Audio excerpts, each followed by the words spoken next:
Hey guys, Dan here and welcome back to another video and another reaction. And today you're about to see a compilation of my reactions to Helluva Boss Season 1. This is a series that I reacted in January, but now finally I'm having the time to be able to put all these videos together and give one big movie to you guys. Thanks so much for all the support on the channel, and thanks so much to everyone who left a comment on the previous reaction videos. That was amazing and the insight was great for me.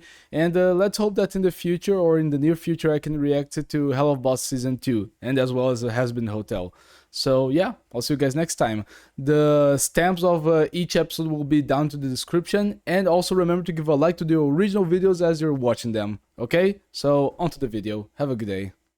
They are a full Texan family! You know, I think that the only way that they can get away with this conversation is being two guys, because if it was... Wow. Wow. And of course the most repetitive section of the video is just it's just the sex scene. Warning. The following cartoon contains graphic violence, flashing lights, naughty language, horny humans, horny demons, and is intended for mature audiences. Viewer discretion is advised. You have been warned. But before we get to the reaction, I would just like to take a minute to set my expectations so you guys can be aware of them. Helluva Boss has been out for, I think that's gonna be 5 years now. I think it was released in 2019 if I remember correctly.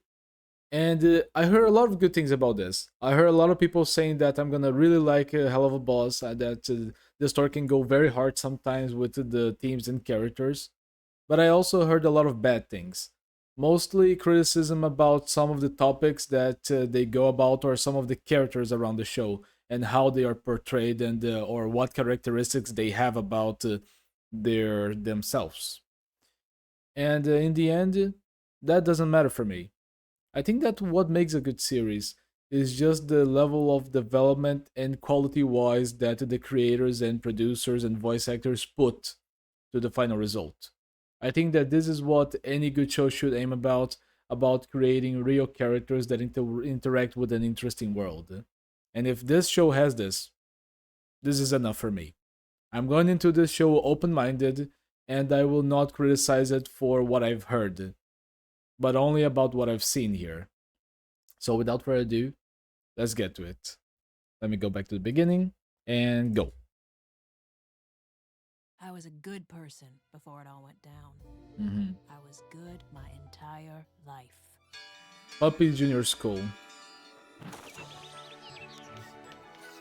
Good morning! I hope you all did your homework. We love to do our homework, and we love our teacher too. Then when I throw out these fun questions, you should know just what to do. Okay. 2 + 6 is 8, and good behavior is.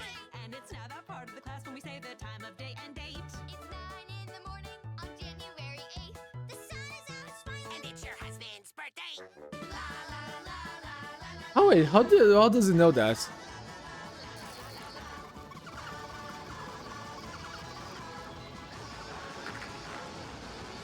Oh, my stars! Stop singing, children. Hush up now. I forgot it's my husband's birthday. I didn't get him anything special. Maybe if we call him, we could do a happy birthday surprise. Okay. Oh yeah. Right. Oh no. Yeah, this is where it all starts, right? This is where it all starts. Who just leaves the computer webcam open like that for anyone to accept the call? Hey, Barry, remember what you taught us? What? Before you act. Oh, this is bad. She was right though. I don't know, but this moment actually is... And she left the webcam open. Shut up, Gerald! You scream like a bitch. This is where it all goes down. She had a family. We could have had a Family! Wait, no. Oh dear God, what have I done? Hey kids. Hey I'm kids. so sorry, my children. Don't forget to work on your time. You know, this one thing that I've never seen in any memes around the internet. Right in life. Play by all the rules. And still get sent down here with all the Hitlers and Epsteins of the Wow. world. After one measly massacre propelled by blind rage. So that's why I'm here. To get my revenge. I mean, was she hotter? just saying, I had a hard time Wow. understanding the unprompted melodrama you just spat at me, Tits. Anyway, I don't think you quite understand how we're operating down here. See, we take Oh, I don't have a drink for Sounds this, like damn the it. core cast of your sitcom of a death, frankly, are all probably down here in hell with you. Not all of them. That horse survived. Now they all call Ooh. her a hero. How does it feel to have survived such a crazy bitch? I just hope that sick woman finally found peace. You are so brave. Here's $2 million. Oh, thank you. Well, to be fair, after surviving that, Between the talk shows and donations, that's a very she made so much back generous in the day. donation. Getting shot was the best thing to happen to her. You're Wow. a hero. You're a hero, girl. My mama's a hero. She is a hero. Oh, she was also cheating on her own husband? Wow. You're a hero. And even her own class. And You're a hero. how many people she sleeps with? Yeah, okay, yeah, my thoughts exactly. The range client. Moxie, stop shaking. You're gonna shoot our only hail ham.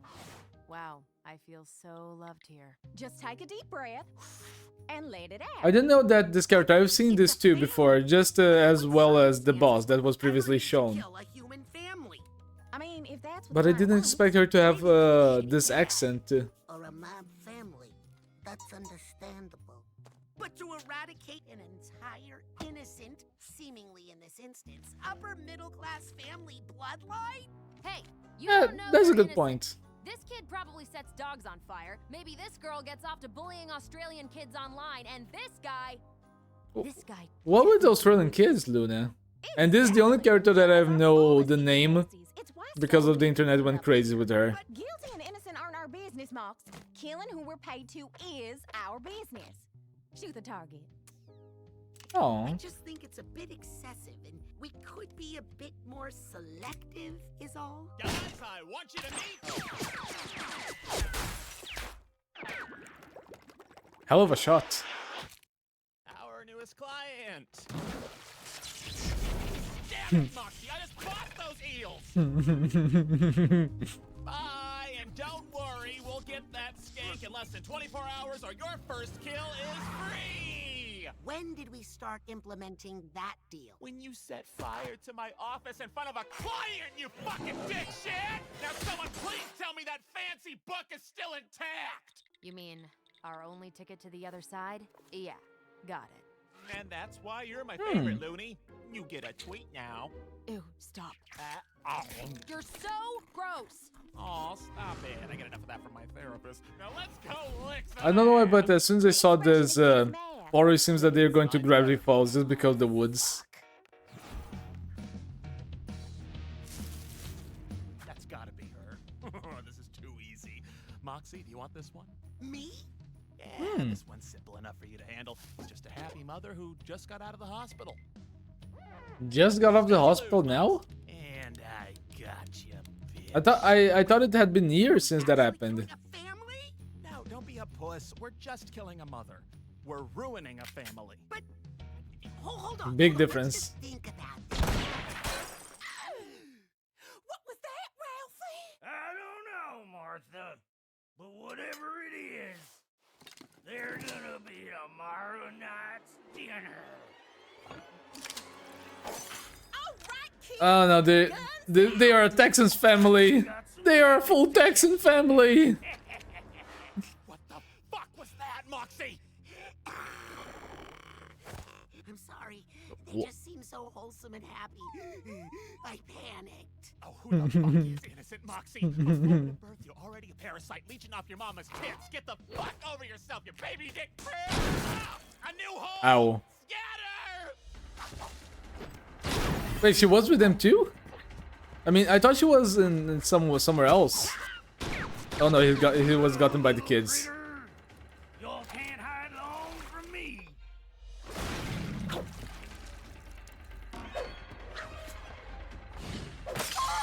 Ow.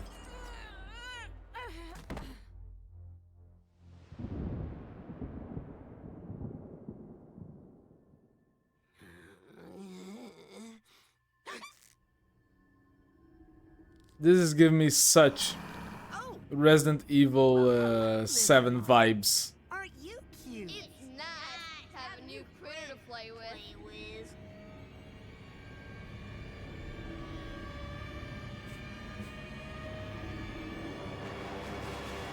Bless this mess, wow. Oh, crumbs. You should have let your boss take the shot, man.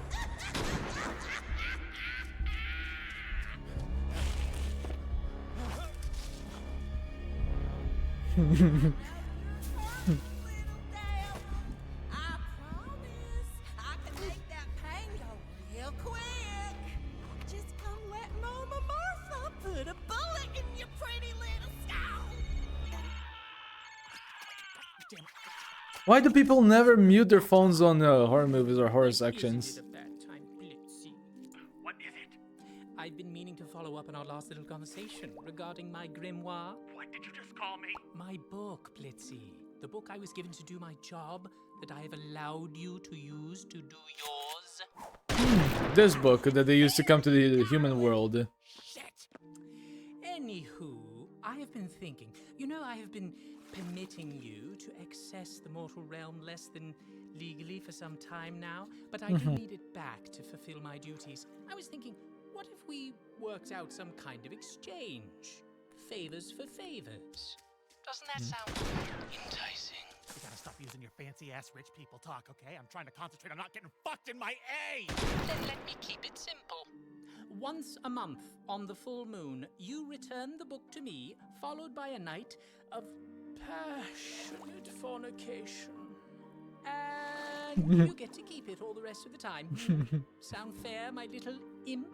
Fine, whatever! Oh, Blitz, I'm so excited. You know, I think that the only way that they can get away with this conversation is being two guys, because if it was... Wow. Wow. I thought I had a little bit more of a class than that. I did not think that they would go full out. And he's still going in the background. But as I was saying, the only way that they could actually get away with a conversation like that is being two guys. Because if it was a guy and a girl, a lot of people would see so many problems with that.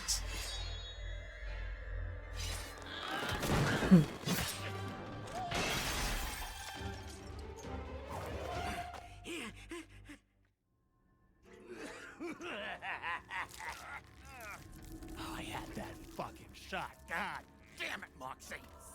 Moxie, I need to remember the names. Turn your filthy creatures back to the pits of hell. May the root of evil remain honored as we continue thy work. Aren't you guys supposed to be immune to fire, maybe? Just a little bit? Yeah, oh, okay, I'm right about that. Yeah, that's not exactly how it works, ladies. Sorry, your fire doesn't really hurt us, but I mean, I could fake it if that'll get your dick hard. Oh, shit. Well, Yeah, that's what I was gonna say. You should have stood quiet. You should have stood quiet. Blitz.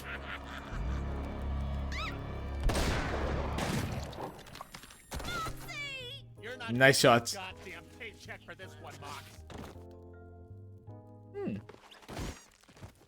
Oh yeah, thanks. I'm fine. I'm sorry, sir. I compromised our objective and put us in harm's way. It won't happen again.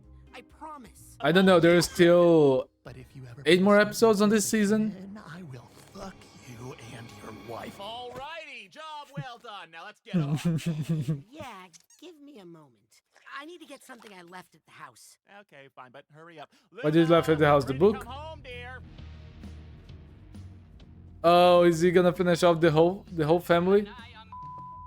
And the other guy is still going at it. Don't move. What are you gonna do, little guy? Don't say it. Kill us? I should. You people are monsters. But you should have a chance at a life and a purpose. Look at your children. They have their whole future ahead of them. You are going to face your crimes justly. I will call your earthly authorities, and they will make sure you are dealt with fairly. I'm handling this my way. Oh, shit. Oh, that's a Do remote. you have a phone to summon 911? Yeah, it's in the kitchen. Then what is this for? It's a universal remote. Got it for the kids? Aw. Did you call the authorities in the end? Good wank-off session, Moxie? Excuse me? Look, I don't care where you come in the living world. Just come to your job on time, all right? See you at the office. You doing okay, sweetie? Better now, honey. I think I just needed a minute to process. You have a good heart, honey. Just a fuzzy head. And there they are. Is the father gonna go out shooting?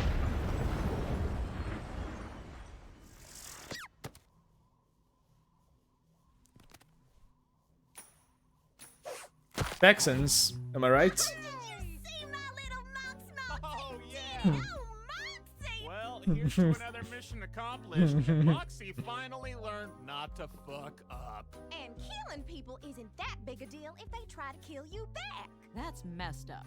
But I paid for it. Yeah, fuck that family.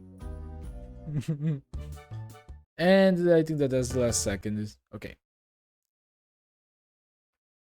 And of course, the most repetitive section of the video is just it's just the sex scene.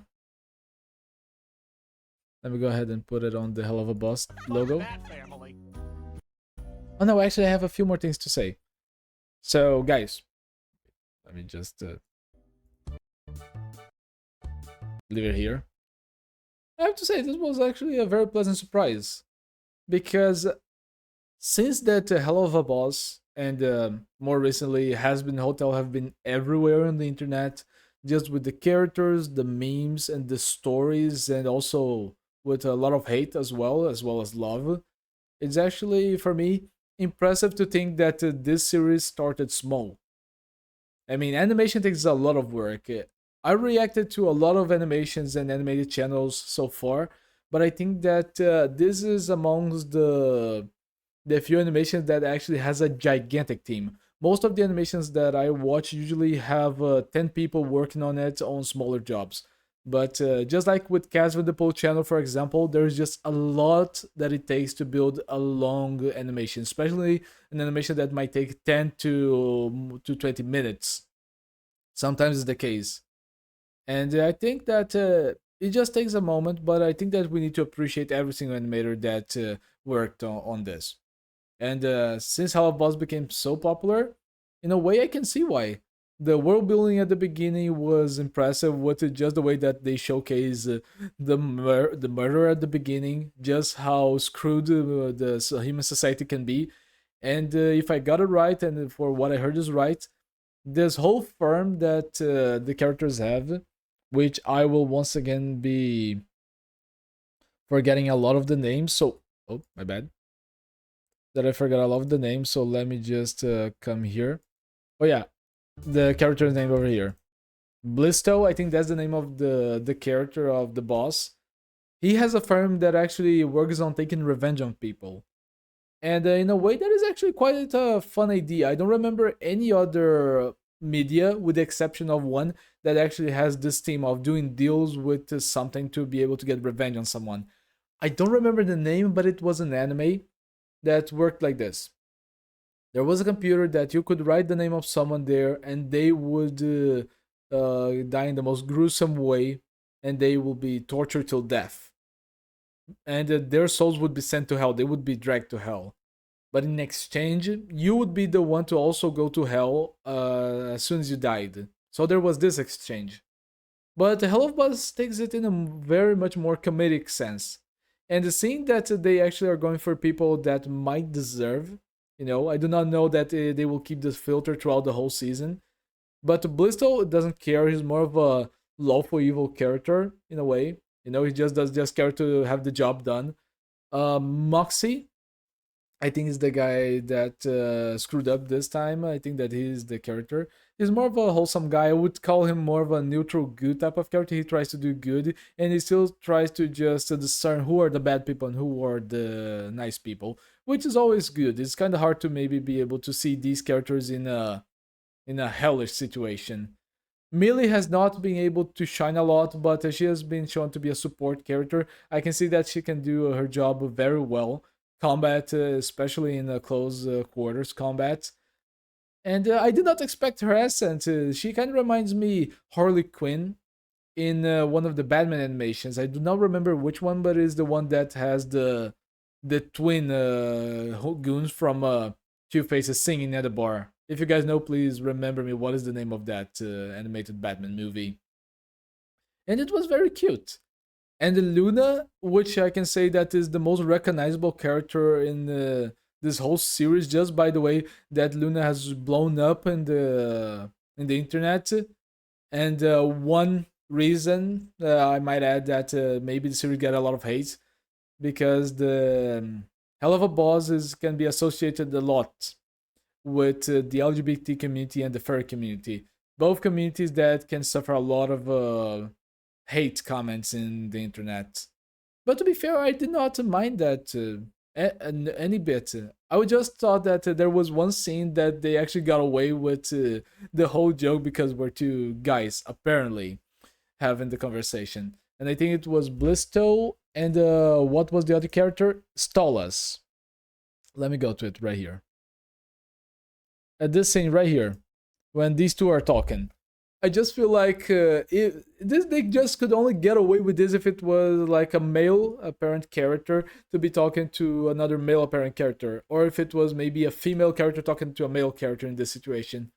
Because wow, how much of the internet would be actually outrageous if it was a male character talking to a female character in a situation like this in the first episode.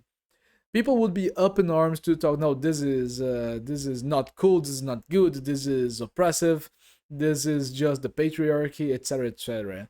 But I think that they counter this in a lot of ways.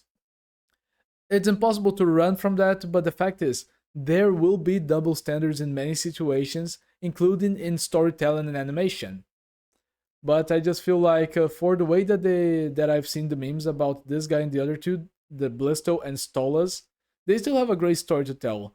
And the way that they implement ground for future episodes and this deal about delivering the book once a month so he can do his job, as well as the night of explicit fornication he was describing, it's actually very out of nowhere in a good way. You know, just set these two characters to have a relationship and to counterbalance each other, which is actually always good. I always love the dynamic of one guy being way more extroverted and being way more fun and just maybe talking a lot more explicitly, while the other one, like in this situation, can be a lot more reserved, especially because it was in a probable life and death situation.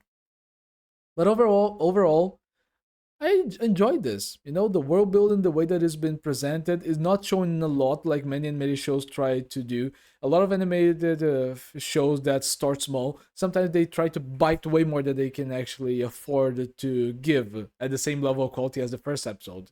But I think that Hell of Boss did a very good job. I did not expect the whole segment of the family to turn that way, you know, for them to be hunted down by the human family. But I think that this is just to show that a lot of the families and people that they will be hired to kill to exact revenge of a fallen soul. I think that this is gonna stick very well. You know, it has stick very well. This show has 3 seasons nowadays, or it will be. I still don't know if the 3rd season came out already.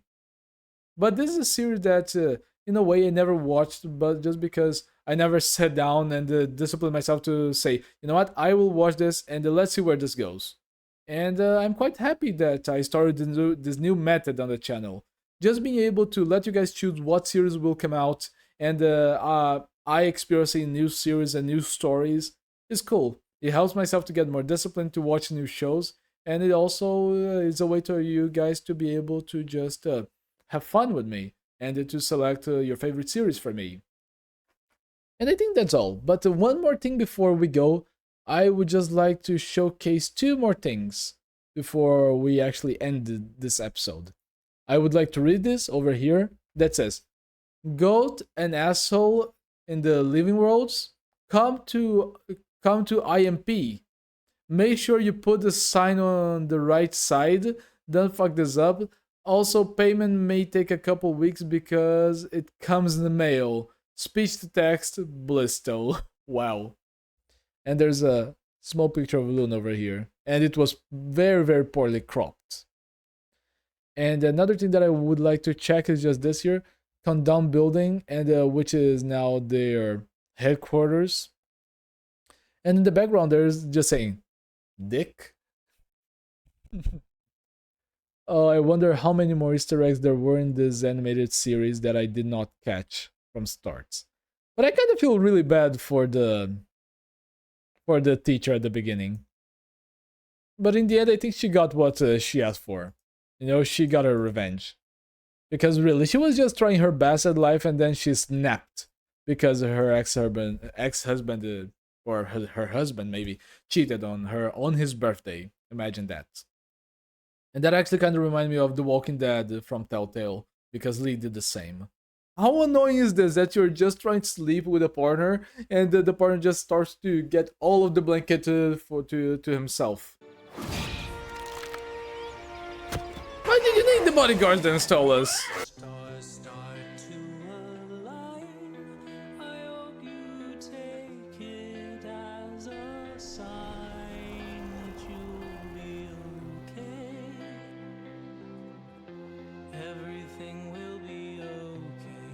Warning. The following cartoon contains graphic violence, bright lights, naughty language, sad, horny demons, and it's intended for mature audiences.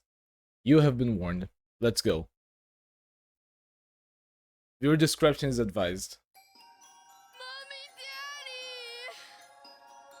Mommy, Daddy! Hey, Stolas. Calling us, Stella. You get up.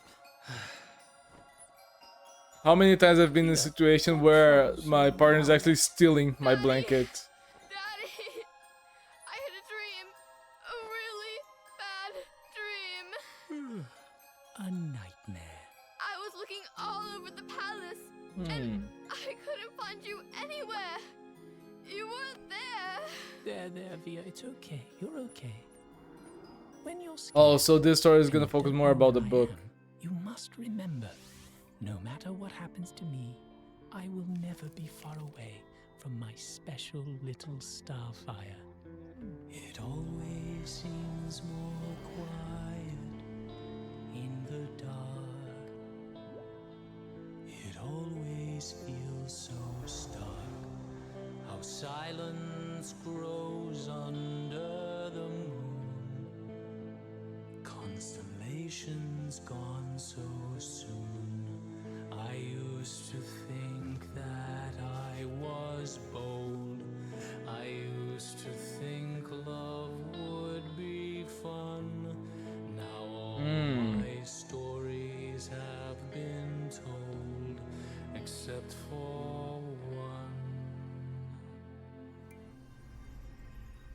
As the stars start to align, I hope you take it as a sign that you'll be okay.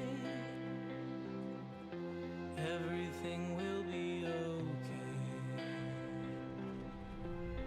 And if the seven rings collapse, although the day could be my last, you will be okay. When I'm gone, you'll be okay. The kid is casually falling asleep with the end of the universe. Nation goes to die. You can find me in the sky upon the lost day. I apologize. You will be okay. Wow, I'm gonna have much to talk about that after the episode. And here we go. It wasn't expected. I didn't have time to go to the motel. A motel? Like a fucking plebeian? Oh, this is going too relatable. It's already going too relatable with the millennials and the Gen Z. You want to fuck this one too? No, of course not. You are a goddamn embarrassment. I'm not spending another moment looking at your pathetic, imp-sucking face! Fuck's sake! All your useless Good morning, Octavia. Did you sleep well, my Owlet? Is that a serious question? Ooh, the change of the voices for What's that you're listening for Stola's child. My world is It's burning nice. down around me. influenced by Fuck You, Dad. It's a band. Oh, how charming. So you two done screaming for the day? Not yet. You know what I haven't done in a long, long time? I haven't taken you to your favorite place in all of hell. Why don't we go to Lululand? I'm not 5 anymore. You always were so happy when I took you to Lululand. What do you say we go there again? You should try to listen to your daughter I'd from time to rather do it time. myself. There we go. Anything but staying in this house. Now, I'll arrange our security. Security for a theme park? We're rich and we're hot. People want our money and our bodies. Oh, money maybe. Speak for yourself, princess. Wow, you just casually go and say that to your daughter? Wow. What? Who can protect me? Us. Being part of the Goisha family is rather valuable, Goisha. you know. Oh, Blitz, you're such a good boss. Yeah, I really want you, sir. Me too. Oh, Blitz is really going for... What? Why, hello, Okay. my big dick Blitzy. What the fuck? Language, everyone. I have a special request. Oh, look, I just had a chemical peel, so you'll have to find someone else's face to plant that feathered ass. I can already see that since this is a Stola focus episode, apparently, there will be so much hoarding in this. My daughter to Lululand, and I was hoping you brave little imps would accompany us. We're assassins, not bodyguards, okay? Don't invite us to shit unless someone's gonna die. I'll pay you Pay me what? money. Done! Nice. Eminem, get in here. We're going to Lululand. Lululand? Lululand! Oh no. Man. Hey, Luna.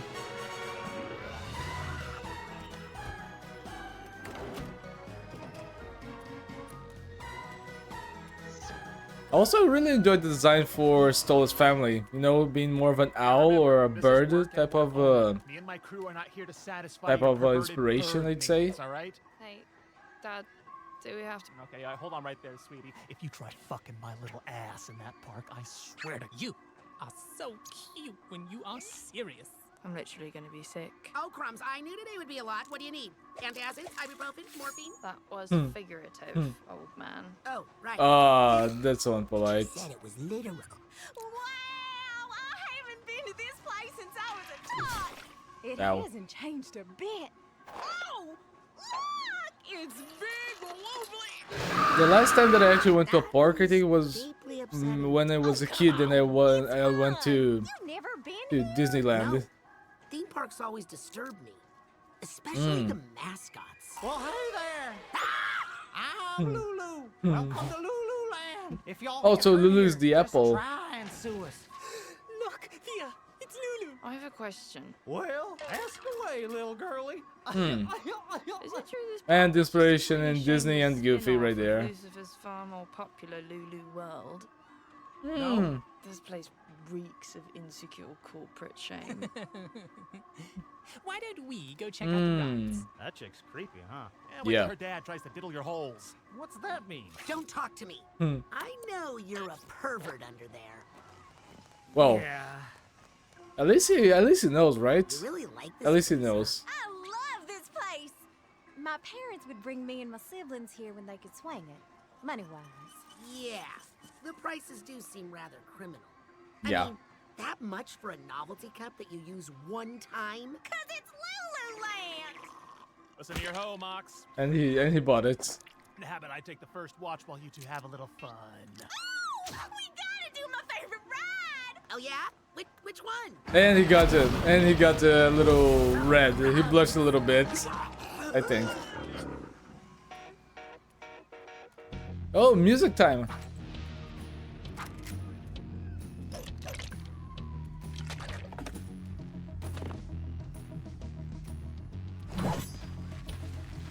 And of course, we actually got people trying to kidnap him. You know, it's quite thrilling to see you on the job, Blitzy. Save it, bitch. I'm working. Both need Save to it, get bitch. I'm right. working. Hey, I am not a day hooker. What? I just said I'm not one, prude. Oh, look, Thea! You use to cry such tears of joy at this. Honestly, it's quite weird to see devils being oh, this is gonna be bad. But it's so weird to see devils actually uncomfortable around people saying profanities. I hate that fucking clown. Oh, Lindsay, nice. I need my bodyguard, please. Casually 360, no scopes.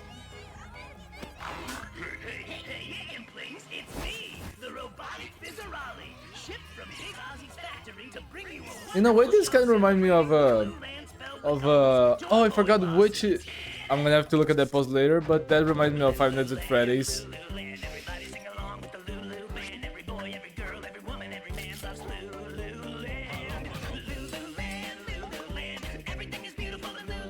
Yeah, kinda not.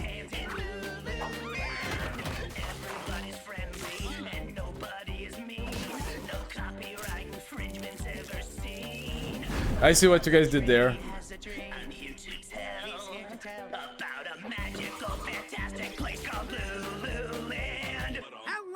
Hello. Step right up and win a thing. Oh, look, Moxie! A thing! Oh, you like that thing? Yes! I don't really know what that thing is, but I want that thing! It's so hideous. I love it. Thing I can handle. Okay, one game, please. Nope. Ow, Those are strike rigged. One, little man. But I hit it. I don't know what to tell Those you. are rigged, man. The target, see? It didn't go down. So yeah, no go, bro. You should borrow the sniper rifle. The heavens wrong with this thing? Oh man, a real shame, I tell you. Another. Lux is actually getting so angry with this.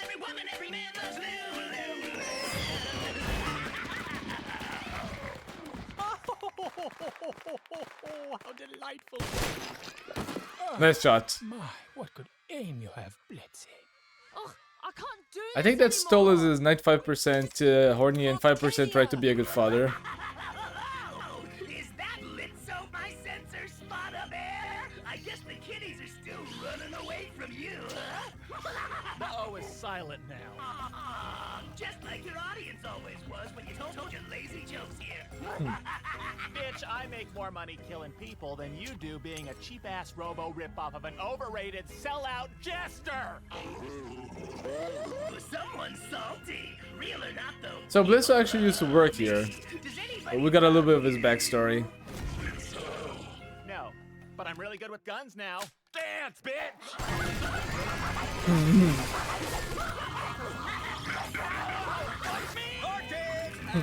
Hey, get your inconvenient torches here. Ow! I said ow! And the whole place is on fire. Wow, man, you're really starting to make this sad. You know, if you suck. Really? You're even using a $100 bill as a joint? Let me try. And he's gonna press the button. Just, I knew it. Oh, look at that. Lucky shot, baby. Are you kidding me? You charlatan. Hey, get lost, Pipsqueak. I'm talking to the lady. Oh no. There we go. Some karma. Hey, guys! Take the dolls and run. Take the dolls and run. Okay, I've got some unfinished business to take care of. Hey, nice pistol. Oh, it isn't. Oh yeah, it can actually cut bullets with the mouth. Its mouth. And the fire animation on this is top notch. You ruined another bloody photo. Why were you even born? Octavia? Wow. Leave me alone. Octavia. This place is a terrible place for children.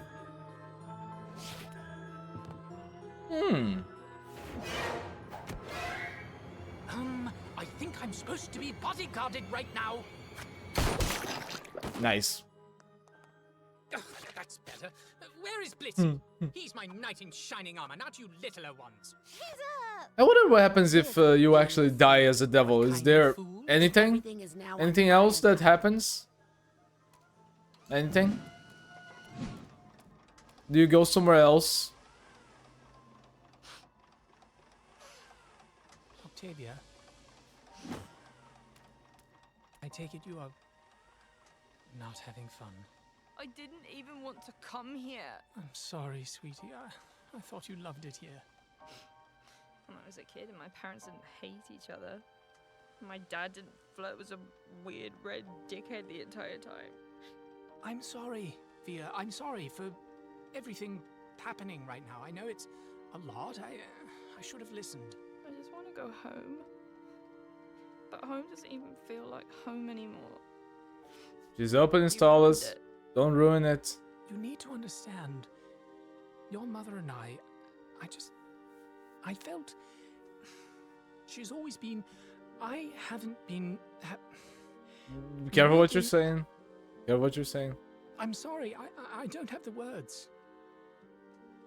Are you gonna run off with him? And leave me behind? Go away where I can't find you? What? No. No, never. I'd never do that. Never. I think it's time to leave this place. You were right. You are too old for it anyway.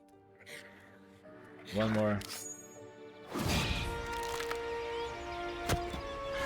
Why did you need the bodyguards then, Stolas? You just wanted Blitz to be here, you horny man. What would you like to Outing. do now? Oh, can we go to Stylish Coles? They sell weird taxidermy there. Okay. Thanks, Dad. You're okay sometimes. Thank you, Via. Thank you. Just a little bit of trauma to make your day a little bit better. Way to ruin another good thing, sir. Worth it. That slutty toy clown had it. Guys, okay, I think that's it, and now we finally can go to the analysis. So let's go back to this, and let me play just to show this off a little bit. I think that it was already clear throughout this that Stolas' family is a little bit dysfunctional at the moment.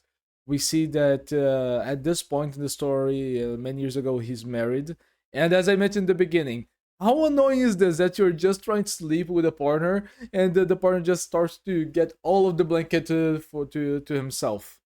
This is so annoying. And I've been into these situations, and if you ever had a girlfriend or a boyfriend that's staying over, this probably happened to you. And if it didn't, it was probably you who was stealing all the blankets. You never steal all the blankets. You need to share the blankets. And going throughout this, I think that this show just goes through a very common topic among parenthood. You know, especially in situations like this. Most parents, they will love their childs. But with time and with things happening at your life and the family's life, it can be so difficult to be able to just balance everything out. This whole segment where Stolas just comforts Lucia, I think this is the name of the kid. I hope I did not mix it up.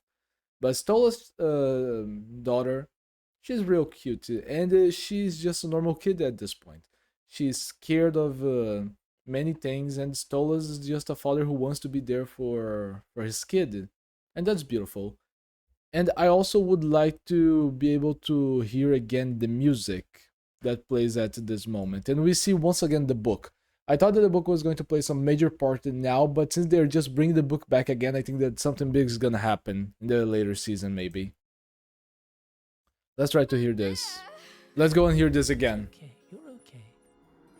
When you're scared and you don't know where I am, you must remember, no matter what happens to me, I will never be far away from my special little starfire. Nice parenting. It always seems more It always seems more quiet in the dark. It always feels so stuck. How silence grows under the moon. Constellation gone so soon.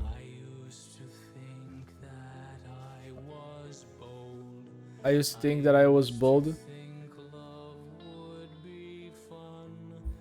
And this is some great character development for Stola's backstory. We can see that later after the song, his marriage is not functional. His marriage is actually going through a lot. He's actually being very promiscuous, and I do not know if this is a problem with devils or other creatures, but we just see that Stolas is just going around flirting with maybe a lot of characters for what his wife said. Maybe. Or they just have a sweet spot for Blisto, but still, he married it and he kind of regrets it. He thought that love was going to be fun, and it is not. And the most precious thing that is just keeping him right here, right now, probably, is his daughter. He wants the best of the world for his daughter, but he also doesn't know what to do to make himself happy. He is kind of in a middle situation that he cannot go forward and he cannot go backwards in most situations. There are a lot of people, and you most likely ever went into one decision like this. You were in a situation like this where you cannot change how things are without hurting people around you, and you cannot go back into your decisions to make yourself happier. So you are stagnated into the decisions you made long ago. But still, I will give props to Stolas, because his daughter's biggest fear, as she says later in the episode, is that he'll leave her and just run off with a boyfriend or with Blister or something.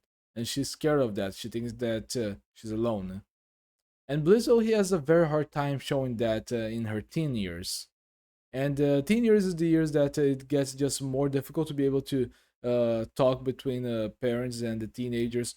The parents, they are reaching a point where they just I would say that for most parents it starts to get a little bit harder to understand their childs. They go through a phase that there are a lot of changes, hormones. They start to be way more aware about things that are important to teens. For example, social importance, having friends, being happy, not being happy, feeling that you're happy or feeling that you're not happy. And since parents at this point they already have been a long time since they went through their teen years, they will most likely not understand the kids so much. And I think that this show just portrays this very, very well. Just the way that Lucia changes throughout time, and the way that Blisso still tries to reconnect with her. He doesn't know what he needs to do most of the times, but he still tries to do something. But sadly, for most situations, this is not what the kid wants. Let's continue. I've just been talking too much for now. Let's continue hearing the music.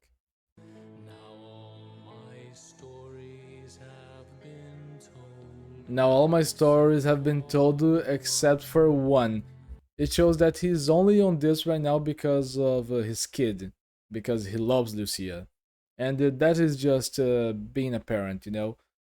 When you become a parent, especially at the age of like the early age of a kid, the kid becomes the most important thing to you, or it should be your priority. You should not put yourself, and do not take this in a toxic way, what I'm about to speak, but the kid comes first. You took responsibility to bring a life into this world, and you should take responsibility to take care of her. And Stolas is just stepping up to be a father. He knows that a lot of bad things happened, and he knows that he's not happy. But right now, he will not focus on the bad things.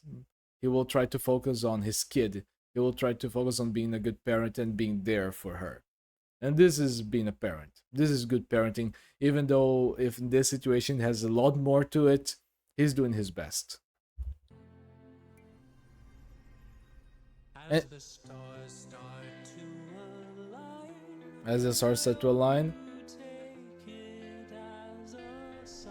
I hope you take it as a sign that you'll be okay. Everything will be okay.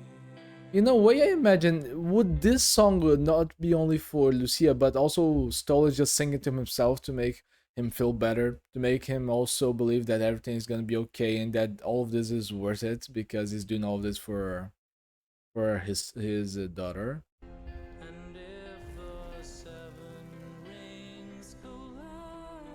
Also, beautiful voice overall from Stolas.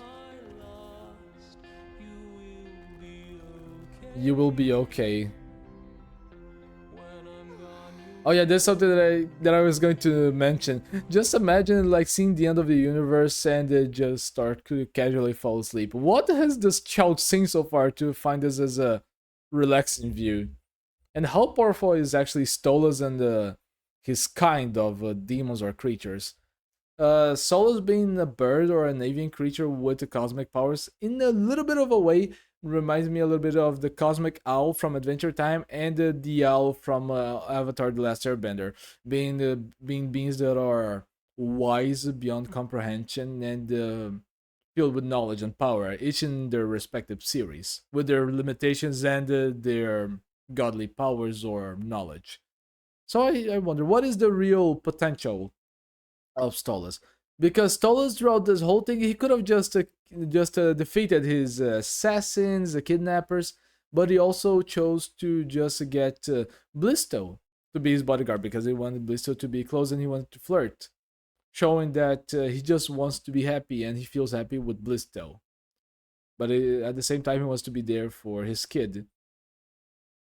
Blisto is in a very, very big predicament right now, where he wants to be happy and he wants to be himself, but being himself right now is not what his daughter wants because she's unhappy with a lot of things happening right now. So I really want to see how they're gonna resolve this because for throughout this episode they ended things in an okayish manner.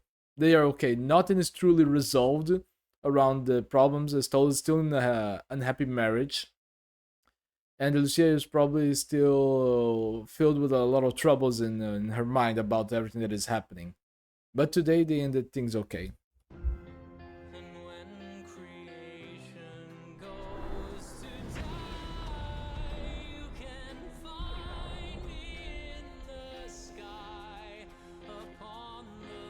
And he even starts to cry a little bit.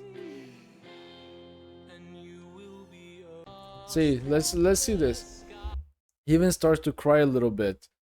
This just shows that he's also emotionally invested in the song. He not only sings about himself and sings to his daughter, he also sings to himself. Can be also him reassuring to him that everything's gonna be okay. In the end, this is all gonna be worth it because I still have one more story to tell.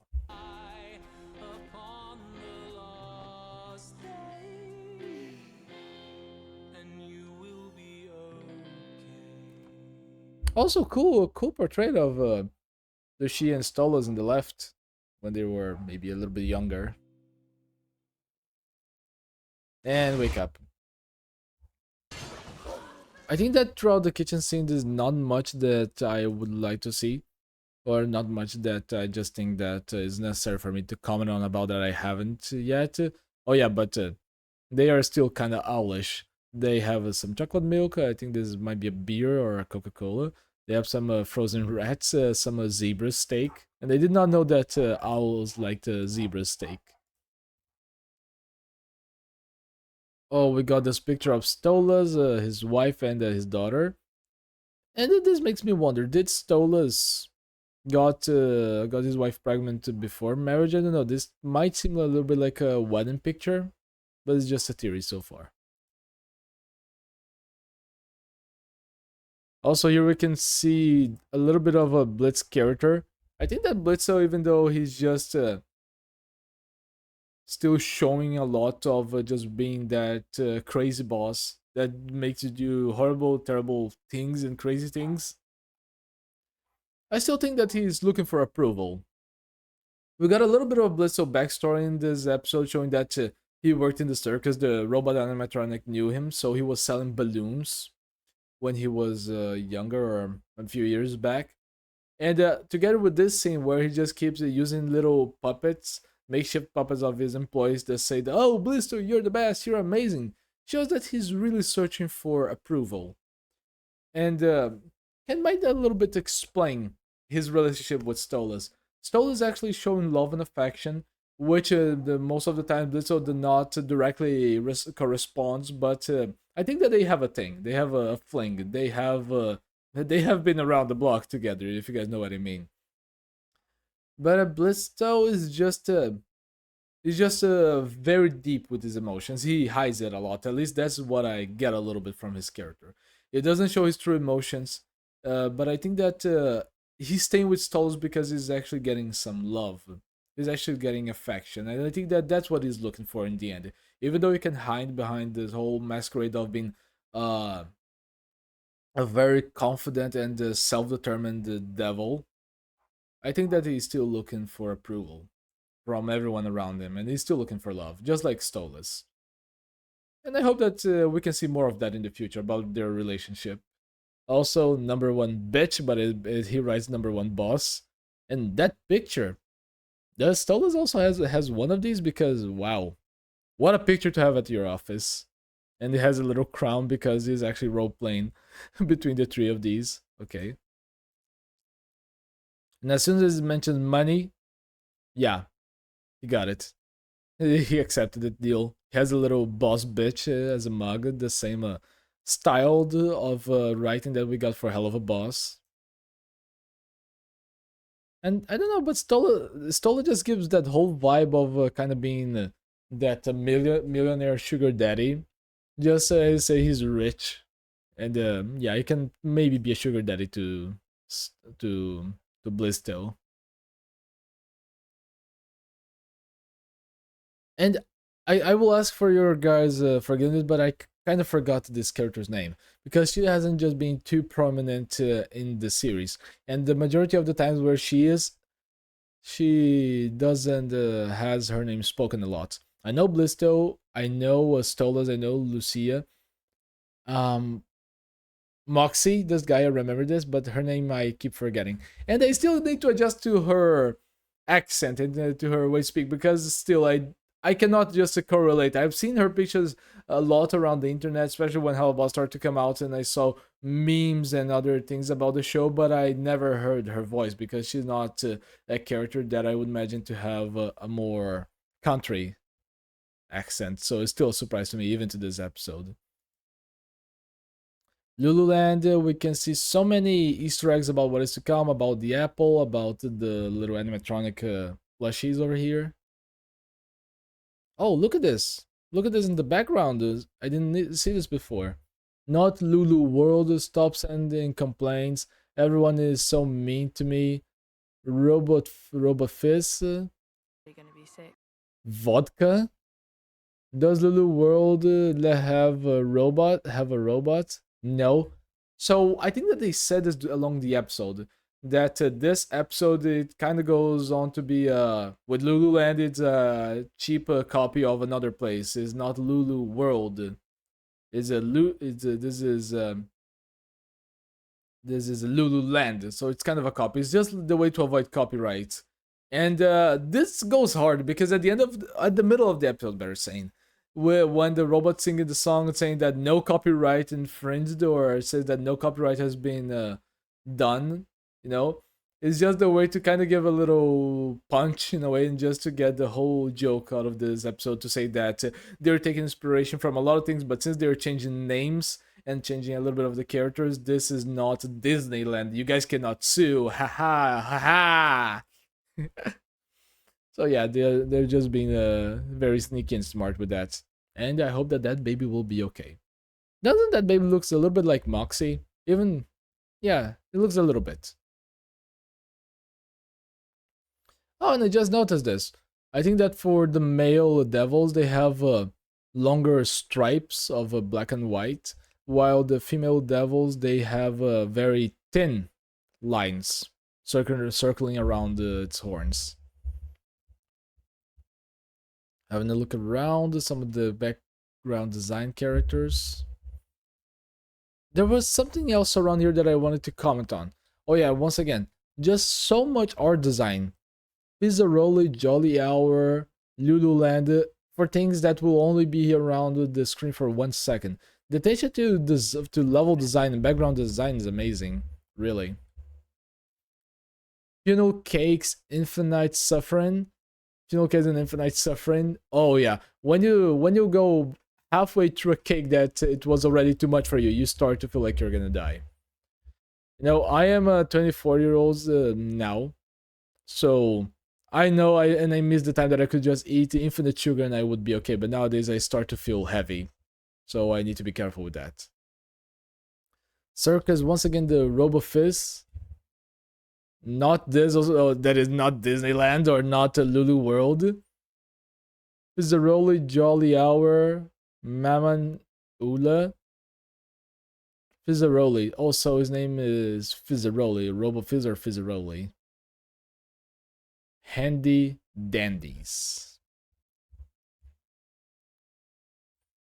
Oh yeah, so we can see that around this. Not only Blitzo has some trauma with this place, but also Lucia. In a way, it's cool to see this.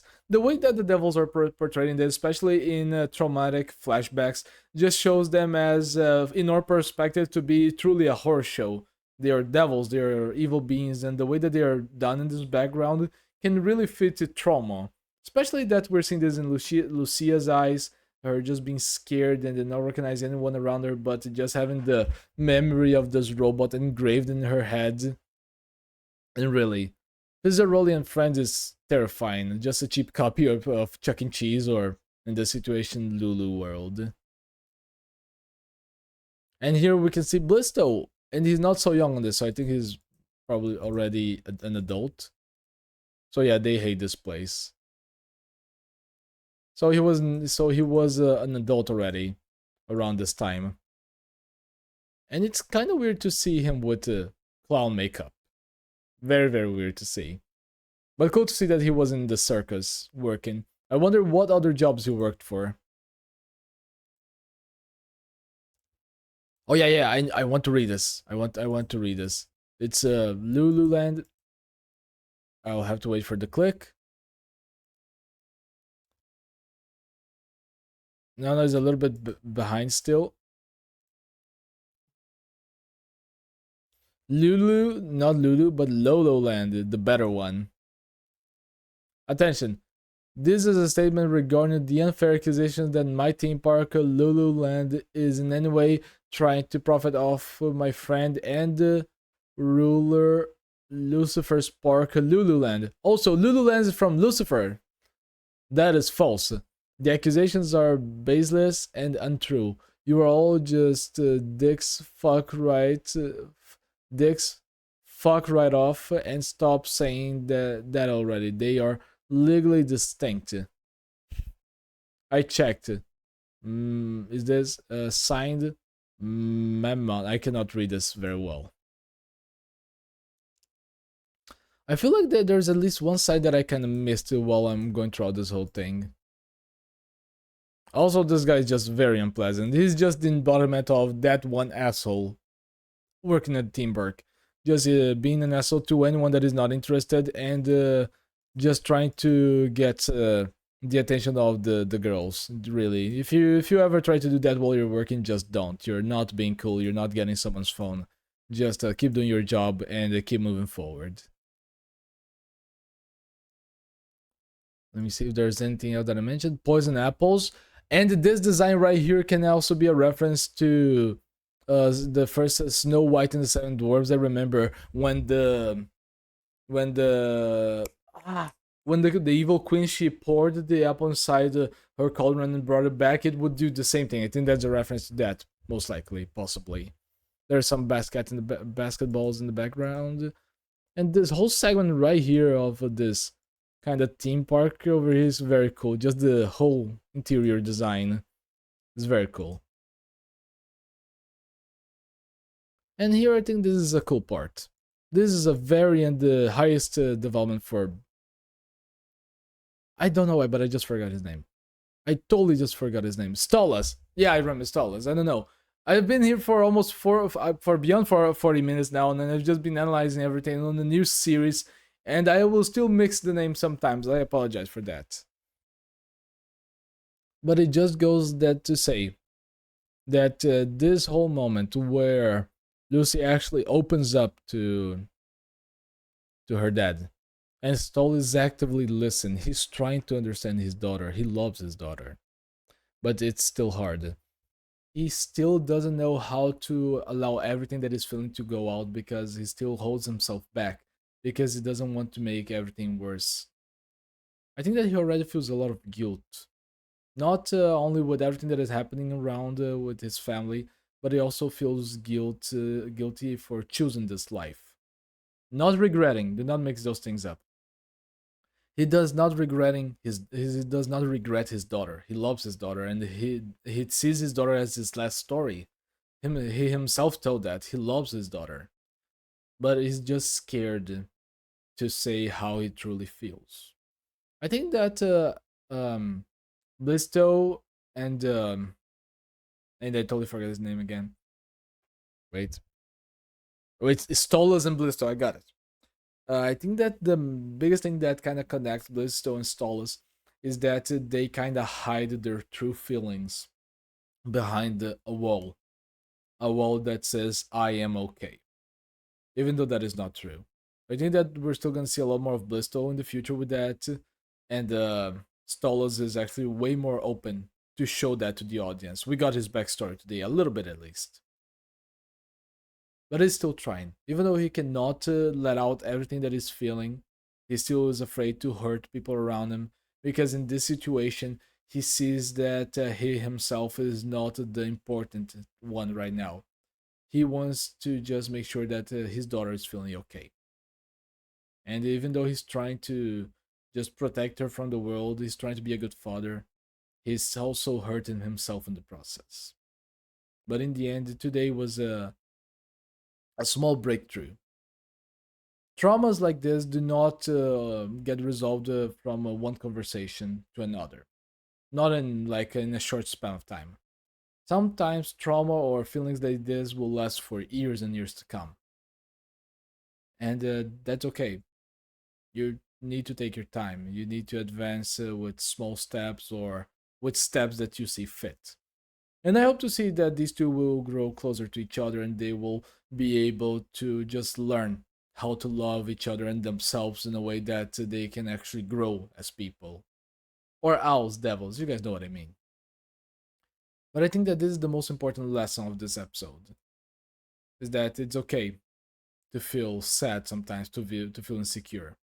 And it's okay to feel scared to tell the people that you care about, because you do not want to hurt them, or you do not want to make them change the way that they see you.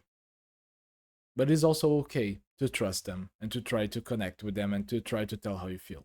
I think that this is the biggest lesson on this episode. And beyond all of that, I think there is not much that I would like to discuss. I think that I mentioned enough. And in the end, they grew a little bit closer. And that's okay. That's good. I'll just leave it in this picture because I think that summarizes a lot of the episode. You know the kind of freaks up there who drool all over you.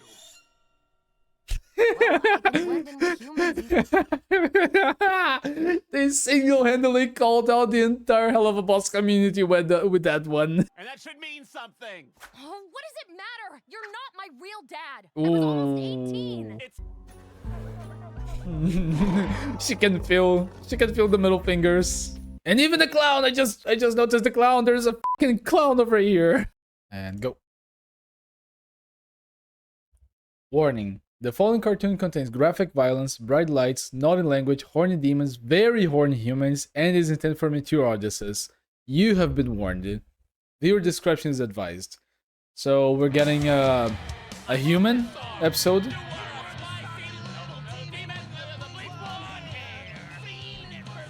I go the same way. I love music, but I will not remember the lyrics for my life at some points. Oh, you suck for life, do ya? Listen up, you unoriginal pink-tongued up! You have 3 goddamn seconds to get your tits out of my parking spot! Oh, shit! Verosica!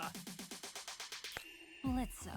I should have known you'd be here. I can smell fish for miles, which is odd because I believe the nearest ocean is 3 rings down. And I should have known you'd be. Cool to see they do not measure in kilometers, they measure in layers of I'm hell. surprised they let your fat ass out of rehab. I could see you're still a drunken whore, clutching onto that Bielsa juice bottle like it's the last cock in hell. They let me out because I'm still famous, and rehab is for sad loser wash-ups.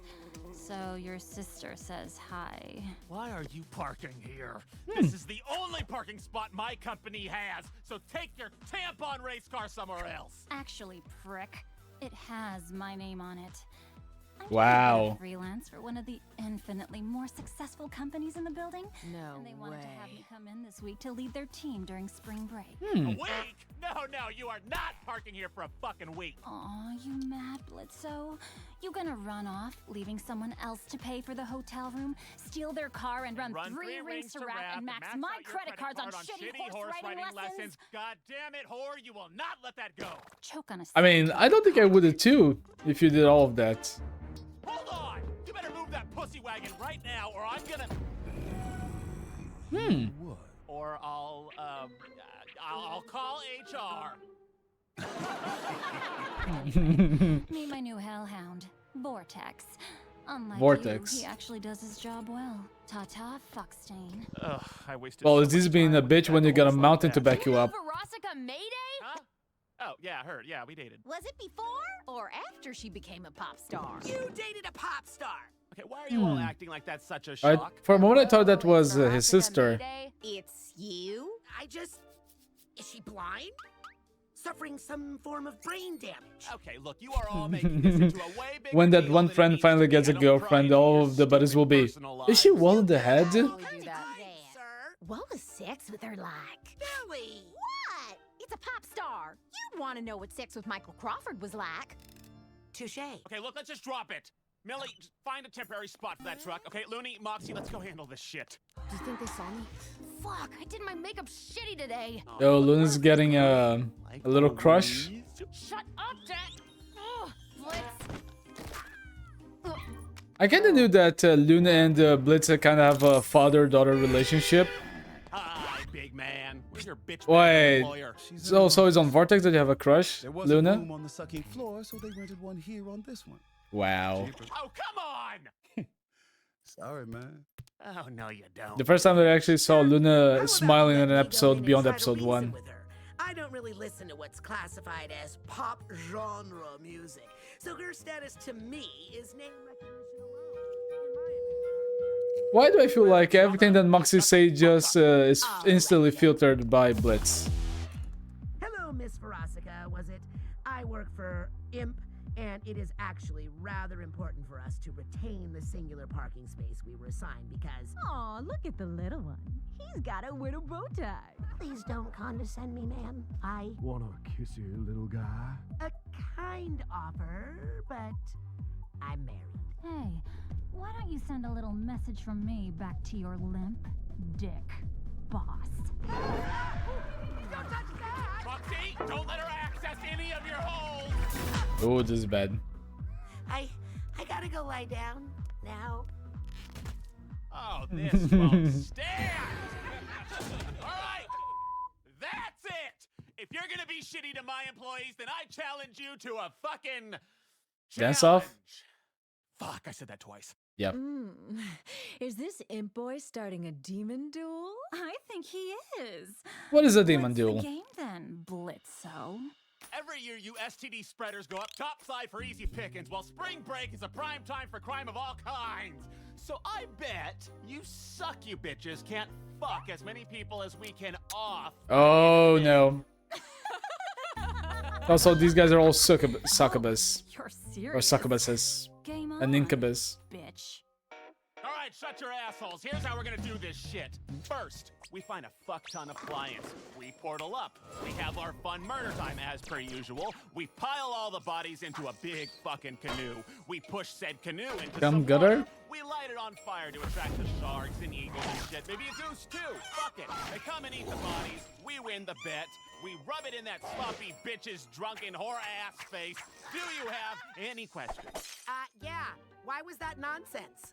That wasn't a question. That wasn't a plan. I'm sorry, but that was a flawless presentation of what we should But do. isn't the Mox. plan It's to not my fuck fault you got humans? smooth Why do you want to brain kill a lot of upstairs. people? Now? I'm calling you slow, Moxie. God, why don't you learn to take criticism, you talentless baby dick Punch him. Well, why don't you take an art class?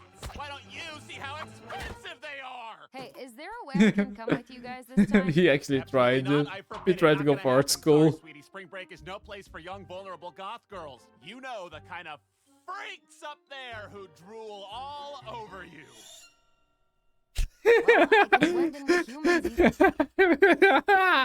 They single-handedly called out the entire Helluva Boss community with that one. Oh, Jesus Christ. You guys are so horny. Easy enough. Just let me tag along. Wait, say that again. I can blend in. Do you have a human disguise? Yeah, don't you? You three have been screwing around on Earth this whole fucking time without human disguises? Okay, new plan. Okay. We can help lure the humans to us. Oh, and nice we'll speed take drawing. care of the rest. Okay, how about that? Flawless logic. I think you're missing the biggest issue, sir. Isn't it crucial to have a client who demands enough kills to win this bet? We aren't just going up to massacre. I got that covered, Mox. Good point, Moxie. Now, What is that? Is this a spring offer? There is no way we are going to get enough clients by Oh the yes, end of no. the day with Moxie, you would be surprised how many people would actually want to hire hitmans. And there they are. now, who's first?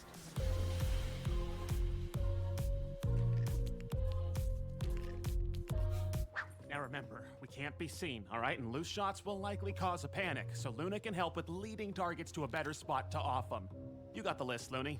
Yeah, we basically just gotta play Hitman to know how to work that.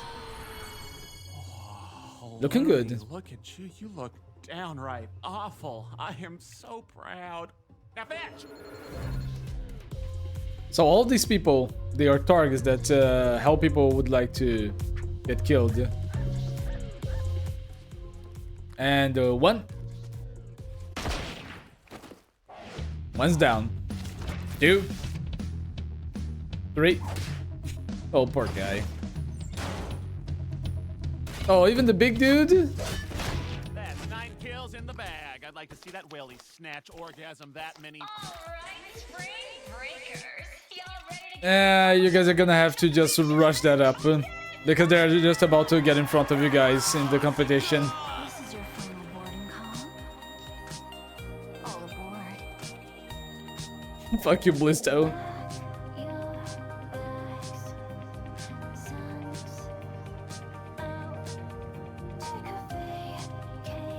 Is it just me or the guy on the bottom right kinda looks like Johnny Bravo?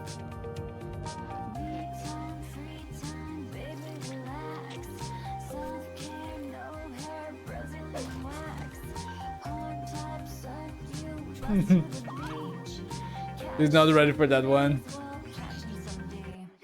Damn, two at the same time? Started her goatish mating call. Now she's gonna win all these sex maniacs. We gotta pick things up, guys. I mean, it's summer break. There are gonna be a lot of sex maniacs. Yeah, I think so.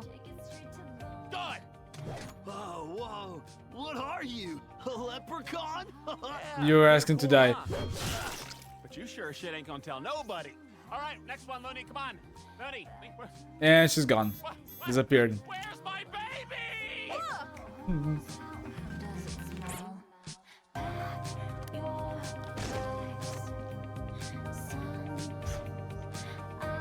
To be fair, I'm kind of surprised that Luna actually is having a crush on a guy. I always thought that if she would have a romantic interest in this, it would be another girl or the female demon. What is that? Hey! You? Oh, hey. You. You're the hound working for my boss's freaky ex. Yeah. Sorry if that's weird. It's cool. Her beef ain't It's mine. kind of interesting to see Luna being socially awkward. And there is the face of social awkwardness. Okay. I'm Vertex! That's hot. I mean, like, literally, you know, because vortexes, you know, they give off heat. Probably. Right? And I think I think he catch it on. I guess. But my friends call me Tex. Oh, yeah? X. I wish I had friends. I mean, I don't. I don't have friends. Am I interrupting something? Nah, man. Just having a conversation. Conversation leads to HPV. And we've lost him. Yeah. You lost It's 2. looking like it's up to us to handle this list. Hell yeah! Team Eminem getting shit done. Eminem. Making the money. Also, while just researching again the names of the characters so I can try to just remember all of them. Let's It's incredible that I just noticed that Moxie and Millie are basically the same name, but Moxie has double X's and Millie has double L's. What? I can't have a break? We have a parking spot on the line. Hey, dude, why don't you chill out? Why don't you stay out of it? Okay, this is our business. Literally. Fuck, Blitz! Why can't you stay out of my face for like 5 minutes? Because I adopted you. And that should mean something. Oh, what does it matter? You're not my real dad. I was almost 18. It still counts. Well, it shouldn't. I You didn't sure? need you then, asshole. I don't now. No, come on, Lily, you don't mean that. You know how many people would actually... Oh, that was cute. But you know how many people would want a father, even though if they are above age and they never had one? Fucking what?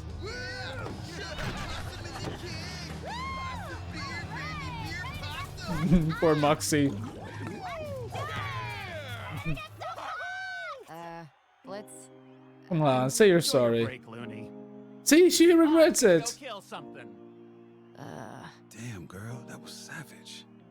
You okay? Yeah, I'm fine. Wait, this you okay? Have I ever heard this voice actor I'm before? glad you can stick up for yourself at least. Takes guts. Thanks. I don't know, but I feel like I have heard that character before. You okay, Moxie?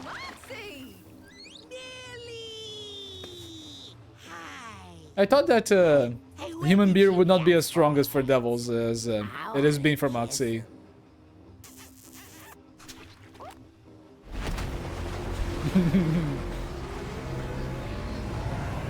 What is with that girl's face?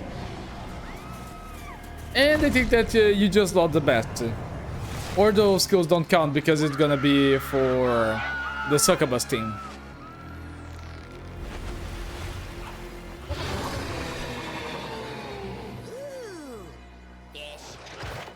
Fish.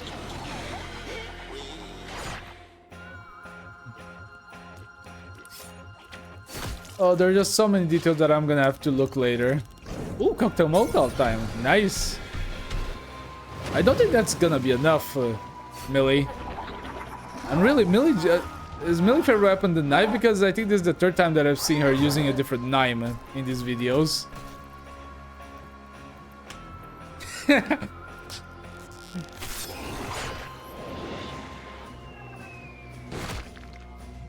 Hey, Moxie.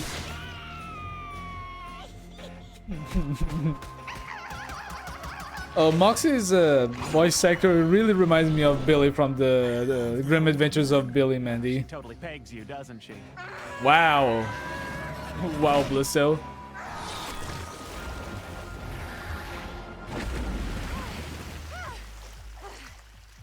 You should never try to anger that human. Moxie, never. Is Mox okay? Oh yeah. Just drunk. This is funny. And so drinking. Okay, this. Moxie's just having the truest time of his life. Oh wait, that was one of the devil, the succubus. This belonged to any of us. Would be a shame if anyone found out you guys were behind a giant monster fish in the human world. Nice one. Oh, Satan. Nice one, Millie. You know, it's so fucked. Yeah, well, you three nasty-ass gremlins will be in shit for not being in disguises. A human called me a possum. I am not a possum. You know, we could keep this little B-movie scene on the down low if you agree to let us use that parking space. Come on, take it. Fine. We fucking won! Nice. In your face, bitch! Come on, let's get out of here. Tex! Well, guess it's time to bounce. But hey, if you're ever down to party, You know, Tex seems like a cool guy. sometime. Really? I mean, yeah. Yeah, my girlfriend throws a ton of crazy Halloween parties. Oh no. Nice. Yeah, Can't that wait just for got my first awkward. one. Let's Too get bad, you some Luna. friends, girl. Come on, Looney Tooney. Let's go back and park our fat fucking car in our fat fucking space. Meow. she can feel the middle fingers. Put your hands up, you sick deviants! All right, sluts. Get ready to suck a lot of pig dick. Even Vortex. So let's go back to this. I think that this episode, I feel like in a way they advanced the plot a little bit, but I felt like it was a little bit more filler. Or at least it was an episode to establish a character. Each episode so far on this, like with the first episode it was for just the whole presentation of the characters and some of the more important wise characters in the future. Second episode was a little bit more focused on Stolas and also his daughter. I already forgot the name, sorry. It does also still gonna take a lot of time for me to remember by heart all the characters. But Stolas and his daughter. And this episode seems to be focused more on Luna with a little glimpse of the relationship between Blitz and Luna. I already had the information that Blitz is more of a paternal figure to Luna, as well as I have minor spoilers from just watching clips and small memes of Helluva from a few years now, so I kind of know a little bit of where they're gonna go for. But yeah, I think that is gonna be very wholesome. And the moment that she says that he's not her father, really, that was a cruel blow. Even though that he's not her biological parent, I think that in the end he adopted her. No, he is her father. He acts like her father, and he cares about her. I know it can be very hard, especially because she came to his home when she was already 17, according to her. But yeah, he's trying to take care of you at the best of extent. He's I was going to say he's only human after all, but no, he's only a living being after all. And I really like the design for I think that all of these characters that were presented today were succubus or incubuses, is that the correct word? And this whole interaction among them just showing that Blitz in a way is just a scammer in every single relationship. Not only with the relationship that he has with Stolas, kind of, for now, but the one that he had with this character right here. And it seems that every time he just goes ahead, and also the plague says sucks for life. There's still so many background designs that are amazing. But continue my line of thought. Every relationship that he appears to get into is just to screw someone over and steal something or get money. And Blitz has been established as a character that really goes for the money, any single opportunity that he has. And I think that this episode kind of focuses a little bit more on the paternal side of this whole relationship. He loves his daughter, he loves Luna. You guys saw that he really stays excited when she almost called him dad or father. I don't remember which one it was exactly. But he cares about her, he genuinely cares about her. And I think that that's just a good point about him. He grew a little bit more on my liking this episode. He is more than this two-dimensional character that is just an ass. For the other characters, really, Moxie is very lucky to have Millie. That devil is truly something. Really, if a girl can actually kill a monster like that with only one knife, and she chooses to stay with you, damn, you're set for life. You don't need anything else. Just don't make her mad. You can actually end up dead if you do that. And I do not know what is it, but Moxie every single episode has been getting in so much trouble. So much unnecessary bad things happened to Moxie. First it was screwing up at killing the cannibal family at the episode 1. Secondly, on the last episode, I think that he was just being beaten left and right during the whole carnival situation, and he was mocked by the vendor or the stand guy at the park, and he could not get the little prize for his wife. And now he basically got assaulted by the incubus and the succubus. But at least he got drunk. At least he was a little bit happier by the end of the episode. I don't drink beer and never drink any type of alcohol, so I do not know the true effects that being drunk is. But at least at the time he seemed happy. Also, there's a melon graffiti on the background with the little doggy, and it's or is it in a? And it just says melon with a creature behind it. Let's just now go around and see if we find any more cool designs in the backgrounds while we search for all of that. I probably already missed one. There is the wire, the rats, or where the rats. I do not know what this can be a reference to. There's just so much graffiti. Now I see why they need so many people checking the background and the cleanup on the background. They have been stepping up the quality-wise of the background scenario in each video. And Luna just having quite of this reaction, and also their plague is Imp 666. It just shows that Luna was going to get more attention this episode. We can see at the background that there was a building with eyes that kind of distorts itself. We can see Donnie's, something that I cannot read because it's blurred. I wonder if they actually just showcased... Oh yeah, also one more thing. There's a inverted star over here. A 5-tip star, which is a symbol for Satanism. But I wonder if they actually, at one point, just released all of the Easter eggs that they ever put in the background. There's a horse graffiti here. There's another chaotic symbol here that I do not know what it means. There's a graffiti on top of the bottom right building. Really, if I can spend all days talking about the background graffitis, I think that I will spend the entire day. Really, I spent 3 hours in a row just looking for details in 30-minute videos in the past. You know me, I love searching for details. And this is kind of interesting. I do not know how you can get a hellhound in hell.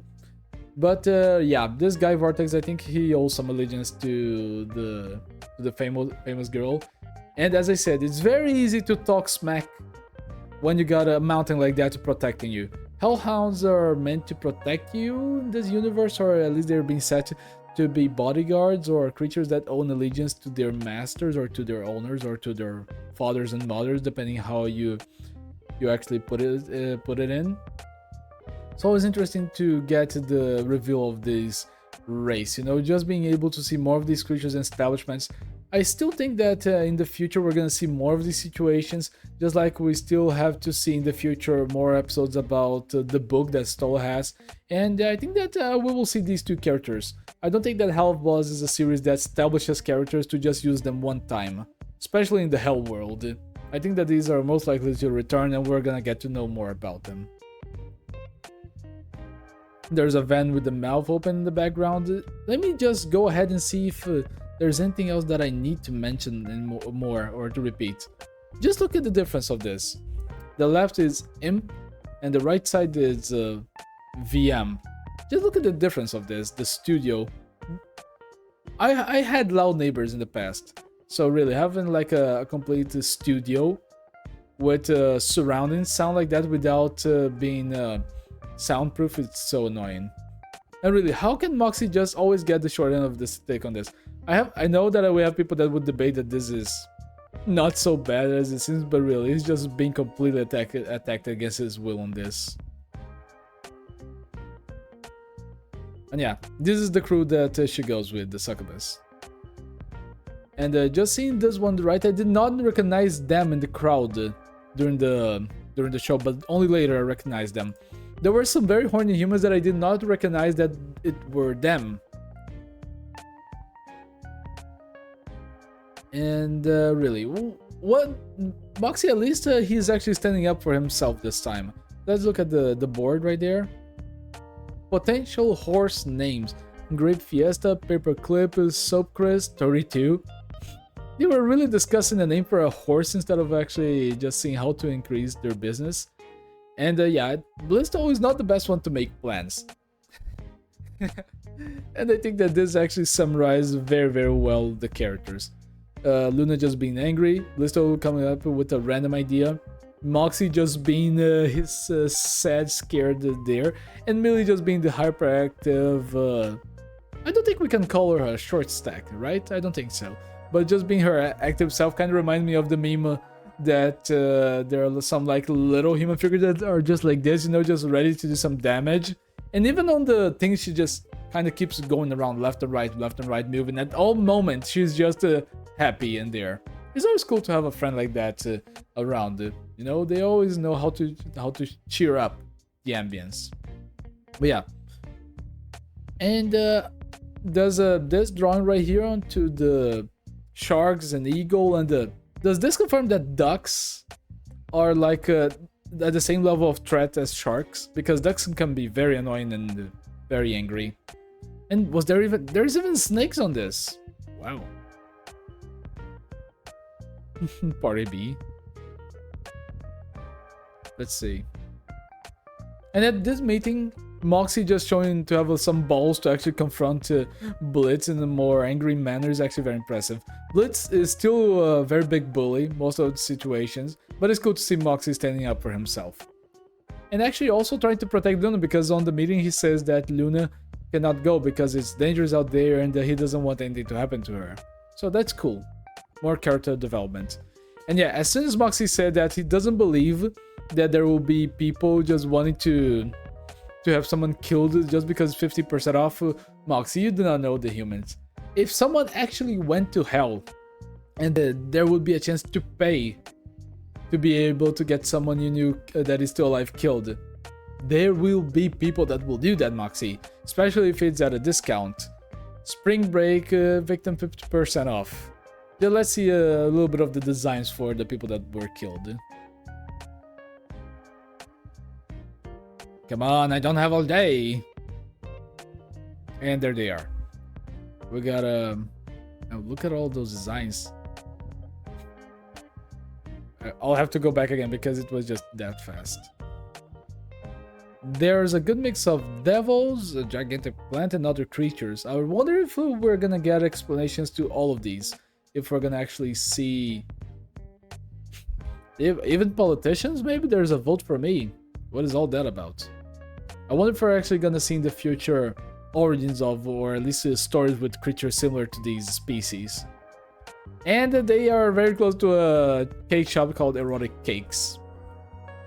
If you know, you know. We got a few humans, and we can already see that there's a show, like a platform stand here, and this is already alluding that there were going to some juicy things happening here. We got sea cream, we got Dagon juice. I cannot see so well from here. We got a hotel. We got a Ever... what is the name of that? Ever something, the new fragrance. Yes. And Johnny Bravo lookalike is just straight up eating pills. And why does this guy just remind me so much of Lashana from Total Drama Island, but being a male version? Wow.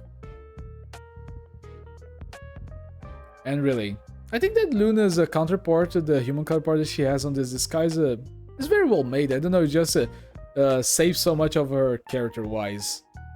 And really, look at how many people can actually just simply go ahead and get marked off like that. And just imagine the luck to have so many people in one singular place like this. And kill. Let's see. I want to see also if I can actually identify the devils, or no, the succubus, my bad, that are around here. I think that everyone who has the red eyes and is like this is just going around and is a part of the crew of the succubus. I just wanted to look at the design. This guy, in a little bit of a way, kind of reminds me of Duncan from Total Drama Island. I don't know why, but the designs just remind me a little bit of Total Drama Island characters. Also a succubus or an incubus. Okay, is there any other? Oh yeah, these two as well. There's that guy, and there's this girl that goes for Johnny Bravo and the male version Lashana. There's no way that they didn't base that guy as on Johnny Bravo. And speaking of this relationship right here, it's cool. You know, Vortex seems to be a very cool guy, hence why he already has a girlfriend. But I did feel bad for Luna just kind of getting friend zoned here. I don't think that that Vortex noticed what happened, but it's very sad for Luna. It happens. Luna, you just gotta keep going forward. It can be so hard to socialize. As she said herself, she doesn't feel that she has any friends. So it can be very hard to try to meet other people of their species, especially when you're not in an environment that you have people that have a lot in common with you. But her basic friendships are her dad, Blisto, and Mixie and Molly. And still, incredible that Mixie and Moxie, sorry. Notice me, senpai. Notice me, senpai! Cool see that Moxie and Millie just can get murder done so fast like that. Incredible. And in a way, I think that in the end of this whole conversation, wouldn't it be just better to let the other side win? Speaking as a human, because one side is trying to kill a lot of people, the other side is just trying to get to have sex with people. From one to another, better just to let the succubus side win. Everyone wins in a way, except Blisto team. Beer, strange CEO. I cannot finish reading that. And I think that wraps up. I think that wraps it up.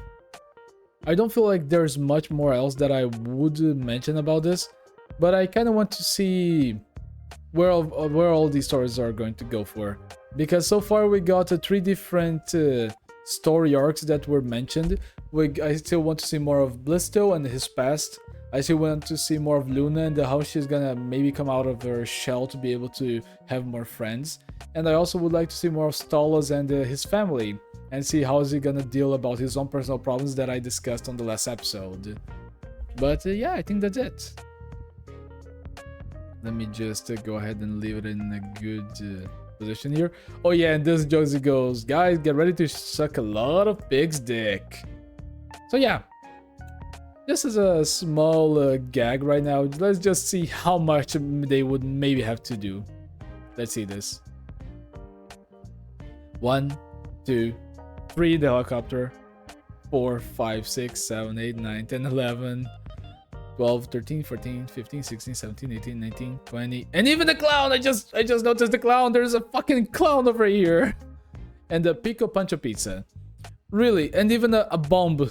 A bomb robot. Wow. They will have to even suck a Cloud dick and the robot dick to get out of this one. Oh, poor Vortex. He's just there to be the bouncer, and he's also gonna have to work to get out. And that's it for episode 3. You know, the more and more I watch this, the more and more I get interested in the world, just to see how much more of the world they can actually develop. The small jokes, the inside little Easter eggs that they put on to be able to tell us that the world is bigger than it seems. All of this is cool. Oh, I miss those times. Don't eat that. No! Is there anything we can do? Yeah, no. Damn, this Bambi girl is a bitch. Warning. The following cartoon contains graphic violence, flashing lights, naughty language, horny humans, horny demons, and is intended for mature audiences. Viewer discretion is advised. You have been warned. Let's go. Howdy, I'm Cletus. Welcome Cletus. to heaven. Guess you did something good to get here, and good people deserve to give loved ones special blessings. Does it make you want to cry? When your loved one has to die. Does it hurt you through and through When their faces turn in blue? Well, luckily for you, There's something we can do. we can help keep them alive? so you can watch them thrive. Cause here at THE-RUB, Cherub. cause here at THE-RUB, No, we never even ask a fee. Really? people spread the love. And we're here for all of us. Do the paperwork for you, and the heavy lifting too. So sit right back and let us bless our soul for you. Oh, we are the CHRUB. Oh, is that catchy music? Another Mox. How much money do you guys spend on TV? No, not feeling it. Next. Betty Boo? Keep going, keep going. I say, are you looking to get work making crazy contraptions and goofy gadgets? Well, call me at Wacky Wally Wacky. And that's a reference to Warner Brothers. Factory, where you make the things and I make the money. Please, I'm very desperate. Bingo. Woo! You're on a Stop shooting the TV! Guys, do you feel that? Oh shit, is that a hell shake? That's possible. All right. That's what I was about to ask. Moxie, I'm not panicking because hellquakes don't happen. stop getting hysterical, fatty. Ow. Do not be afraid. And please tell me you got that insurance thing. Who are you and The Amazing Twins? I'll have to go back to that later. Dastardly inventor of all things loopy and loopish. You could have just used the door, dude.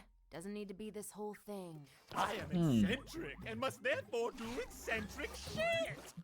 Oh, this old fuck reeks of the living world. Did you just die? Yes, moments ago, in fact. Which is what brought me. Oh yeah, it said horny human, so we most likely will get a Human World episode. Shut up, dear furry.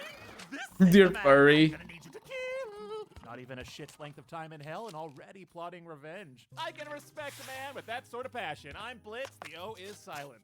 What? Oh. Oh, thank you. Now, what's the T, sis? The T? Blitz, the O is silent. Yeah, why are we Cool. killing this guy? I mean, what did he do to you? He was my business partner.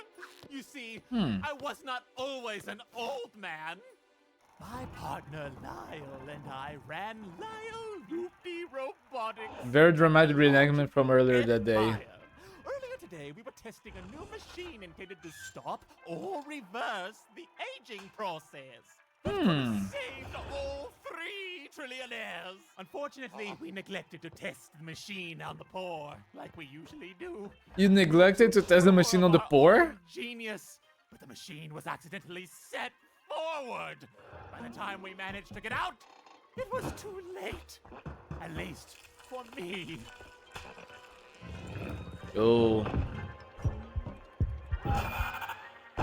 Now that evil son of a bitch is going to take over the empire we built together. Without me to share it with, he'll make all the goddamn money in the world and become the 4th trillionaire and get all the credit. Yeah, that's not really evil. It's evil towards me. Everything is going dark. Now get your crimson Poor asses Moxie. up above and send that heartless, no-good son of a bitch to hell where he belongs. Or would he go to heaven? Loopy. Of course, of course. If we do kill him, though, and he ends up down here, you know, you will be stuck with him forever. Oh, trust me. I'm counting on it. That's kind of hot. That's kind of hot, really, Moxie? This is. You have a type. Is the home of famous inventor Lyle Lipton. Oh, there's a crew. Let's do it, gang. Let's kill this rich guy. I didn't expect to see Moxie with a. Is it M40? Is that one an M40? Murder. Things like this can happen to famous people all the time. Oh yeah, that's true. A lot of crazy fans can go after the famous people. Wow. That machine really did a number on him. Yep. Goodbye, my one true love.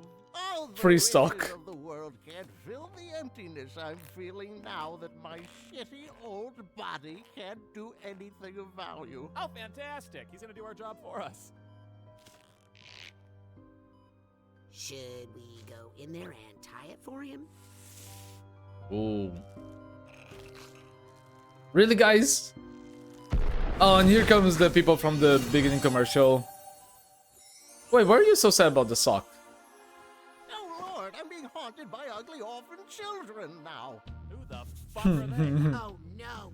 Sir, those are cherubs, Mr. Lyle. I hate filthy, stinking orphan children. We're here to convince you not to kill yourself, sir. Hmm. To grant you a blessing on behalf of those in heaven benefited by your amazing technological advances. I mean, to be fair, this would actually be great to have a team of celestial beings like that doing this work for people that are in this kind of predicament situation. I mean, what do To commit die. do with all this money now you're old and gross? Is that a serious question? He can help spread his wealth around with the people of the world and do so much good with it and be so fulfilled. No. He could pay for new hospitals and schools. Why won't you let me die? He just wants to die now. Yourself there, buddy. Moxie, what do we got for this fella? I have some assault weapons, crossbow, honey bow, Tommy gun, old-fashioned shotgun, revolvers in 3 colors, chainsaws, katanas. He's classier than that. There are still plenty of reasons. He was ready. Yeah, right. Smells like he ain't been out of bed in months. Yo. Love can be I mean- beautiful at any age. And we'll show him. Yeah! No! Look around, Lyle. God I mean, don't you guys just need to go ahead and kill him? Don't you guys should just do that since you were paid for that? To end your life, you'd be missing all of this. Mm-hmm. You gonna buy that load of shit from a baby and the sheep it fucks? That is so inappropriate! Oh, kiss our ass, prude! Anyway, take it from me, a fellow genius. Nature is no picnic up close. And the mascot? Yep. There we go. Yep. Stop looking! I can't stop! I've never wanted to die more than I do now! You know, nature can be like that a lot of times, all the time. Even Blizz is a little bit taken by it for a moment. Oh, Lord! Where are we now? Oh, let me perish! We're here to show you another thing life is worth living for. What? Childhood wonderment. Why, look at those sweet disease-ridden vermin. Their joy comes from innocence unspoiled by the burdens of adulthood. And Oh, I miss those times. such Don't eat that. joy. No! It is inspiring. Thank you for showing me this. Hey, dipshit! Wanna see whose lap you're sitting on? No, don't do it. A gnome? And they gnome this. They gnome this. This place reeks of teenagers. Lovers, look out! You know, usually I really don't like teenagers. That makes sense. Possibly life's greatest joy of all. Money. No! Money! Love. I've never been in love before. I imagine it's quite nice. It's not too late, sir. You can still find. Ha! Nice try, ugly. Hey, horny lover! Damn, now they're going for the drag queen look. You know, you three are so utterly cruel. We're just trying to give hope to someone in need. I also feel like I've heard the sheep voice actor. Just because we want some selfish, greedy. And why does Moxie seem like he's actually looking good on that? You're making things too real now, Moxie. Bad. Bad.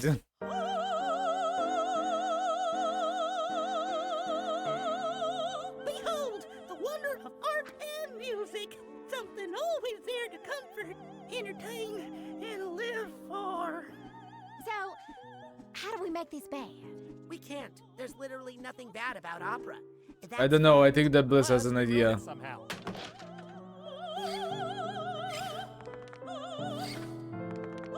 He's not very good.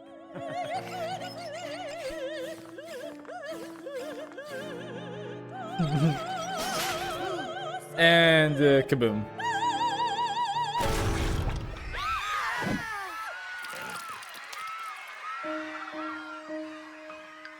Well, at least we made it bad. That's it! I have had it! You three Oh, we're getting a fight. with us enough!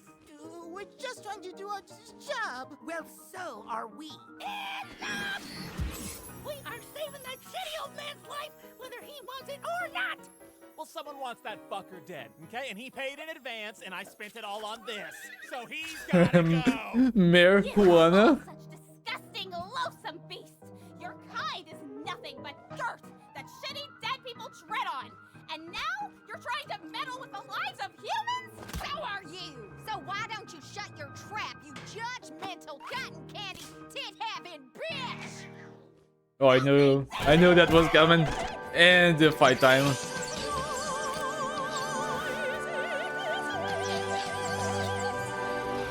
Damn, the animation and motion design for this episode is going great with the 3D movement. And nice save, Moxie.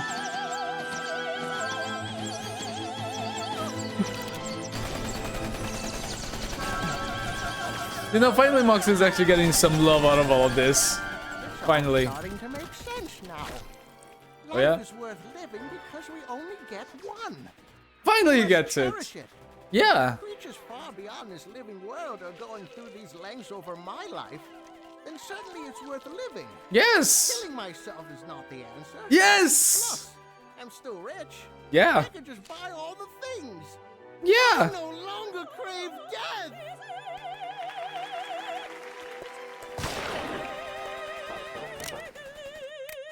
It's so nice when people decide to leave, isn't it, people?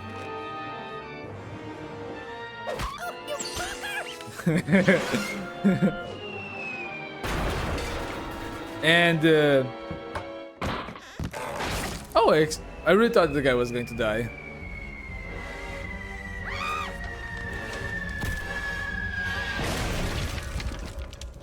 Well, would you look at that? Well, in the end, they did it. No, You did our job for us. Oh my gosh. poor Oh my guys. gosh, oh my god. Get a hold of yourself, Colin, and do not Colin. use the Lord's name in vain. This isn't over.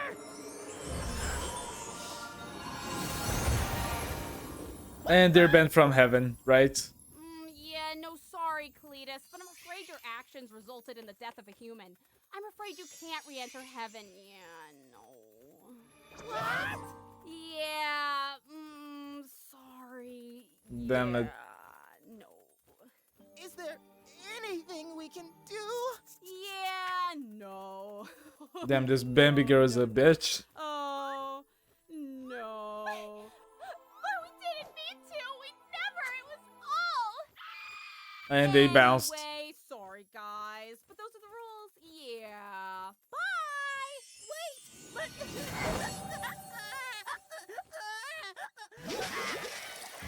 Well, the old man wanted to live again, and we didn't kill him, so we failed.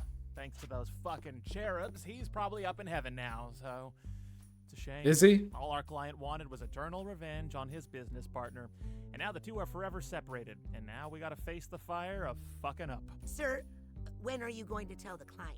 Oh, I already sent him a text, and we're in good hands, because texts don't make people angry. Lufa! We can explain everything. I was... Oh, is a lot. Is a get to hell? I don't understand. We thought And of course, Moxa gets hurt. Heaven? You don't make millions in technological advances and robotics by not experimenting on the poor.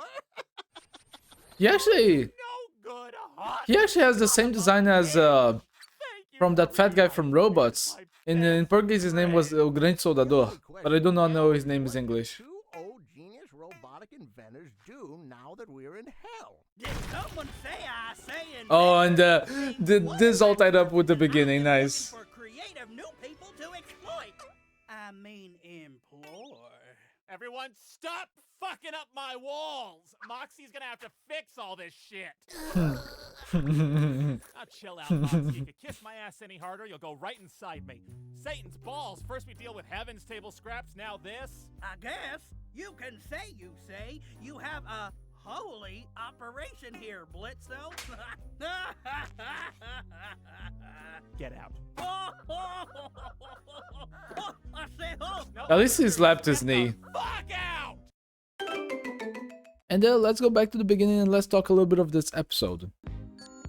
I think that once again, this episode feels a little bit like a filler episode, but with setting the grounds for new things that will happen. And I just noticed this, but doesn't like this place right here in the background seem kind of like the background golden castle from The Little Mermaid? I don't know. Shurab Town. Just being able to see other business basically in every single episode of this series is very cool. And this is, I believe, a reference to Thomas the Train, right? Yeah, I think there's a parody of Thomas the Train. Just being able to see other companies, business, and the characters is very interesting. But the way that this is presented and not kind of developing the characters, I cannot hold myself but feel that this is a little bit of a filler. But they're also planning things for the future. And I already noticed that things from the last episode actually pay off in this episode with the little background Easter eggs. I don't think that these characters right here, they were that interesting to me, you know? I think that it was just already predictable that this all would go into a breaking point to a massive fight. But I'm quite happy with... oh, wait, there's an Easter egg that I see. With the end result of it. Let's see. Surround yourself with people who will lift you up, so ditch your loser friends who you can't use. God. Wow. And what? Oh, I already forgot the name of this guy. But this guy, he's always getting the short end of the stick. He's like the Moxie out of the trio, right? Because I think that they might have just tried to produce these three characters, Cletus and the other two, the sheep and the other angel, as kind of a mirror to our current crew at the office, at the Imp, which is Blisto, Millie, and Moxie. This guy's obviously the reflection of Moxie, but in heaven form and always getting the short end of the stick. Poor guy. Injured, good. Yeah, that's American healthcare right there, right here. Yeah. But at least I think that these guys, they are doing a good job, you know? At least they're trying to do some good in the world, and I think I prefer that. And also it's very interesting to see that they can just go ahead and mess with the mortal world for sake of a business, while the imps, they actually need a book to be able to get out to the human world and do some damage. And I'm impressed that no one caught them by now. But I also do not know if maybe the angels cannot do the same thing, but they just seem to be able to summon the portals to the human world by themselves. And yeah, the little gag that he just keeps shooting the TVs. How much money do they actually spend here? And also there's actually a fire horse in the background. Maybe this is just a reference to a nightmare, which I think is an evil horse, or maybe just be an Easter egg to, I think, the producers or the studio that helps make the Helluva boss, because at the end of this we always get a horse something at the end of the episode, and maybe it can be that, I don't know. We also got a picture or a painting of Luna. We got the 666 news, changed the channel, and this version of Betty Boop, I have no comments on it, it's not my type. And we got a little commercial about he wanted inventions. And I think that this is cool. I really like when kind of gags around the episode, they just go and tie themselves to go full circle. You know, that is very cool. Just to kind of tie up with a little bit of a fun way to just say, oh, this is going to come back later to the episode and it's going to pay off to everyone who actually pays attention to it. And real quick, are these guys so poor that they actually need to buy like plastic party cups and write their names on it so they can have them at all time? Are they that level of porn? Because they seem to spend a lot of money with things that they actually don't need. Indeed. And yeah, I'm really gonna want to go actually just to what is it? To analyze the whiteboard behind them. There are a lot of Easter eggs there. Let's just wait for this guest character to appear. Wait, I think there was something here. Wait for it. Wait for it. Oh, another thing. I love the design of this little shield here. I've seen for many years like these decorative swords and shields being sold, especially like a God of War, Vikings, and other TV series. So yeah, this is a cool design. And one that we actually have in the real world. Oh yeah, I almost forgot. The Imp Twins. I didn't know that Blisto had a brother. Or especially even more a twin. Or I think it's a female twin because of the horns. You know? I think it's a she. And also mood board. Stats. And you guys remember that on the last episode we actually had showing this that they were discussing. Oh, here it is. Now showing Blisto and Barbie Wire. So it's his twin sister. Nice axe, by the way. I also really like the design. And a mood board and just pictures of horse. So once again, I think that all the horses mentioned in this series is because of the final showing of the horse. And here we got the antagonist of the last episode, which is, I think, an axe of Bliss. And says, Imp, 2 miles. Walk, bitch. Just because she has now to get another parking space and she will probably have to park very far away and she will have to walk to her office. That is, if she already left the human world. You know that she would have to do a lot of jobs to be able to get out of there. Her and her crew. We got the sales are... sky down, is that a word? But their sales are not going so well. And also there's just this little dragon here, or creature, eating what I think is the robot from last episode. And if you guys remember, this board, the last episode had the joke of cool names for horses. And this payout later in the episode. Let me just start to advance, and if I see something, I'll just say it. And really, just imagine just being that stupid to put the DH fire at old instead of young. And you can see that right here, the lever is up. So let's see if that's okay or if there's a continuity error. Real quick.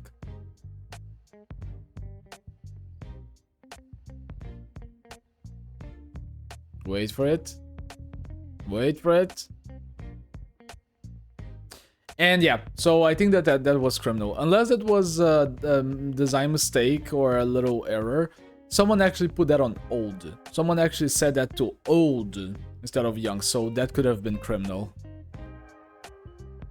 And yeah, these guys deserve to be in hell since they were exploiting the poor. Lupti Robotics. And why couldn't they just fit them back inside the machine and just reverse to young? I mean, if they didn't have any problems with getting old, why not try to go back to being young? And I just noticed the cap and the little thing here around his arm just being money. So yeah, also these tour companies, they just go after money and invading people's privacy with that. Also, let's mention a little bit of the design here of the team. Look at that. I don't know, the Blisso is just the more fabulous indeed. Moxie being apparently a gentleman, and Millie just being this crazy, I would say 80s Barbie fan. I don't know, I don't think that blonde goes well with her, but having the long hair can go in a good way if she paints it black, I think. And always with a knife. Those are also her signature weapons. Cool. And as the tour guide always says here, let's hear that again because I want to comment on that too. Wait for it. Wait for it. Here you find the 3 tacky stalkers about to attempt a murder. Things like this can happen to famous people all the time. Yeah. Guys, remember, it's okay to be a fan, but just respect the privacy of people, because they already have to deal with enough of crazy fans, just to be respectful of that. We already had enough incidents in the real world about things like this happening, come on. Let's continue. And I think that's the whole segment here that the guy kind of wants to just die. It can be very sad, but yeah, this guy deserves it. He deserves this in the end for what he did. Just let him do what he gotta do. But as always, if you are feeling a situation like this, please contact your friends, family, or contact the designated line. Come on. This is never the option, but in a humoristic way, considering that this guy literally ends up in hell, I cannot not feel so bad about him. And also, what is Bliss' connection with this little cat sock doll right here? Because as soon as it kind of goes flying into the distance, he kind of feels emotionally sad about it. And really, come on, how can you guys just eat popcorn and watch like this? They're just so excited. Even the little cat has one. And even the little cat started to eat one. The little sock cat. And see, the little sock cat is gonna go flying away, and he's actually gonna get devastated by it. I wonder if this is gonna pay off later, because I know that Hell of Boss can be a type of series that really ties up all of the knots later in future episodes, just like we saw, and I will mention later about the horse whiteboard, just in the theater in the theater section. But yeah, I feel like there will still be a lot, and there are even more Easter eggs left and right. The whole design for the Rich Guy House really feels the theme. We got them just competing to see who's gonna convince them to actually do the deed. But really, if your job is to kill him, why not just do it? Why do you just gotta wait for the guy to try to do it for himself? I know it's basically plot, so we can have an episode. But really, they could have just shot him and everything would be over with. Also, very cool design for the weaponry. And can I point out that it's a little bit weird to see all of the Hell of Boss character from the Imp Company just, and she gives the finger, just being dressed as furries. I don't know, it's not something that I was expecting on this episode. And of course we got Nature, and even Blizz is a little bit shocked. All of them are shocked. All of them. That face. And yeah. I think that so far this is the most healthy couple that we saw in the series, really. They are the most functional, they love each other, they have their backs, and they kind of seem like best friends. Not bad. They go to the hospital, and there's the fucking kid who is a bugger. Ugh. We got gnomed and sent to. Woo! Oh, this could have been an actually reference that he's a gnome, and the hashtag cuties. Oh, is this being a reference to Cuties, like the Netflix show about the little girls doing the dances and such? Oh, that's a terrible reference, and I know what they're implying here. Also, go Moxie, rocking the outfit. It's weird to say that Moxie is actually owning the outfit. Let's continue. And he's just acting like a preyish cat. Wow.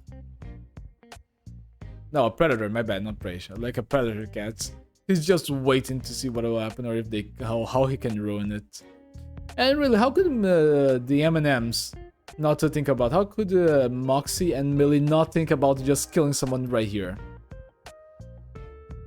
And how did they didn't get in trouble just by killing so many people in the human world?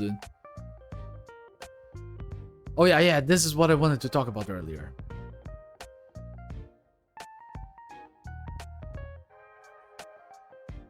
And also, before that, look at the little... you see that little face like this? This is the second time that we've seen this on this episode, with him and the old man that is dying. Is this series taking inspiration on Rick and Morty? Because I remember seeing this, especially on Rick and Morty. It's a kind of a signature animation style for the show. So they taken this to be like a reference or Easter egg? I don't know. And so they paid in advance, and I already bought this. Mir Ahuana.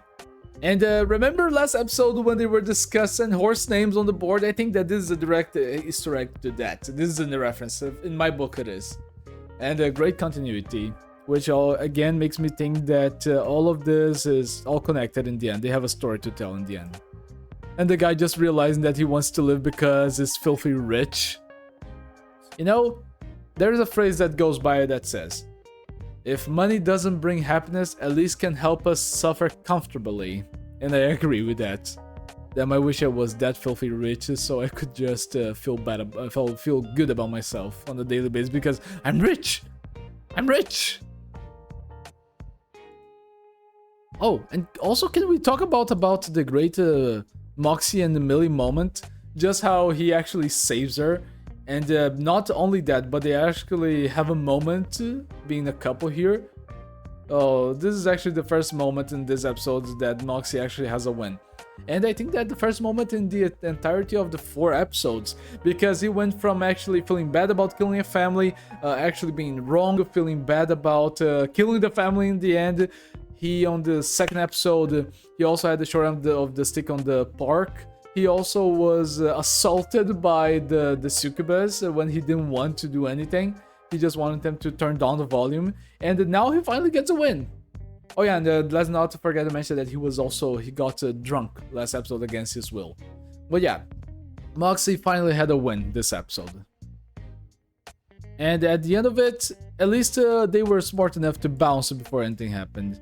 And really, the angels, they are kind of assholes too. They just put themselves on this moral high ground that if someone breaks one small rule, they go, nah, sir, I can't do anything about it. No, that's on you. No, bye. They just feel like the average assistant at human resources, you know? They just go, sorry, there's nothing we can do. Bye-bye. And I really want to see what's gonna happen with this trio, because we already have 2 groups that really don't like the imps, which is the succubus group and also this angel group. So I really want to see how they're gonna try to take revenge in future episodes. And by the end of it, yeah, they actually formed a team, and they actually made peace. And yeah, I don't know why, but these 2 really feel like the type of people that would be angry at each other when separated, but they will actually just become best friends again once they can actually talk and remember that they hate everyone else. Also, great design for both of them. And can I mention that the design of this big tall guy nowadays reminds me of the Mr. Twist from Rick and Morty? I don't know, it just really fits the theme of the whole personality that they're going for. And the episode ties up to a conclusion. Moxie once again gets the short end of the stick at this episode, just almost being crushed to death. And yeah, we reached the end of the episode. I think that out of the 4 episodes, I would say that this one is the one that feels mostly like a filler. Episode 1 was the introduction. Episode 2 was, I think, that one of the most interesting, just because the Stola's story was beautiful, and also I have a soft spot for singing episodes. We also had the Succubus episode, which was also filler-ish, and this one felt the most filler to me. I think that in the end, that this one was the one that I was sadly the least involved with the story, because it didn't feel personal. But I think that it's just setting the ground for more things to come, and that's okay. I think that in the end I enjoyed the episode either way, but this is by some good margin my least favorite episode so far. The second one being my favorite. Here comes the shark, I knew it! Here comes the shark! Warning: the following cartoon contains graphic violence, strong language, sexual themes, flashing lights, as well as a rampant demo horniness. So yes, it's indeed for mature audiences. Viewer discretion is advised. You have been advised. Let's continue. Oh, so we're getting a Stolas and Blitz moment? I'm sorry for having to move our little rendezvous early. I have an engagement this month on the full moon. When this happens, As I said, Stolas is truly a kinky one. But do you really need the book for this farm bullshit? I have like 15 new clients waiting for heads to roll. As shocking as it may seem, Blitzy, my grimoire is actually incredibly important, and it isn't supposed to be lent out to itty-bitty imps like yourself. Remember, Blitz, you stole the book. It's a very special occasion. It's been my annual duty to showcase it in the Ring of Wrath. It's celebrated by a very charming little festival with the locals. Wrath, huh? My employees are from there. I've never really been. I hear it's full of inbred chuckle fucks. Oh, why don't you all join me at the festival? I can guarantee you all special access. Look, I told you we're not bodyguards, okay? That was a one-time thing. Money. You did badly. I'm simply offering a work-free day of fun. I feel quite safe at the Harvest Festival. It's the same every year. Well, if you promise this isn't some fuckfest invite, it does sound like it could be a blast and a half. Plus, it's not like we can do jack shit without your book anyway. Oh, I'm sorry your clients will have to wait. Oh, fuck my clients. Oh, Blitz, you're just discussing for the sake of discussing. What do you want, sir? Hey, hope I didn't wake you, Mox. How would you and Mills want to visit the Wrath Ring for some harvest bullshit this year? The Harvest Moon Festival? Gee fucking haw! Well, Millie likes the idea. Wait, where are you calling from? Mm-hmm. Of course. Now, after last episode, I am very positive that Blitz has some cat genes on his demon blood. How's my deadly little pumpkin spice doing? I'm good, Pa. Thanks for letting us stay here for the Harvest Jamboree. It's no trouble. We know you aren't making as much anymore since y'all went freelance. Freelance pays fine, Ma. We're doing fine. It's fine. Anyway, y'all remember my husband, Moxie? Oh, this is gonna be such a weird episode for Moxie. Moxie cannot catch a break. Flaming twisters and stuff around here. We lost our old farmhand to one of them terrors last week. Terrors. Oh, crumbs. My bad. I am so sorry. I didn't mean to open that wound, sir. Hey, watch it. I'm the sir here, bucko. Oh, yeah. Hey, Luna coming too. Met my boss Blitz and his hellhound. I'm not just his hellhound. Yeah, she's my daughter. Only on paper. Y'all don't deserve to know my name. It's a pleasure to finally meet the sperm and egg factory that popped out this little gem of an assassin. I know that I'm already gonna have to... I already know that I'm gonna have to just go ahead and comment on that later on the video, this whole scene. Fine name. It reminds me of war. No Nothing like a little war to make a strong man. I like you people. You know, more battles were won by technological advances in warfare. I've researched the history of weaponry extensively, Nerd. and it's He's not gonna work here. For example, Moxie, I would love to hear that, but you're not gonna win them with this conversation. I mean, war fun. Guns get the job done, but a Need man more ain't gun. nothing if he can't tear the head off a hellish beast with only his bare hands.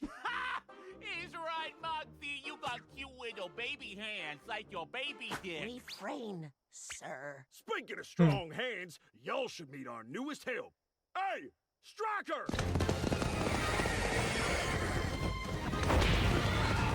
No, you know, I've seen this character around the internet in a few memes, and I've also seen this character in the thumbnail of this video. You must be the famous Mildred.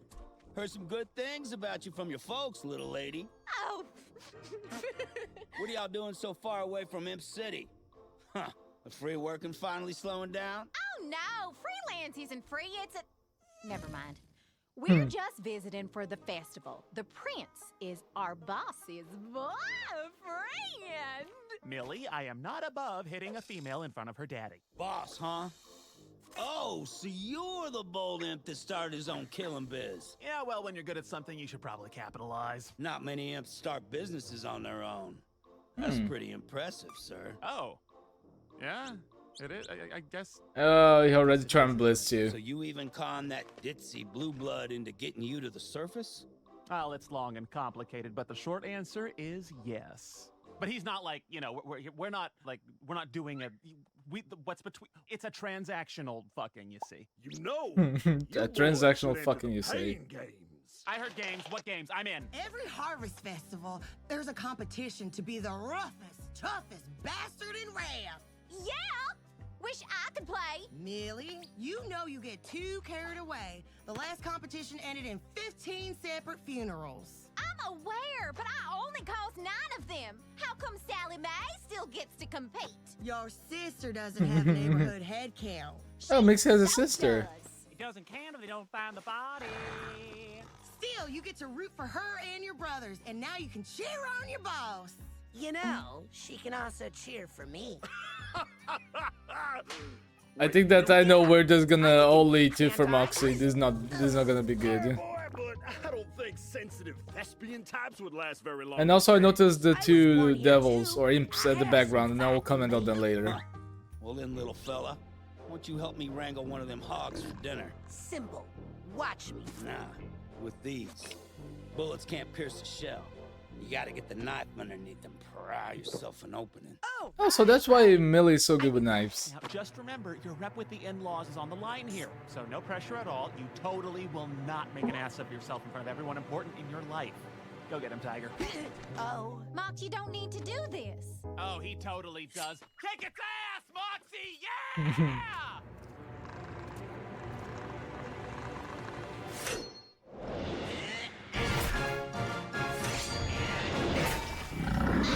And the knife can't pierce it either.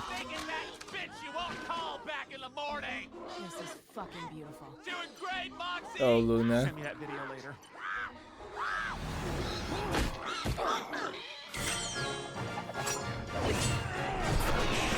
Oh, it needs to be on the head. It cannot be around the neck. My clavicle! Don't worry, little one. You never stood a chance. What an ass. Hey, boss man. You want to help the men skin this thing for dinner? Oh, I am always down to skin the manly meat with the manly man. That's what she said. What who? Wait, what bitch is talking shit about me? Don't let him get to you. And hey, you don't need my parents to respect you. They will eventually. No, they won't. What? I'm right, ain't I? Oh, I'm entering those games. How pissed would you be if I bet on him dying? I say that this is Millie's sister, and I believe that she's a trans imp, right? Because of the horns.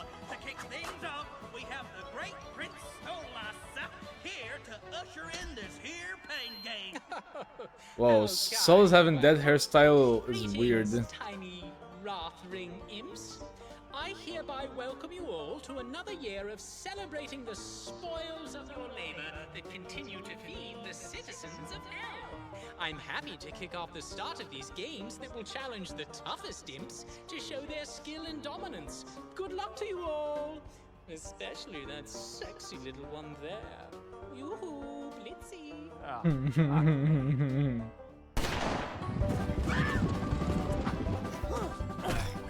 Nice. Nice one, Blitz.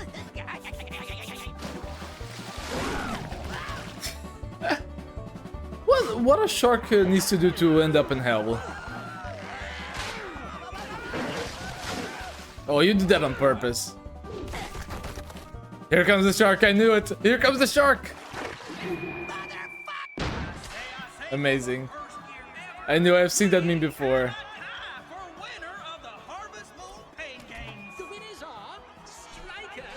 Striker. Nice one. So he has the And this is that other imp on the stage, also from last episode. Sing a quick song I wrote just now about me winning. Sweet victory. I smell the snow. From up and stick in heaven. Ow. To the rugged rocks of hell. Sweet victory. With everything I do. This kind of reminds me of Sweet Victory from SpongeBob. Isn't this guy great? False. It's gonna be nice working with him. Working. What? Yeah. What? I asked him if he wants to join IMP. You asked? But Mox, I think you've had enough for now. Let's head back to the house and get you clean. A monks to go fuck yourself.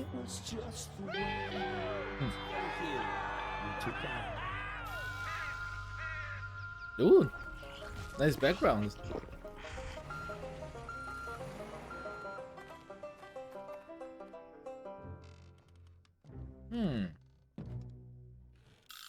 Why does the design of this place actually remind me of The Walking Dead from Telltale? You know, the farm level? Or are all farms second floor shaped like that? well, that's troubling.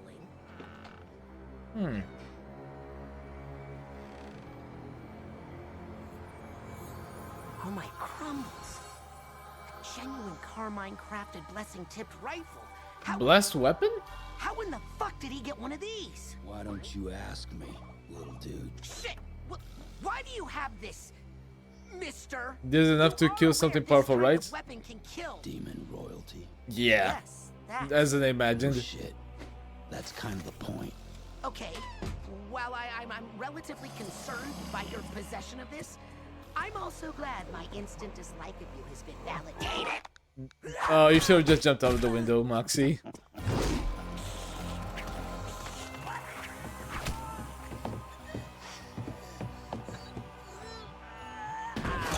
Oh, nice one. I thought he was going to grab it and smack it across his head. And good thing that also Millie has, I think, that great passive perception right there, because if not... Oh wait, how did the door open? Pathetic. Nice! You don't mess with her husband, man.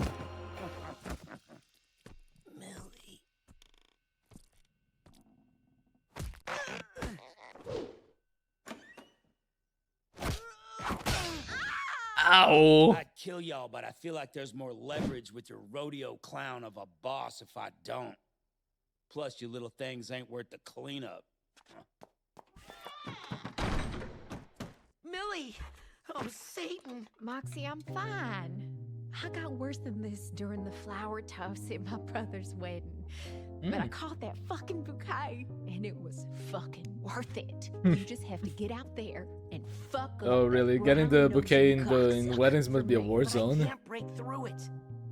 I'm not strong enough. Not with your hands, baby. Use what you're good at. I'm not good with my hands? Oh, right. Yeah. Guns. Need more gun. I probably should have used this earlier. Yeah. No shit, Moxie. But for fuck's sake. For fuck's sake. I'm starting to grow on her southern accent. Is that able to be said about her heritage from hell? With the glow of the true harvest moon.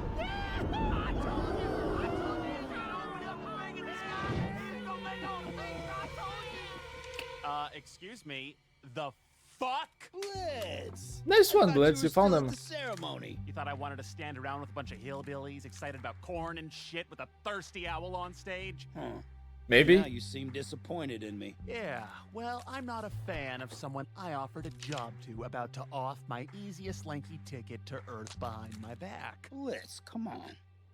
You know the two of us are superior than most of our kind. And you were so above sucking on a disgusting, rich, pompous Goetia, only to sneak topside for scraps and work for bitter sinners who could care less who you are, when you could be slaying over. I mean, to be fair, the Blitz also care less to who they are on Earth, you know? When you could partner up with me and kill the unkillable.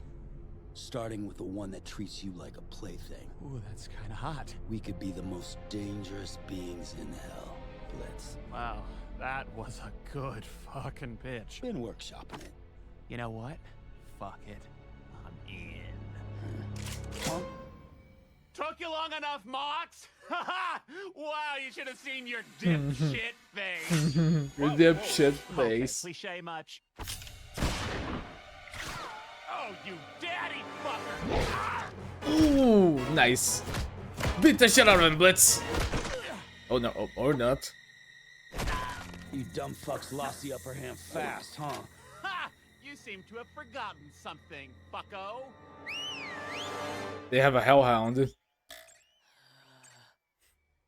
Fucking damn it, Luna. It's a damn shame, Blitz. I thought she was going to Might just actually bring a good come team. right in and rip his head off. well. Damn it, damn it, Luna. You honky talk. Ow.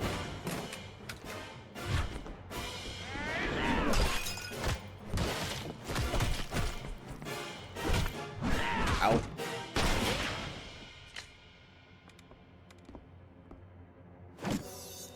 Oh, another Still pistol. think it's embarrassing.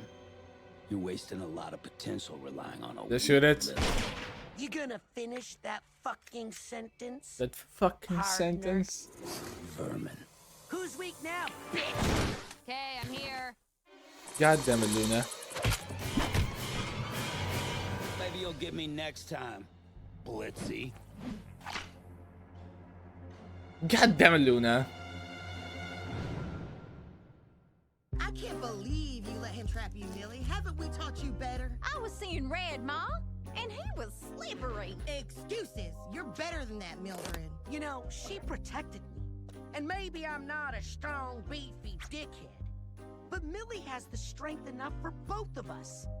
You two are getting on her case about being hurt by a psychopath you hired? Shame on you. Oh, Moxie. Testify, Moxie. Testify. Big boy with his big pants.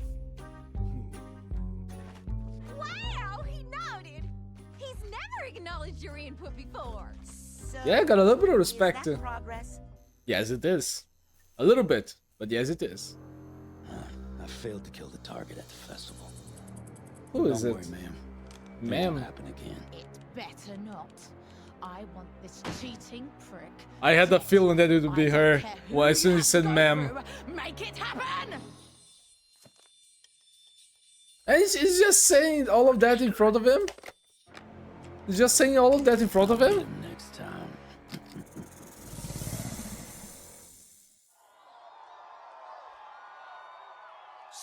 Wow, there's just so much to talk about it. I have a lot to talk about this episode, but first of all, yeah, let's go back to the beginning because I already have so much to comment. I honestly thought that this kind of situation that they say, oh, I need you to deliver the book once a month for me so I can do my job, and you can keep it the rest of the month. And also, let's enjoy this exchange while you're here.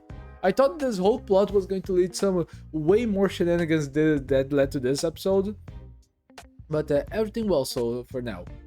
And let's notice that the cigar has an M. is not from Stolas and is not from Blitz. So are they stealing that from Stola's wife, maybe? Who's that from? And also, I really enjoy the lighter that Bliss has, because I actually have above my left shoulder, right there, in my shelf, a few lighters like that I collect. I really enjoy like this Zippo style lighter that you can open and close. It's just very cool to keep it in a collection.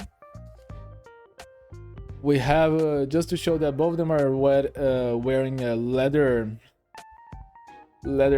accessories, and even Stola is tied up to the bed. So yeah, I think that this was somehow the kinkiest joke that they could have put in there, because I think that they enjoyed it. Stolas was even gagged for God's sake, or for Asmodeus' sake maybe. And I think that is just cool that they can actually still hang around. Every time that they're hanging around, it's cool. I don't think that this is the best that we can say of Stoll's character, but it's just him. I think that I just have sometimes a higher expectations to what I can see of Stoll's based on episode 2, because the song and his interaction with his daughter was really, really emotional and very nicely done. So any other Stollas that I see around Blisto, or just being naturally horny, or just being there to move the plot, I always expect him to be able to show a little bit more of what he's feeling, and so we can have more emotional moments. And also, let's point out that Bliss just spilled out a feather, so yeah. I don't think that I need to go too deep on this one. And this episode, as I said before, I knew that they were going to have a few jokes in this episode, or a few Easter eggs, because I've seen in the past some memes that regarded this area on the series, the country area, I will call it like that, and a few of the funny moments. For example, let's see, real quick. For example, this that's going to come ahead. This scene with the shark. With the shark on the competition, right here, where he just goes and screams, "Motherfucker!" Let me find it. Where is it? Oh yeah, here it is. Just this scene right here. Right here.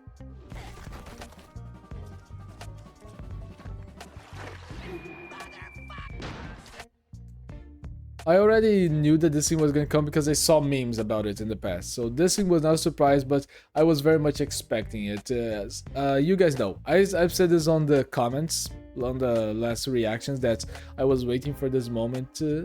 And I discussed in the comments last time with a few people about Millie. And Millie being on the countryside, and you guys were nice enough to come to the comments and leave me some clues about how hell works, and how are the different rings and the different places that can actually work around with the different sins and the different atmospheres. And this atmosphere is more of a, I would say, light skin, or light brownish. I do not know how to describe this color, but the sky is different from the ring that the imp building is, because there is a red and green, I believe. Let's go back a little bit, because I just got a little bit ahead of myself. First of all, Blizz just falling to their bed and just giving that little cat face.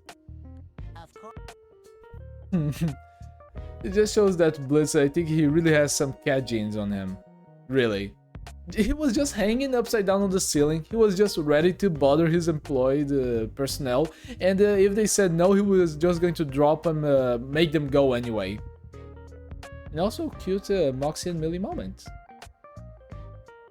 Moxie really is the healthiest of the bunch, because he just shows that even though he's not thrilled to come here, he still comes and supports his wife happiness. He doesn't go out of his way to just portray that he's not happy being there, you know? And for the majority of the time, Millie doesn't see that, just because she's so happy to be at home. But there are a few moments where she actually stands by him to say that he doesn't need to force himself to get the approval of her parents. And yeah, as I said before, let's go ahead and just go to comment on the background devils or imps. Let's see, any second now they will appear, I believe. Wait for it. Wait for it. Oh, it's gonna be a pain to find that. Oh, I think she's gonna show up here. Don't let him get to you. And hey, you don't need my parents to respect you. They will eventually. Now they won't. And also, I think that this is something that I also had previous information on the series, but I did not know who. Because as you guys can see right here on the left, I think that this is Millie's sister that we mentioned before. And she has a different pattern of horns. It's long white stripes instead of small white stripes. And for what it has been told me, male imps, they have, or at least male born imps, they have this pattern of horns with white hair. So what I think it is, and also based on in the past that I've heard that Helluva Boss even portrayed trans imps, I think that it, and also due to the voice, I think that it can also be just a way to show that Millie's sister was originally and biologically born a male imp. And maybe, I do not know how or when, just changed all of that. And also there's a scar on her face to show that she can be also as hardcore as Millie.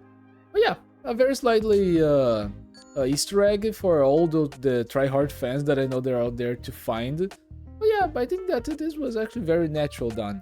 You know, they didn't make a big deal of it. It's just there and just the way that she is, and that's okay.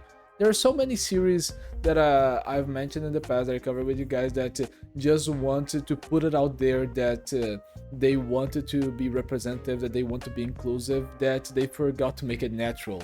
I mentioned this a lot about the Scratch universe made by Blackmas, because Blackmas also does a magnificent job at inserting these kind of topics and inserting people that usually are mentioned into the LGBT community, or people that can be a little bit weird to implement in different series. And Blackmas, and the same for Viviane Medrano with Helluva Boss, it just does greatly. The characters feel natural, their flaws or the characteristics that they have seem real according to their experiences, and they stay loyal throughout the episodes. You know, for example, even though that, as I said on the first episode, even though that Blitz and Stola's relationship and the way that Stolas acts with Blitz is, I think that is a type of relationship that would be only accepted in the media just because it are to portray the dudes being like that with each other. Just shows that out there's a difference, you know, there's a difference in acceptance with those things. And if you just start to create every single relationship and every single character to try to just break or portray heavy stereotypes to just say that they are inclusive to everyone or to inclusive to specific publics, that will not feel natural. With Blitz and Stolas, that is very natural. With this scene with Millie's, with I presume is Millie's sister, it's natural. It's not the center of the show. It's not the center of the episode. They don't make a big deal of it. It's just there, and it's up there for grabs to anyone who would like or can spend another minute of attention. And yeah, I enjoyed this. I think that Helluva Boss, considering all the negative comments that I have heard from a part of the internet, I think they are mostly misplaced. I think that they do a very good job just portraying very human characters, if I can say that, but they make them feel real. They don't feel like forced representation, they don't feel like out of place creatures, they just seem like living beings, following their day-to-day life with a world that is alive surrounding them. And I think that that's the important thing. I mentioned this at the beginning of the series and I will say it again. For me, it doesn't matter what I've heard about the series, it doesn't matter what people have to say positively or negatively. What matters to me at the moment I start to record with the camera is just how well they can portray the characters and how respectfully they can make the world around them surround them to tell a story that feels alive with a world that feels interesting to explore. And Helluva Boss achieves this. So let's continue. I think there was another devil or imp like Millie's sister right there. And they were walking at one point in the background, but I don't seem to be able to find them anymore. Could have been around the beginning. But let's just try to find them real quickly while we continue. And Strider design is amazing. I did not mention him so far, but Strider design to be a literal snake really reminds me of Jack from Rango. Just this desert outlaw ranch guy, or just ranch man. Oh, there it is. These two. I think that these two are, well, this one seems to actually be a male imp. But we already had signs of Millie's sister over here. So yeah, I found them. But Strider just really has a very cool design. It just shows to all the characteristics that is portraying in his physical form, in his animated form, just to be a snake. He's not to be trusted, and he follows up with that gimmick through the entire thing. And can I add that Stolas, all pompous and dressed like royalty for this event, seems really out of place. It just doesn't seem to fit with his character. I don't know, we've met Stolas in such a casual way that him being so formal, it doesn't fit him. And also very nice design for the speaker right here with the little eye. Anything around here that will have a little devil's eye. So this is very cool.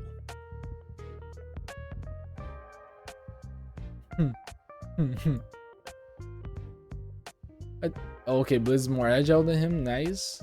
Nox is doing the best to keep up. We got some kids just watching the Blitz being put on a... I do not know the name of this position, but it's a usual position that they do with cattle, right? But this one is for a humanoid creature, or at least an anthropomorphized creature. And I would not dare to say, but I will anyway. This also seems kind of like a BDSM position. I might be wrong, but also seems like it's. Oh, and even the little detail to show power and submission, just the way that he presses against the rope to make his body like a pull closer to between its horns and its legs. Damn, that's a very, very malicious move. Wow, poor guy. And even the little face that he does, is that a face of just anger or a little bit of horniness? Because we know that Blitz is into some rope game, as we saw with Stolas. We have this little competition over here. We got a team of 3 against a team of 3. The background seems nice, and damn, this dude actually seems like the most casual dude in this whole place. I think he's just visiting. And why does this guy kind of look like Moxie? Why does this guy kind of look like Moxie? And I think that that was on Strider's. Did Strider pull him to the water? Let's try to see that up close again. Blitz is just trying his best with his teeth. And be careful, Blitz, or your scoliosis is gonna get worse if you keep putting your back like that into it. And they managed to push, and no, it was not. It was only Moxie who fell in the water. And really, how can Moxie just stay alive throughout all these episodes? He always seems to be getting to living or dying situations, even into the normal moments. And we even have, when people are cheering here... Wait a minute. What? Why is just there these two people? Okay, there is the mother imp that is just covering her kid's eyes so it doesn't see this, because it can be a little bit too enticing. We even got Stolas watching with his little spy glasses, opera binoculars, and the other announcer is just looking at it like, dude, what the fuck?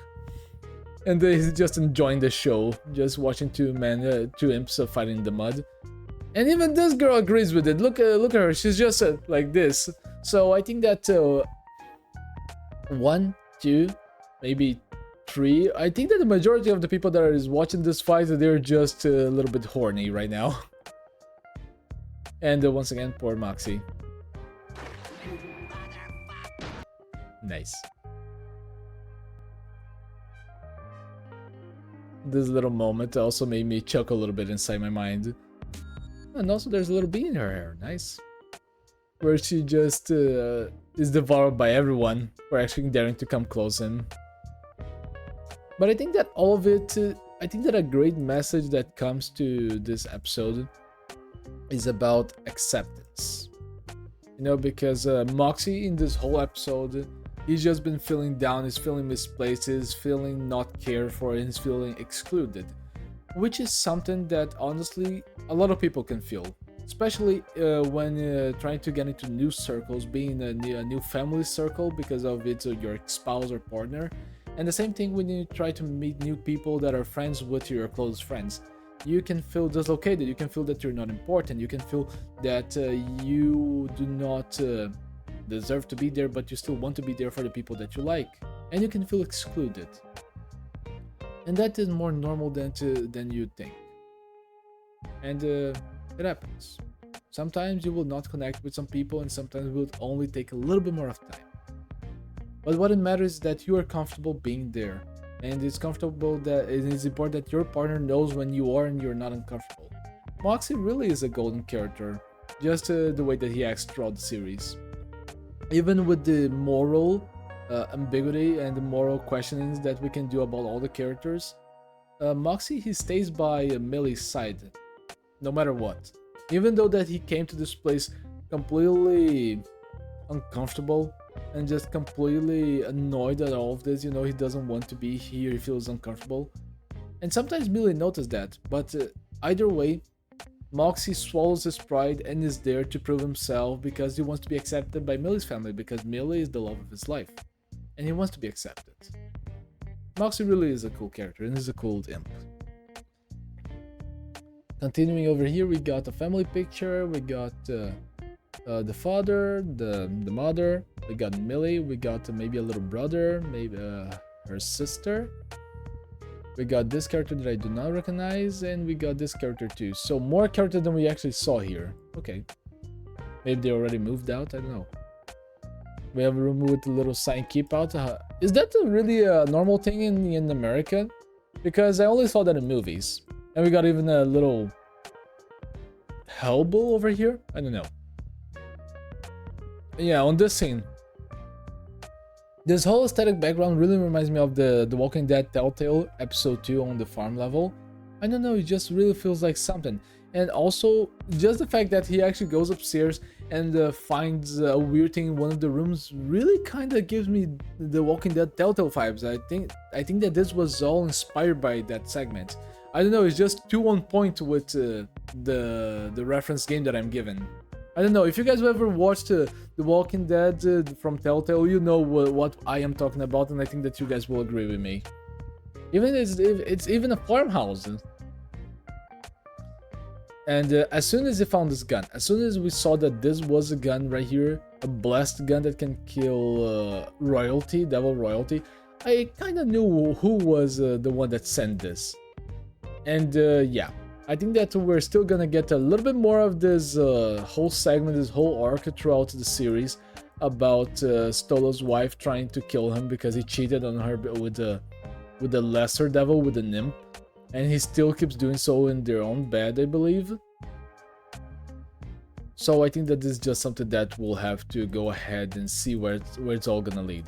This is not the end of the story. Because as we all can see, this doesn't actually is beyond the dinner table. This does not go beyond the dinner table. She will say, oh, go ahead and kill that bastard right in front of Stolas. And I even wonder if Stolas actually realizes it's him. Cheating prick. Dead. I don't care who you have to go through. Make it happen! And all of that while Stella? Is Stella? I don't know, listening to music. And Stolas is just eating, and it just minds up to pay attention to her once she has this killing look at his direction. And this is not the end of it, because he still has some blessed weapons.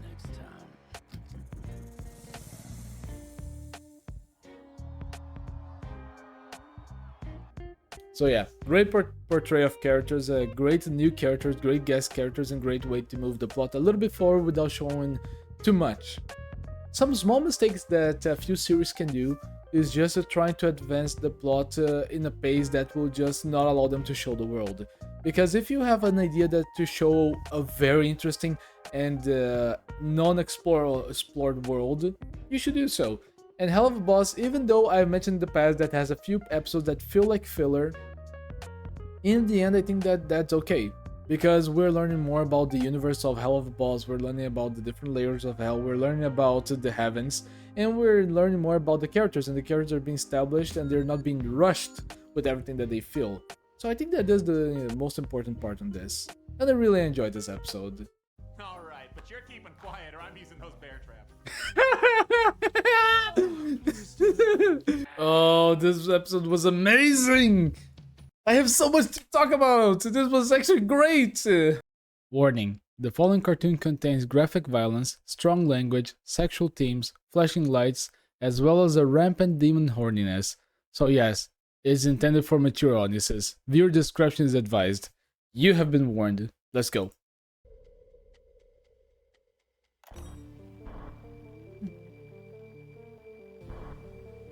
And apparently there's gonna be a in hell episode. They are definitely from hell. They must use this dark magic to cross over into our Or not. world. And they seem to be killing specifically targeted people. But why? They always attack at random, all over the country. There's no way to predict. Have I heard this guy before? And there they are. Well, that's convenient. Yep. Remember, we can't be seen. I thought that since there were no horny humans, I thought that we would not get a human world. Oh, there's a kind of yeah.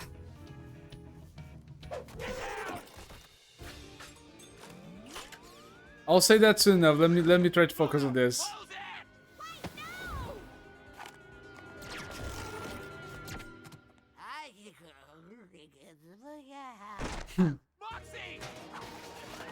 This episode is actually going straight to the point. At least it's cool to see the Blitz, even though that he's a scammer. He will not leave Moxie behind. I'd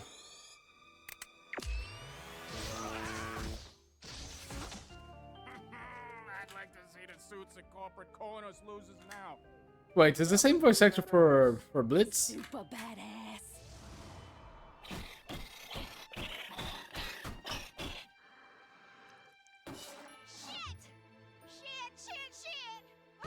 We might be getting a girls episode.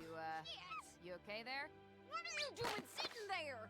The boys are in trouble. Open it again. Blitz was using a total of 0 euphemisms, innuendos, or swears. That means it was serious, which means I don't open it until... Open the fucking portal now! This is the longest episode so far, 22 minutes. So if they're jumping straight to the point, I expect some good development in this episode. It smells like they went this way. Come on, let's find the dumbass. Hey, Backpack Millie!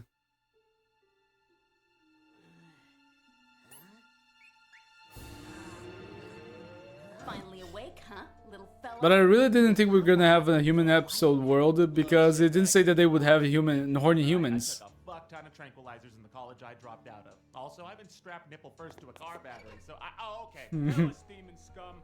Who do you work for? Satan? How did you get to our world from the afterlife? Why are you killing humans? When did you show up here? Okay, I'm gonna stop you right there, bitch. First of all, Hmm. we just woke up from a very nasty shock, and I'm still feeling fucking woozy, so I'm gonna request you fetch us some coffee before we get into this. I mean, everyone gets coffee in shitty movies with scenes like this, am I right? I want something iced, bitch, Mox. I'll have a Neapolitan cappuccino, more cappa than chino. Make sure it's got no more than 4 ounces of milk. The beans won't have the right texture otherwise. And make sure they spell my name correctly on the cup. They always put Foxy or Roxy. I hate that. If you can't handle that, I'll have a venti traditional misto. Please use soy milk with 2 blonde shots, affogato and ristretto. I'd also love 3 vanilla pumps at the very bottom. Then add the coffee after. Then add... Enough! We aren't getting you. I think you over. Massive douche chills just there, Mox. Congrats. I think you overshot your welcome. To get answers out of you nasty hell beasts. When you say tortured, you mean physical or psychological? Physical seems counterproductive. We would likely tell you anything if it meant an end to the pain. And you would have no way of knowing what was true. Or we might like it too much, and then you got a whole new thing to deal with. What do you mean by that? Ah, you're stupid, huh? I could work with stupid, daddy likey dummy. Oh, if that's Blitz talking to himself, or better saying Blitz voice actor talking to himself, that's amazing. You are the ones at our mercy. It's hard to resist. I'm really sorry. I mean, considering you're a pro approach thus far, you've had us tied here for what, hours? And you haven't even had us confirm what exactly we are. What are you? I'm a Virgo. Oh, a smart guy, huh? One more quip out of you and we'll shut you up. Oh, getting cakey. We aren't playing any of Iron Demon Kinks. I mean, that's what it sounded like back there, you sickos. Please don't give them ideas, sir. Why not? I know the shit you're into. He's your boss. Calm down, one. Don't let these One. monsters get to you. Hey, aren't we gonna get our phone call, bitch? Well, that entirely depends. Who are you gonna call? Ghostbusters! Fat mom, taking her for a fat time. Nice try, demon. His fat mom is dead. Poor guy. Come on. Why did you have to go out like that on your partner? Come on. I think so. Fuck, this looks intense. How are we gonna get in? Lift me up to that vent. This was actually easier than I expect. The guards have katanas? Yeah. Because every guard in this facility has a ninja melee weapon. Wow. Damn, Luna is actually putting some work today. Great. Damn, even though hellhounds are at the bottom of the hierarchy, if they are guard dogs or considered to be guard dogs, they're still incredibly strong. Wow. Nice. Damn, you're pretty agile for an old lady. I'm like 5 years older than you. My mother! She's dead! Hey, let's just leave them here until they feel like talking.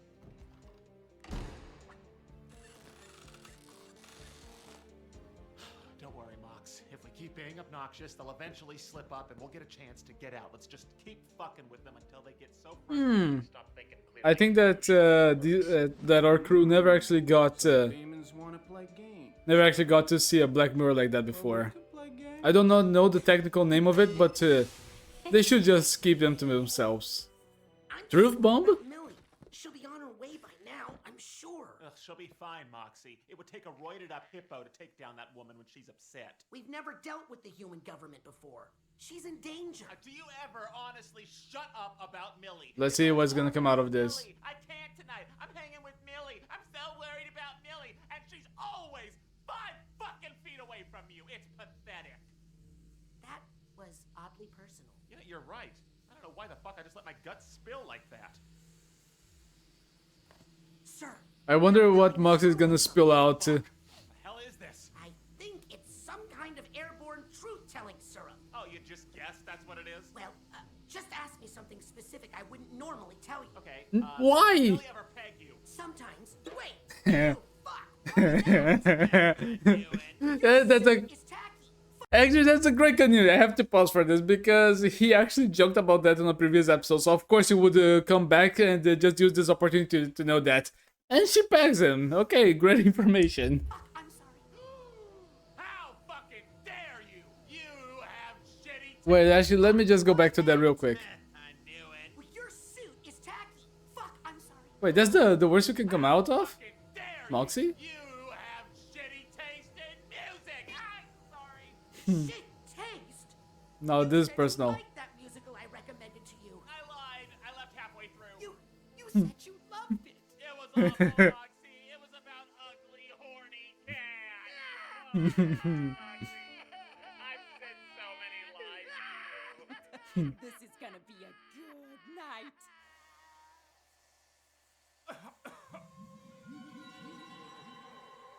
Hmm. It's all your fault. How is this my fault? Hmm.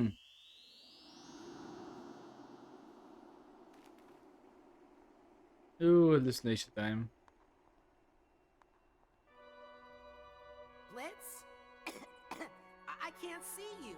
God, this smells. Why is the animation even got different? I really like this. I really like when they go for a new type of animation when they are trying to portray a different world or being on drugs. Why do you sound like that? Because you, my precious little bitch boy, Stop it, are sir. tripping balls. No, what? How could this be? Musical. I've never tried acid shrooms or DMT. It's a bad trip. Oi, Gavalt. Of course, Blitz, this would be your fault. My lungs are full of honesty. Would you promise me that you won't judge? Yes, bitch. Not trying to divulge too much, but I'm in too deep. So first of all, fuck you! This is just typical. Well, two can play at this game of dismay, cause if you're here causing frustration, I'm torturing you in your hallucination. Oh, so we're getting some of Bliss backstory now.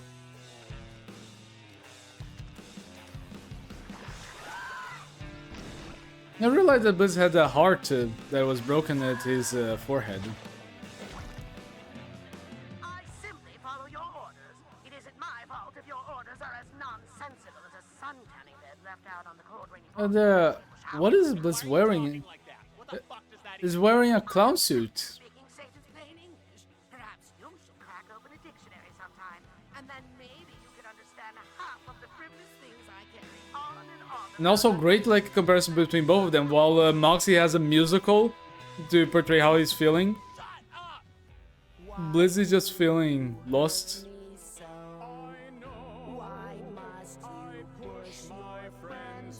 Why does it seem like a recurring thing that you alienate with your toxic routine? I don't know. Eventually, everyone goes. Because you're thoughtless and cruel and you'll end up alone.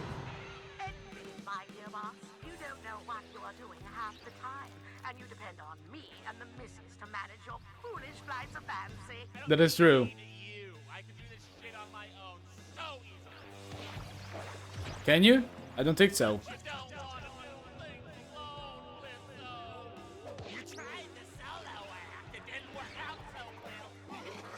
Oh, the robot. Yet you still shove away anyone who gets too close until they resent you. And his ex. And actually, there is some. Those are some actual great questions over there.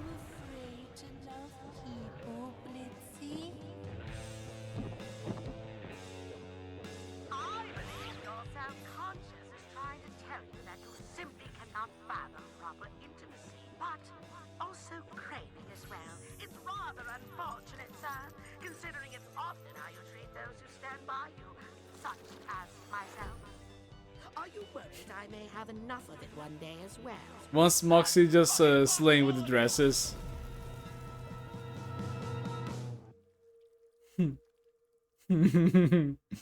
I think you guys used too much gas on them.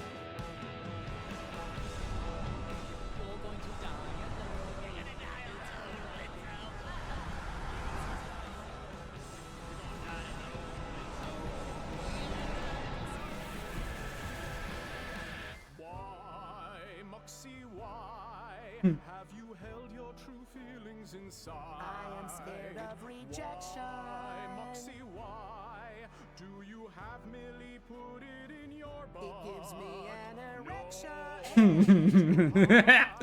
We accept your true feelings, so promise me that I can do to be true. The world is your anus, so peg it with honesty. I've been a jackass, it's true. You've been a jackass, But it's soon true. as we're back as ourselves, I will be a better friend than I was before. Be better at speaking my mind. And together we can begin to become fine. I thought it was gonna say far better. Wow, great character developments for both Moxie and Blisto. And also great characterization. Is that a reference to TF2? The 11111 dorks.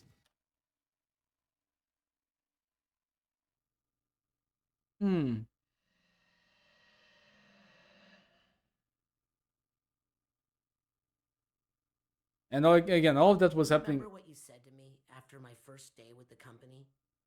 What? Not really. I remember. You told me I did a good job and that you were proud to work with me. I feel like you wanted to say something more judgmental, but you said that because I needed it.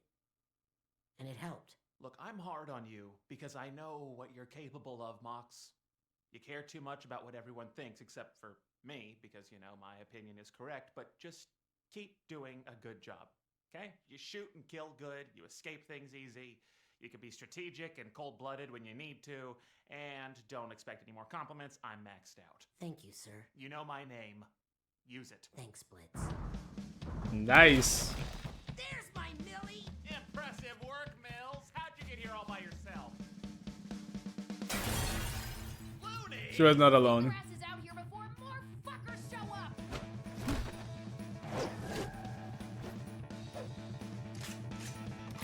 Okay,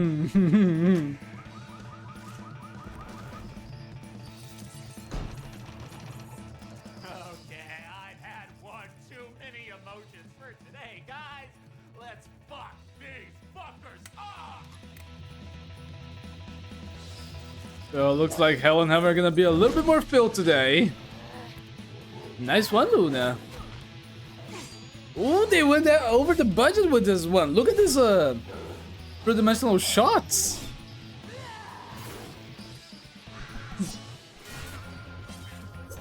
Oh, what you can actually do against a weapon that can actually cut your blade like that? In a way, this is remind me a little bit of Putus Engage, just because of the way that they run to the characters to like form the choreography. And there was one guy right there who was actually out of all of his limbs and still alive. Poor guy. But first, let me take a selfie. How many guns have you guys brought?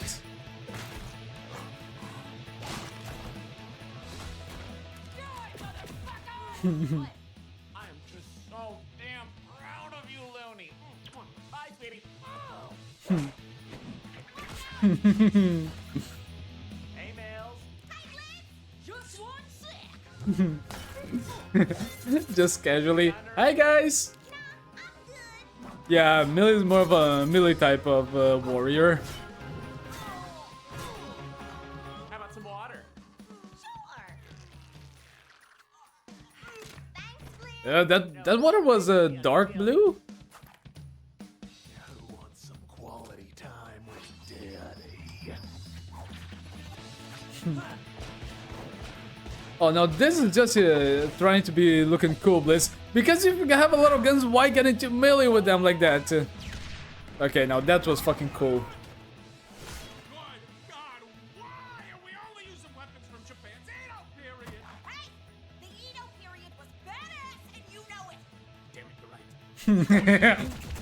Oh, they're the type of people that would play Shogun Total War.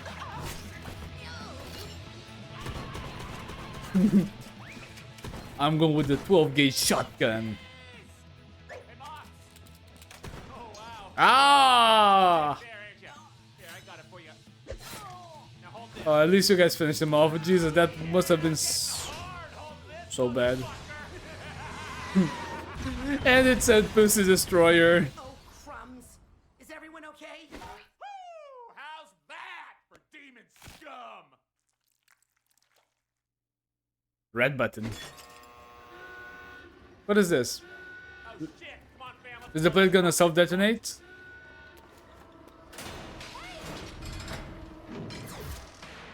Don't you guys have the book? Shit, I can't read the spell in this light. I can't see dick. A lighter. Don't you have... This weapon tip dry, and now we're out of badassery. You demons aren't going anywhere now.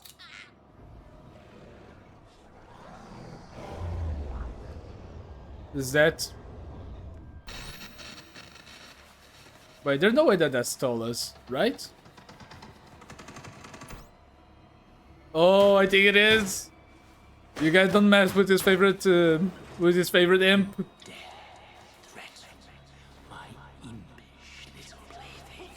Yes, it is him.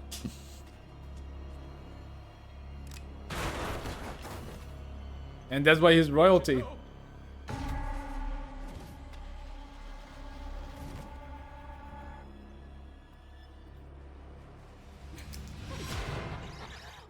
matter, demon hunter?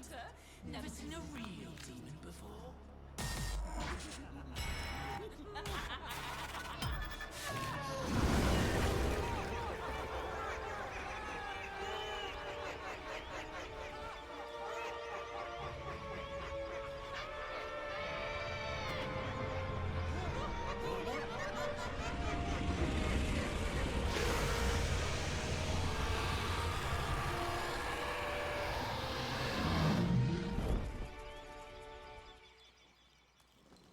Hey, Stolas.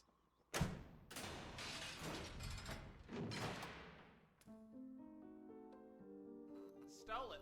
Hold on. How did you know that we needed help? I have my ways, darling. Are you all right? Oh, I'm fine, Stolas. Good. How the fuck did you get caught by humans? Are you little creatures not being careful up here? You know, if you get in trouble, I get in trouble. We don't want that. They caught us off guard, Your Highness. Yeah, you can unclench your bird puss, Stolas. It's not gonna happen again. Most don't believe the word of the demon-obsessed lunatics. They are seen as kooks. Kooks. Such a silly word. Now, let us all return. Yes, please.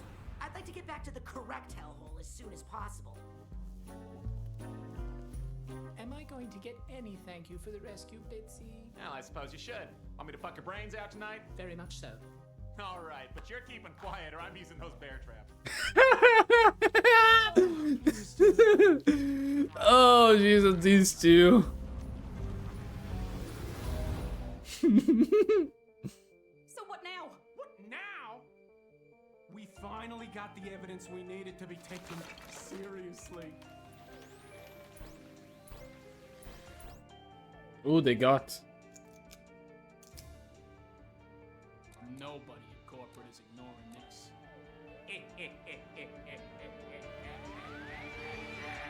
Oh, this episode was amazing! I have so much to talk about! This was actually great! But as always, before we get to it, let's see who worked on this beautiful episode. Let's go ahead. This was so cool. You know, to start off, let's just start at the beginning, shall we? I really love this episode. Great character development, great world development, great relationship development, great way to make the characters just update or just show how they feel towards each other and overcome some of the non-spoken things that were surrounding their relationships.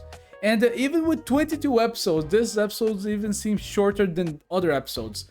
You guys know that I've said about the previous episodes, about episode 3 and episode 4, that I felt like they were more fillerish, even though they advanced a little bit of the plot. But this episode right here, this was delicious, this was great, and I just feel like really being able to just go back later and just update everything that I need to know about the series, because we had so much about all the characters, about how they feel, and a lot of dirty jokes.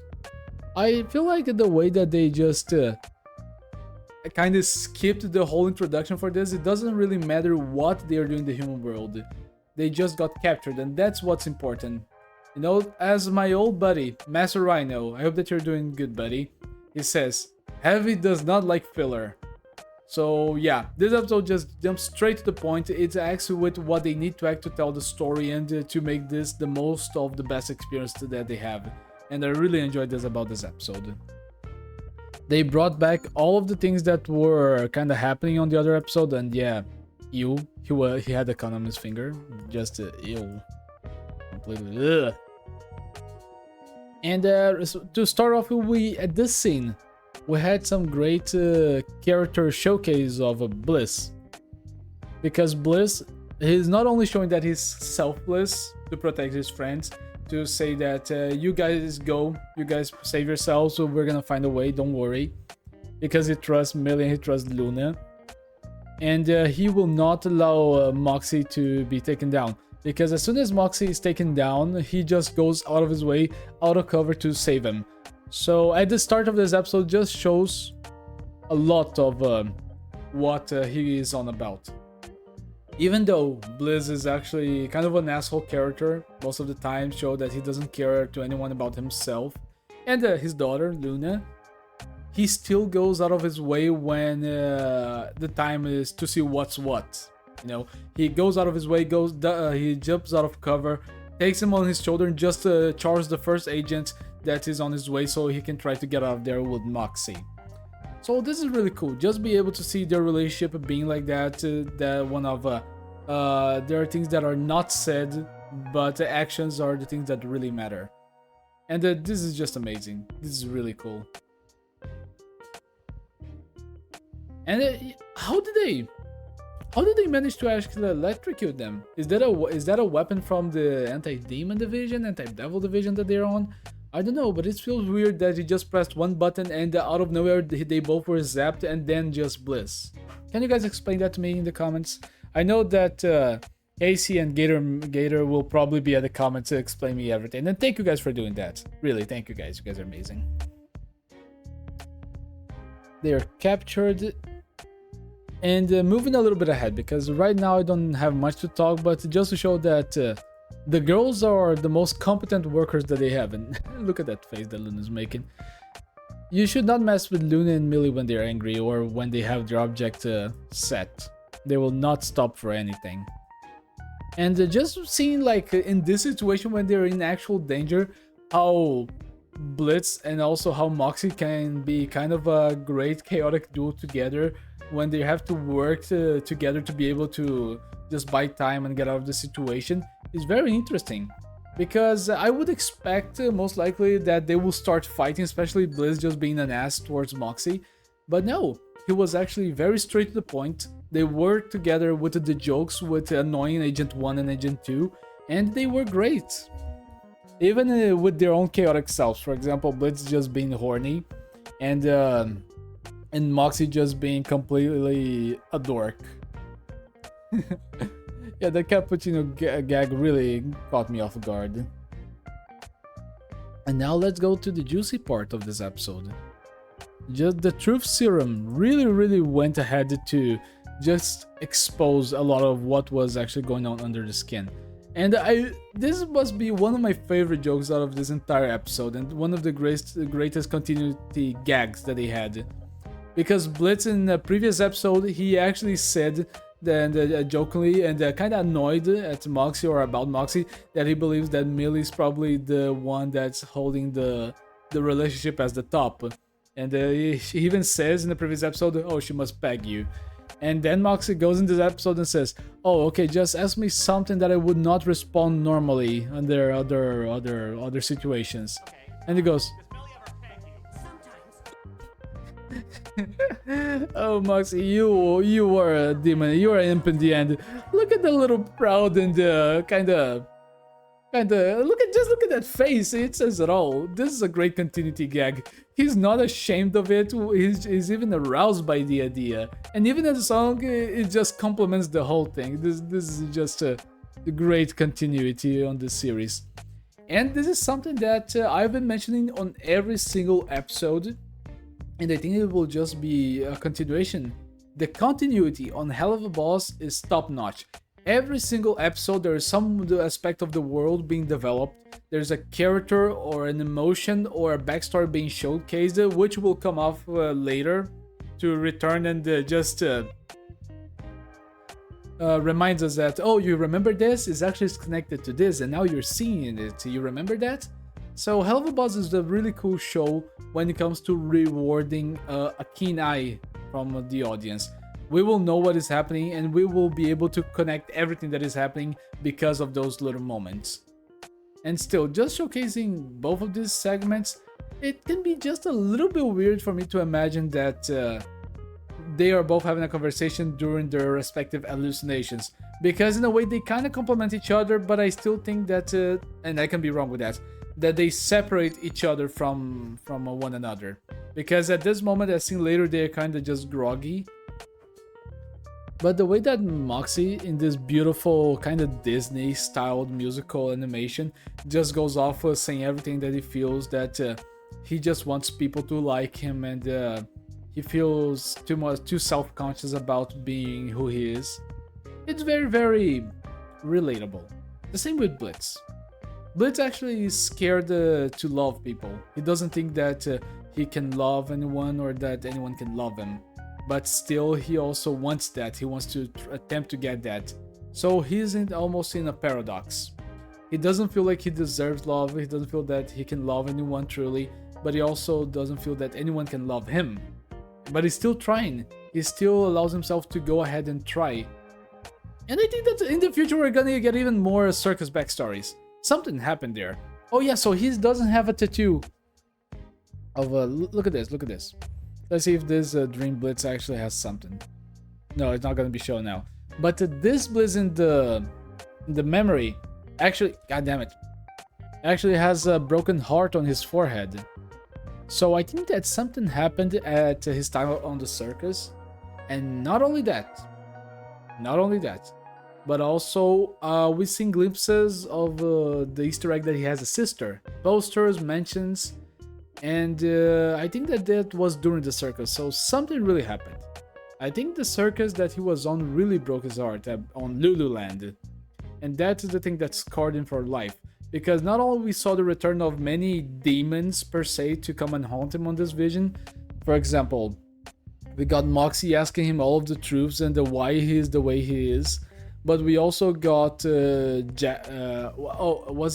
Strider from last episode also coming to haunt him as someone who is a complete piece of shit, I believe.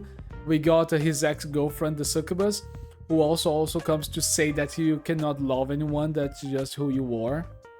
And finally we had the clown robot, who is also a big part of maybe his guilt or trauma towards everyone, towards who he is right now, right there. So I really want to know what is of Bliss backstory, because even though this doesn't get much out of it, we can still see that there's a big difference between both Moxie's and Bliss, dreams. While Moxie, he kinda comes to an understanding of himself, and he can just grow out of that. We can see that Bliss, or Blitzo, he doesn't have the same result. Throughout his entire dream, he's running from the word that he's hearing from the truth, or at least from the truth that he thinks is the truth. Even though he has a chance to actually find happiness, and I think that this kind of showcases that he truly has a thing for Stolas. You know, Stolas is giving him the love and affection, the true affection, that maybe he never got from anyone else. And this might be his staircase to actual happiness. But even on the eyes of Blisso, this might be just a lie that he's just trying to feed upon. Because as it said, once again. And now instead of being like eagles, you guys see that? Instead of being eagles that are kind of venting at Stolas, instead of being... Oh no, actually it was all the time, sorry. I thought that these two right here were eagles because of the horns, my bad. But he wants to love Stolas, but he also fears that he's just getting himself into a prison out of his own selfish desire and worthless search for love. So yeah, some very deep messages here. And as soon as this happens, look at this, as soon as he gets stuck and he becomes his older self, the heart on his forehead actually changes to this, to kind of a heart shaped out of a skull. So I think that this can be just an emphasis to say that his broken heart, something so bad in the past happened to him, that this actually shaped his heart to be broken, to reform itself into something that is based on trauma. I hope that this is all making sense, you know. So it's a little bit hard translating from Portuguese to English and then translating the English that is on my head to you guys at this moment, but I really think that before this whole story is over, and I hope that it's still in season 1, we'll be able to see what is up with Blisto. That we'll be see what is what with his whole trauma. I know that Helluva was really plans in advance. They really just get the grounds ready to be able to produce a lot of continuity, and I do not know what how much time in between episodes all of these were made, because if the series started to make as much success before this moment, I do not know if this could be still in season 1 or season 2. So this is something that I'm kind of curious. I hope it's in season 1, if it can. But that means rushing the series, I just hope to see it in season 2 in the future. And also kind of funny because this whole relationship that Stolas and Bliss have, even though that kind of Bliss would be the top and Stolas would be the bottom, still the relationship that it's at least envisioned by Bliss right now is just that he is just a pet to Stolas. Stolas a royalty, he's a prince, he's royalty, and he's just an imp, he's just him. Why would someone care about him? Why would someone actually feel empathy or love towards him? He's just his plaything, and he's actually accepting to be that because that's all he can be. He's not worthy of true love, even though he wants it. And yeah, here we go, mixing it kind of both of these animations. And once again, Moxie going for the kill with the great outfit. I don't know why, but so far Moxie is just the one that dresses the best out of everyone in these situations with disguises of different things. Amazing. I think that if not for Stolas, I think Moxie would be my favorite character. Cool. And out of this, with this whole conciliation, we see that Bliss was just with his ending, he was not happy. His ending was not good in this vision. He didn't come to just become something better. He didn't promise himself to be better. He just got to a compromise to say that he appreciates his friend. But that still didn't change who he is. While Moxie, his truth come out of the fact that he just kind of got into a good conclusion. He actually is accepting to be someone better. So this is cool.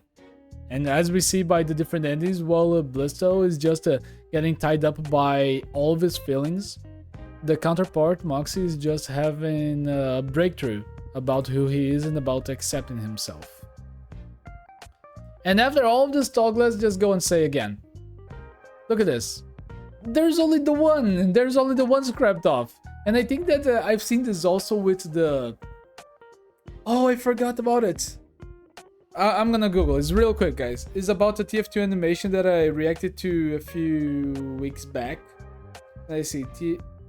TF2 slaps me on the knee. Let me search for it. SFM.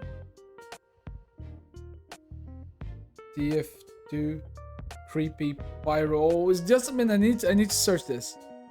I need to find it. I need to be able to find it. Halloween. Okay, I'll talk with you guys while I try to search this. I might need to go to my channel. Because on this animation, there was actually a moment where the heavy weapons guy, he goes through the phone and he presses, or at least the dial 1 is almost completely unable to be seen. And that, in my opinion, is a reference to the fact that in the Meet the Spy... Oh yeah, the name of the animation is That Slaps Me on the Knee. That's a... No, my bad, that's the title. The name is Heavy and the Mischievous Masked Man. That is an animation that was made by Penk, P-E-N-K-E-H. And there's the same thing. There's the one is kind of almost completely erased from the dial, and is a reference to Meet the Spy, where the soldier goes 1, 1, 1, 1. And maybe that was a reference to TF2, or was just their own comical release for this segment. And in the end, it's just cool to see that even though they both had their own experiences, they come to a closure, that they respect each other and that they care about each other. Even though that Moxie and Blizz are still accepting and dealing with it in their own way, it's just cool to see that their friendship kinda gave a step forward. And really, let's talk a little bit about Stolas going for the win right here. Just the way that he shows up and shows what an actual demon can be scary, and what can he do. This actually adds another layer to remember that even though that this series kinda trivialized death on a episodic basis, every episode there is trivialized death. We just saw Massacre in a Room for comedy and action sake. We need to remember that these creatures, in their own folklore, they are strong. And I just noticed that Luna took a little picture of everything that was happening right here. Let's just remember that Stolas is a prince demon. for what I told. His royalty. He's actually has powers beyond comprehension, and once again the depiction of an owl that is, but in a more bestial, pure demonic form. This is amazing, the way that he presents himself to the agents, and the way that he just comes to save the day. Because remember, he's actually given the book to them. He doesn't want it back only once a month, and as long as he can get some great moments of quality time, let's say, with Blisto. And yeah, it's just every time the Stole's on the screen, he just kills it. The actor does an amazing job, and I really like the character. I think he's my favorite character of all of this. And I will have to go to it because and of course this is the most repetitive scene, you horny people. Okay, let's just hear that one more time, because this actually broke me a little bit.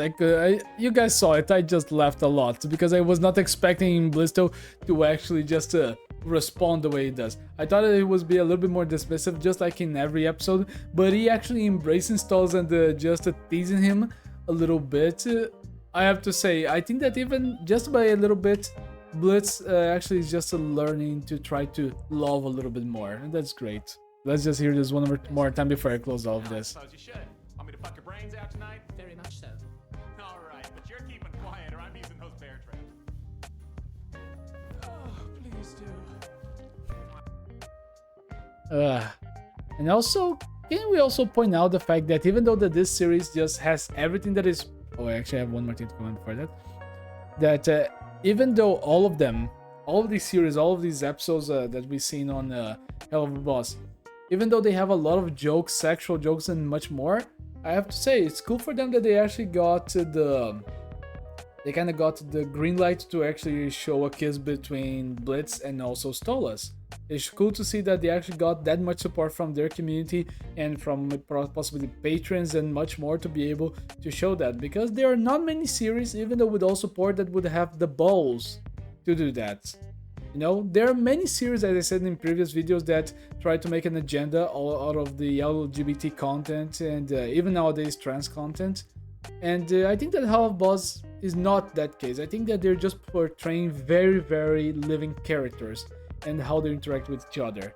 Their culture, the world, all of it feels natural in an unnatural way. And I really enjoy. I'm very happy that I am finally getting to watch all of this, because these characters really, they are unique and they are very interesting to see and develop themselves. And lastly, this whole scene, I want to see what can we expect next, because now they have confirmation, the government has confirmation that there is another world. There are living creatures, devils, demons, and monsters beyond comprehension that are out there, and that they can come to our world. So let's see where this is gonna take us. So yeah. Oh, just a little bit more. Yes. We could talk, or watch a movie, or maybe cuddle. Stolas, don't act like what we have is anything but you wanting me to fuck you, okay? You make that really clear all the time. But I can't do it tonight, okay? I'm sorry. Okay. Good night, Blitz. Night.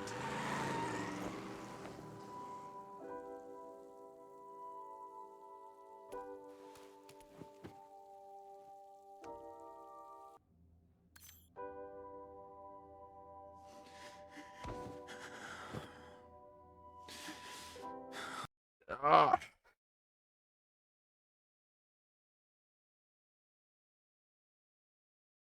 Warning. The following cartoon contains graphic violence, strong language, sexual themes, flashing lights, as well as a rampant demon horniness.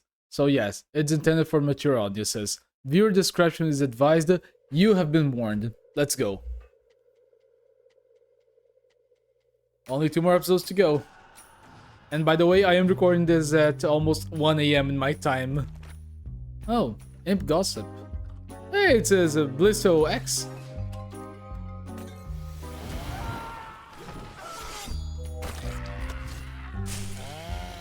That was a fuck ton of lumberjacks.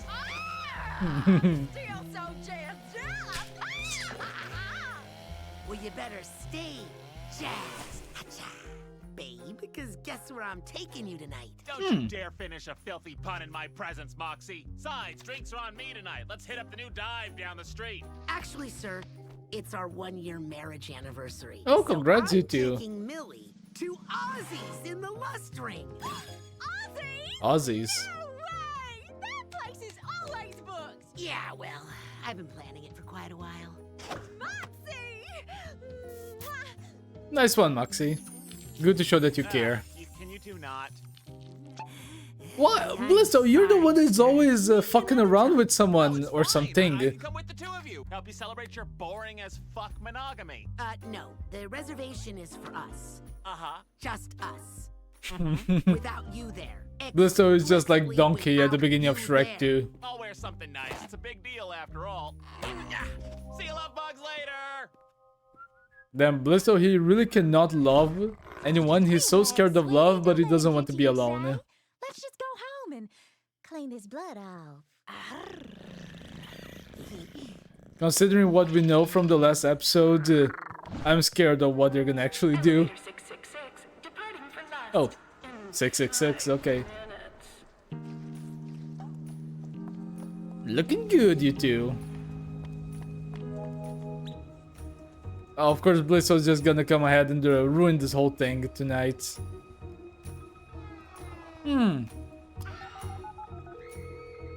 Oh, look at that picture.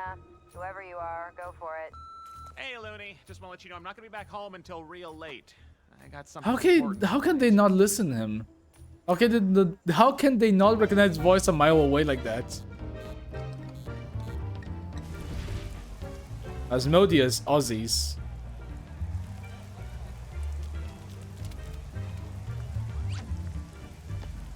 Hello there, buddy. You got a reservation? Oh, yeah. I'm with those two. This club is for couples only. It's what? No date, no reservation, no entry. You know, you have Oh, really no. nice eyes, Daddy. You deserve that one. I knew that he was going to try to go with flirting with the bouncer.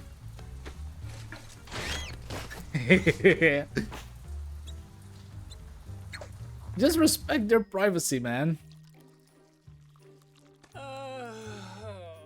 Oh, this is even worse. Don't go for Stolos to try to get into that club. Come on. Damn, I did not know that Stolos was that depressed at home. Just staying up late at night trying to eat some cereal. And of course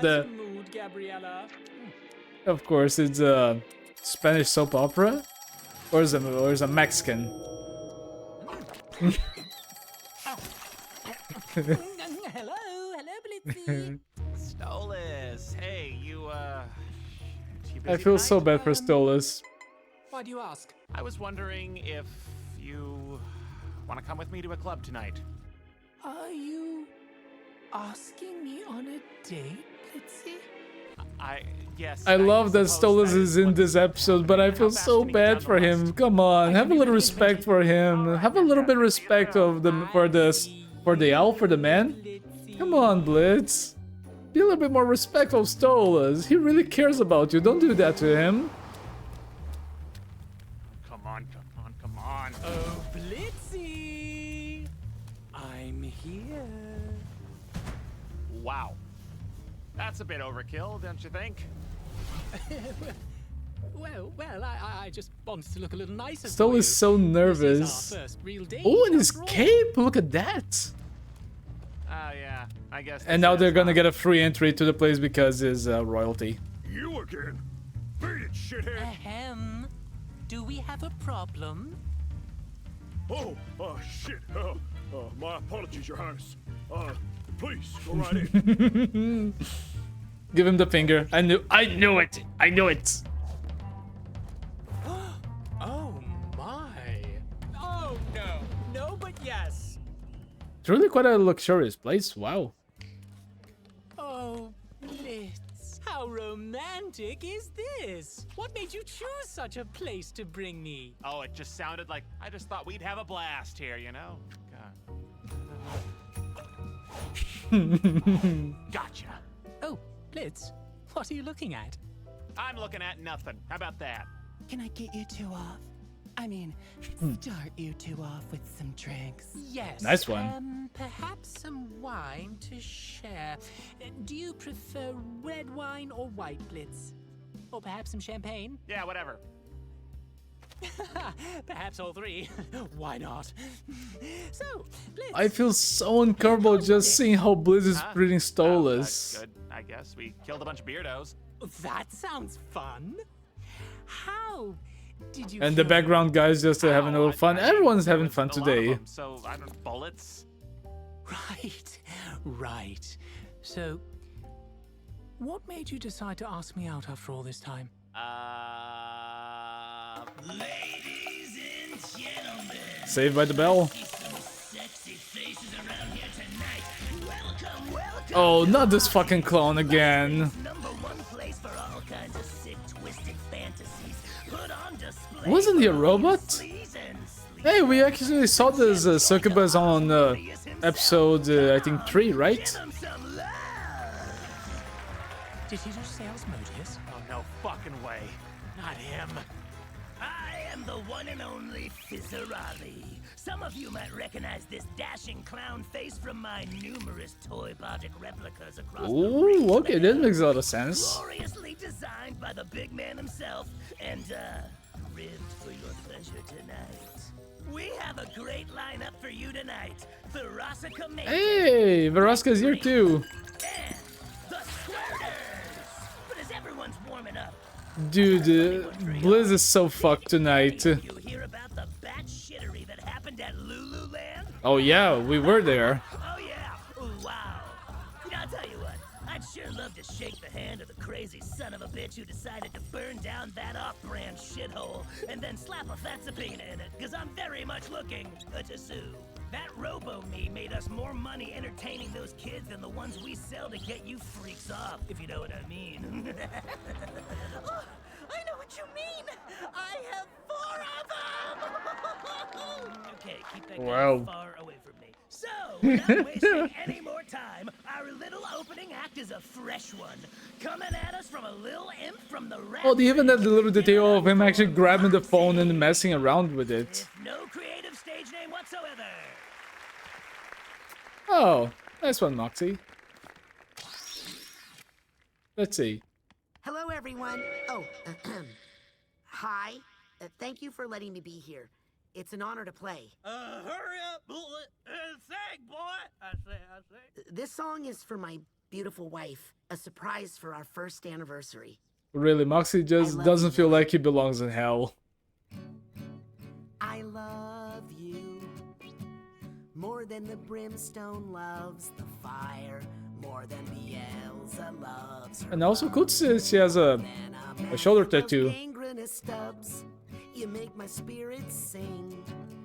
Yeah, you make me glad I live in hell. Our love is a story sweet to tell. Yeah, you cast a special satanic spell over my heart. Love is a journey we decided to start. Yeah, I hope we'll never ever be apart. I love you, I love you, I love you, I love you, I love you, I love you, I love you, I love you, I love you, I love you, I love you, I love you, I love you. Now, what a bunch of assholes. Ozzy's ain't the place for sentimental sounds. What you expect from a proprietor like us? Your demon host, Osmodeus, the embodiment of love. Ooh, Asmodeus himself? Give me a thrust. You show me some love. From the groin to the bust, in desire we trust in the house of Osmodeus. Trumpet. Hey, little imp, you came here to sing your serenade. Oh, even the little shadows on his his feather background hair is sing nice. You little bitches strum the strings in their hearts. You wanna hang around this lustful town? Ditch the lovey-dovey before we knock you around. Here we sing about wants and desire. Depravity, savagery, loins hotter than fire. So give me a thrust.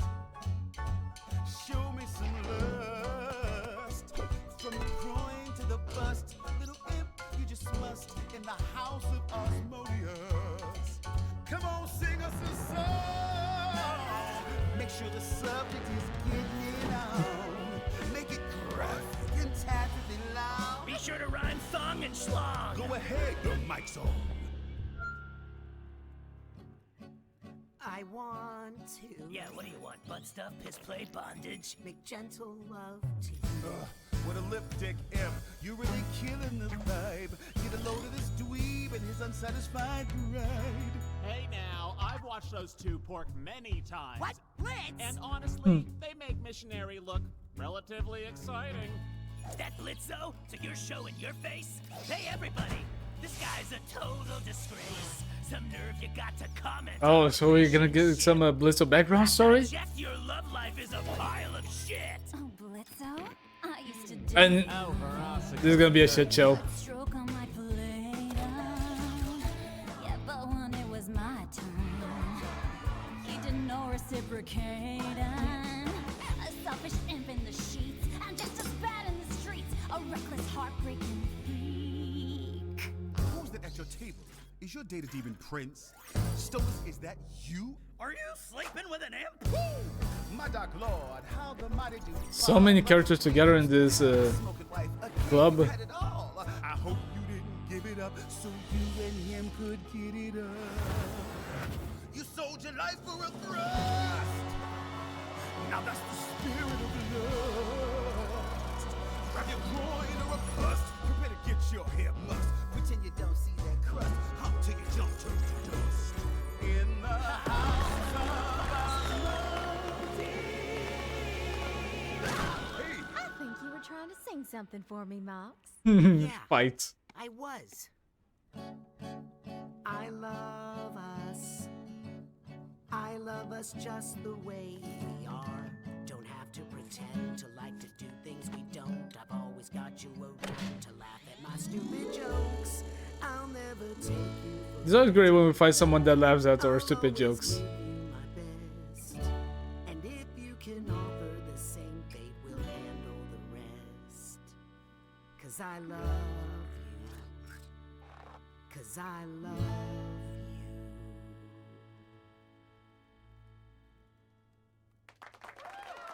Yeah, we've got some applauses.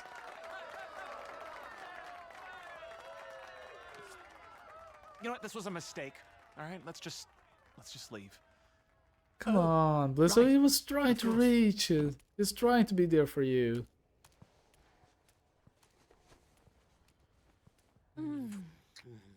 Oh, ain't that just such a happy display? It sickens me. Get the fuck out.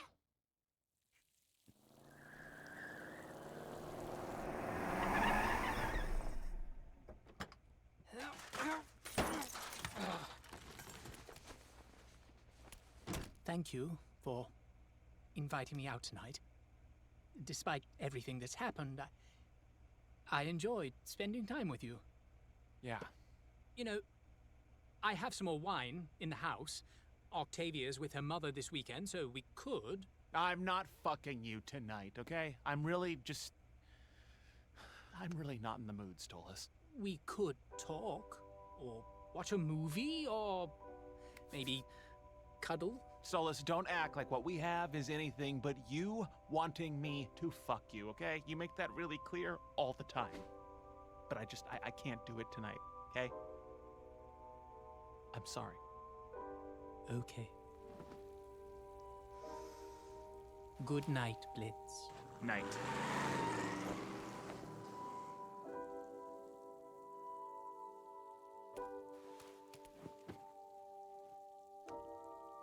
I'm with you on this one, buddy. I'm with you on this one. God damn it, Blitz.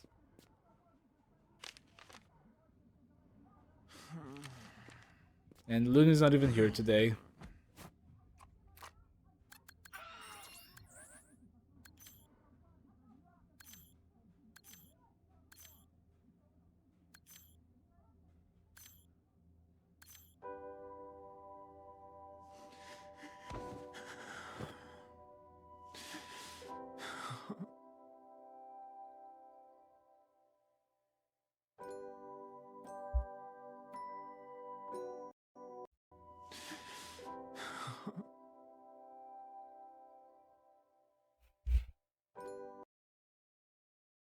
Ah.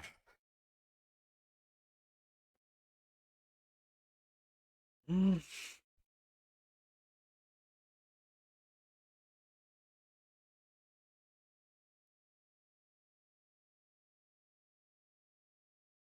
I almost cried.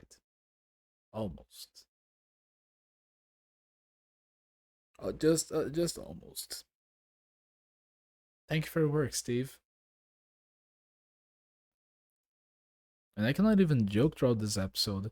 This episode started in such a neutral note, just to show that something cool was gonna come, and Blizzo was going to have his way of interfering with things. We got a little Easter egg here: imp gossip, binge drinking is sexy, and exclusive interview most likely. We even got just the return of the group, and we have a notice that this is the also right. I don't know if this is a reference to anything, but we just got a notice that where they're gonna be celebrating Moxie and Millie's wedding. Love the design for them, but really, just a Millie just becoming a crab and bringing a Millie weapon. I don't know if it's her. I just don't see Moxie wearing a chainsaw. And as soon as Blisto just started to act like Donkey from Shrek 2, I knew that something was going to happen. I just didn't know that it was going to be this bad. I knew that he was not going to be able to let them alone, but I did not think that he would actually drag Stolas into this. This whole episode was so tragic. We can see in every single interaction, with the exception of the last episode, that Blisto, in his own way, he cares so much about everyone, and that he cannot live without them because he loves them. But still, he's so afraid to show intimacy and that he cares, and he does not want to be alone. And I still think that something happened in his backstory. There is just so many important people missing in his life, which I will get into later. But it seems that everyone that he tries to get close to kind of pushes him away. And damn, this whole episode was such an injustice against Stolas. We see how Stolas feels. We've seen glimpses of that, how his marriage is a failure and he doesn't feel love for his wife. And the only last thing that he feels like is his last good thing, his last story is his daughter that still he has a hard time to connect to. And at the time of need of Stolas tonight, when he's actually sad and all alone, he has a chance to be with someone that he might love, who's someone that he cares genuinely for. He's just being used. Damn, this hit very, very deep. And Blizzo doesn't even see what he's doing. He doesn't even notice what he's doing at the end of the day. He just cares about being close to Moxie and Millie because he doesn't want to be alone. But he doesn't see that he needs to be there for the people that actually wants to be with him, because he doesn't believe himself to be worthy of true love. Damn. It's so sad to see Stolas actually being happy that Blizzo called him and don't see throughout his lies. And even when he sees that in the end, when Blitz did not bring him here for him, he still gives him a chance. He still actually gives him a chance to actually be better. And not even be better, let me correct that, to just be with him. It's not about sex, it's not about being horny, it's just about being with someone that you care. And Stolas is trying to reach for him. I think that I will have a bit of a hard time expressing everything around in this episode. But the lead design is amazing. The books, the background, the horny jokes with all the devils. I don't think I will be able to concentrate on that because I feel like there are just so many more important things, and I hope you guys can forgive that. For example, it's interesting to just see all of the cards being played tonight at this event that for Blitz to just be revealed and to Blitz just hurt everyone around him that he cares. We see this robot from his back, this actual devil this time, and we know that he's been built into several robots for sale, pleasure robots and many others, just like the one we saw on the Lululand episode. And we actually have a little reaction of both Stolas and Blitz right here when he says that if anyone knows what happens to Lululand, he would love to just retribute the favor to them. Like they show a little bit of an emotion right now. They're a little bit scared, like this. And still, even though that this episode was kind of supposed to be at the start, I thought it was going to be about Moxie and Millie, it became totally about Blitz. But in the end, it's cool to see that Moxie and Millie had some fun and that they could be together in the end. Even though that Blitz almost ruined the night, they could just be together and be happy. But in the end, not everyone could have that result. I really love the musical number from Asmodeus, or Ozzy, but I did not pay too much attention to it because at the end of it, I was focused on Blitz and his story. The freshest thing of this episode that I already have engraved in my memory is just how Blitz hurted so many people that care about him. I just really want to get to that point. And I recognize many of the devils on the background. Some of the succubus, some of the background characters are being reused, and some of them we saw with the episode 3 on the beach. They were with Blitzo's ex-girlfriend, the succubus. There are so many aspects, like little Easter eggs with the song. The design is amazing, it's incredible. And they're showing that he's actually royalty, but is actually a higher devil than everyone, even the ones that are already royalty, like Stolas. We got this little moment here where he's being tossed money while he's singing. Let me try to find it. I think I'll have to let that play. And this musical number really reminds me of the Oogie Boogie song from the Nightmare Before Christmas. A great animation, a great Tim Burton movie. And this really gives me just the jazzy vibe of all of that. The animation design and was incredible in this one. Just with all the jokes, references, and the motion for the characters is amazing. Incredible. And right here, this is when everything goes bad.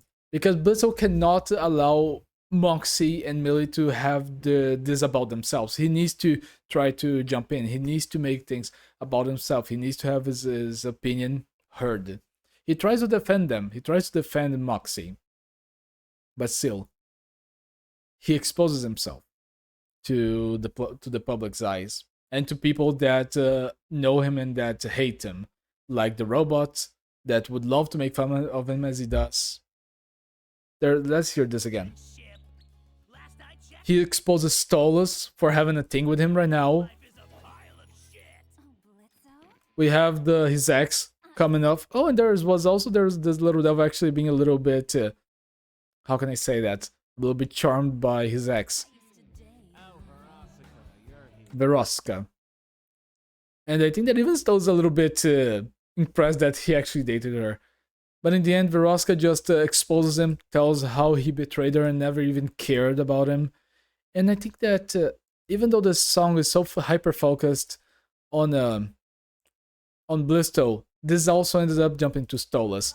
Just how they asked that, oh, did you abandon your wife and your daughter to be with him? Did you even care about them in the end? Yeah. And he even is embarrassed by that, because in the end, even though that he makes almost every encounter to be sexual, Stolas still have a problem to be able to express himself. Both of them have. But in the end, Stolas is just the one being used. This whole song in the end, leading up to this moment where Stolas actually attempts to reach for Blitz's hand to show that he doesn't care about all of this. He doesn't care about the humiliation that he faced. That he wants to be there for Blitz or Blitzo. And I just realized the gloves have little eyes. He wants to be there for him, but Blitzo is still too hurt about his own story. He doesn't believe himself to be worthy of love.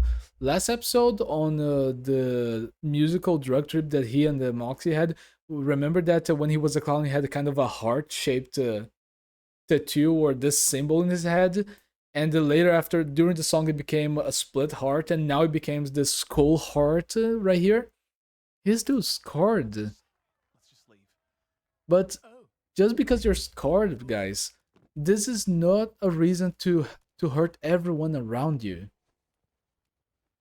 But it still is hard. Ain't that just such a happy display? Not really. I don't know why he gave him a ride. I think that in the end, Stoll just wanted to be with him, so he kind of tagged along and hoped to maybe try to connect again.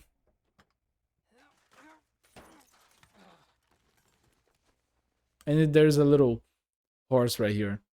Oh, even a cup from Lululand. And also I saw that the plate from the front of the vehicle says 666. And another horse. Thank you for inviting me out tonight. Despite everything that's happened, I enjoyed spending time with you. Damn, this is so sad. Stolas just wants to be with him. He truly cares for Bliss, but Bliss cannot care about anyone but himself. He only cares to think that he's worthy of nothing. He just wants all of this to be over because he doesn't believe that he deserves to be with anyone, but still wants to be with someone. Even though he thinks he doesn't deserve it. This show goes so deep. You know, I have some more wine in the house. Octavia's with her mother this weekend, so we could. I'm not fucking you tonight, okay? I'm really not in the mood. There's a little tear there. We could. And I think that Stolas kind of see that. I don't truly know at this point if Stolas can see the distress that Bliss is in. I don't think that he could have seen all of that because Stolas is also a little bit self-centered in this whole thing. He thinks he puts too much weight on himself, and he has a hard time expressing himself. So just see him and try to reach Bliss and to put everything aside and don't care about himself, and still try to be there for Bliss. It just shows so much character for him. It just shows that even though he cannot truly take care of himself, he wants to take care of the people that he loves. Just like we saw in episode 2 with his daughter. He truly cares about him. But we all know how this goes, right? Talk, or watch a movie, or maybe cuddle. Damn, this goes so hard this moment right now. Because if you're watching this, and if you kind of get the weight that this whole scene and this whole interaction right here in 30 seconds has, you know that a lot of people would give so many things to just be able to have someone to watch a movie with you, to talk. Most people do not have someone to do that, or at least not someone that they truly feel comfortable with. Some people do not have family, some people do not have loved ones, some people do not have anyone. So if you ever got someone that is able or willing to do that for you, you should value them a little bit more. Because they not be around forever. And everything you have left at the end of the day is just the regret for pushing them away when they were there. And now they're no more. Don't act like what we have is anything but you wanting me to fuck you, okay? You make that really clear all the time. But I can't do it tonight, okay? And Blisso just turns around and says that don't try to say that we have a thing. You only want for sex. Don't try to make it any more than that. I'm sorry. Okay. Good night, Blitz. Night. And he even tries to keep his own composure to not pour everything on him. Really, how can Stolas, in a way, be so selfless like that? He's such a tragic character. And what a shot right there of him, the staircase. Again, horses all around. And it was said on the last episode that I reacted that Bliss really likes horses.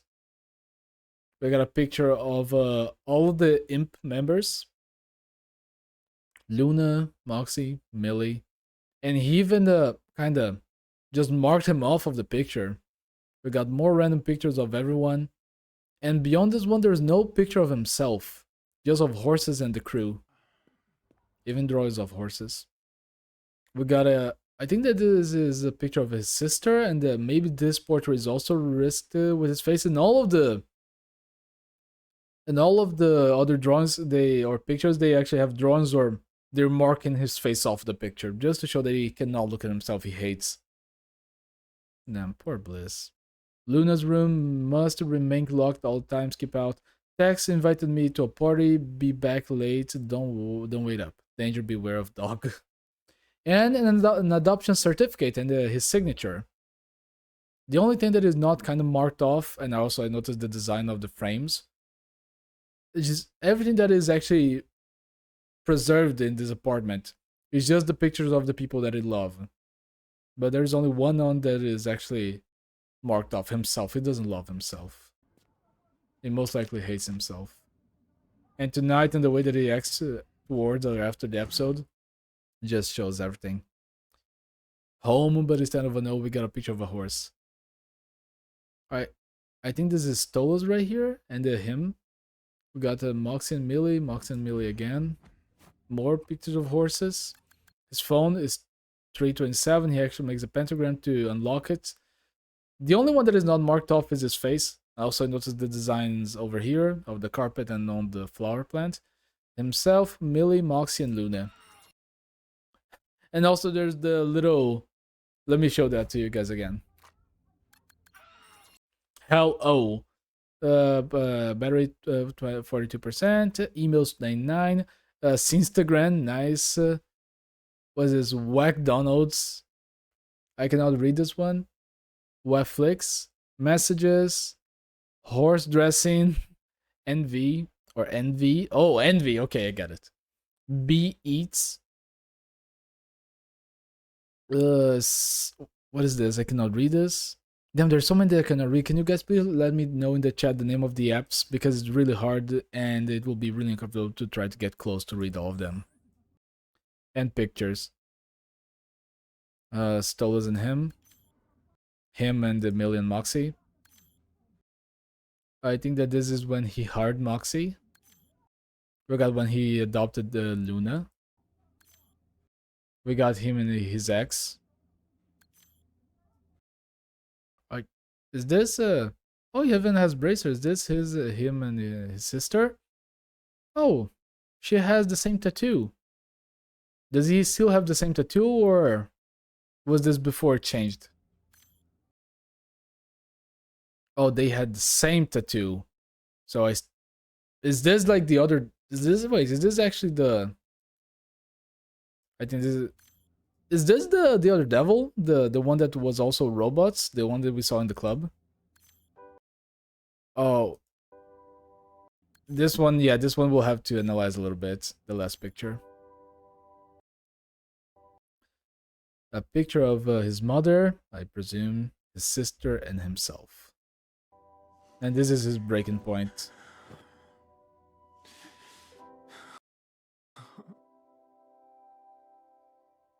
Wow. What an episode.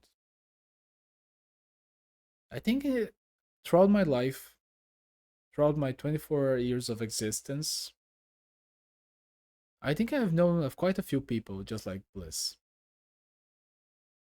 For reasons that we don't know, he's just scared. He doesn't expect anything of himself. He doesn't love himself. But he cannot demonstrate the love that he has for others. Because every time that he tries, he just fucks up. I think that we can all agree that we all know a Bliss. At least one. And it's hard sometimes to discover or to realize that we are the problem. That we are our own versions of a Bliss though. I think that him, for example, having so many pictures on his phone of different people, even his ex, just shows that he cannot forget the past, and he just keeps the pictures right there of moments that he was truly happy to remind himself every single time that he fucked up. And he cannot delete the photos because if he does that, is just to try to get rid of something that he can't, of something that at one point he truly thought that he loved, but he just can't. Sometimes even a photo is hard to delete, because that means pretending that a moment in your life didn't exist. And even though that moment can hurt you so much just by remembering it, you're scared to think that what would it be of you if that moment didn't exist, because in a way you're tied up to that moment. I think that this was the most emotional episode we have seen yet, and it's the one that has made me the most emotional too. I kid you not, during the moment that Bliss was delivering Stolas to his house, the moment before the credits, before this logo show up, I really was feeling like crying. And I feel like just also seeing let me get here. Just seeing Steve at the end of this also made me very emotional. I think that in the end, this whole story is a story about regret, about loss, about not being able to communicate, and a story about hurting other people. I think that I have really grown attached to these characters, and I see why so many people also did that, or why that also happened to other people. I see why so many people hold Hell of Boss to such a close place to their hearts. Because they are so relatable. These characters are amongst some of the most human characters I've seen in the past years. And that's a good thing.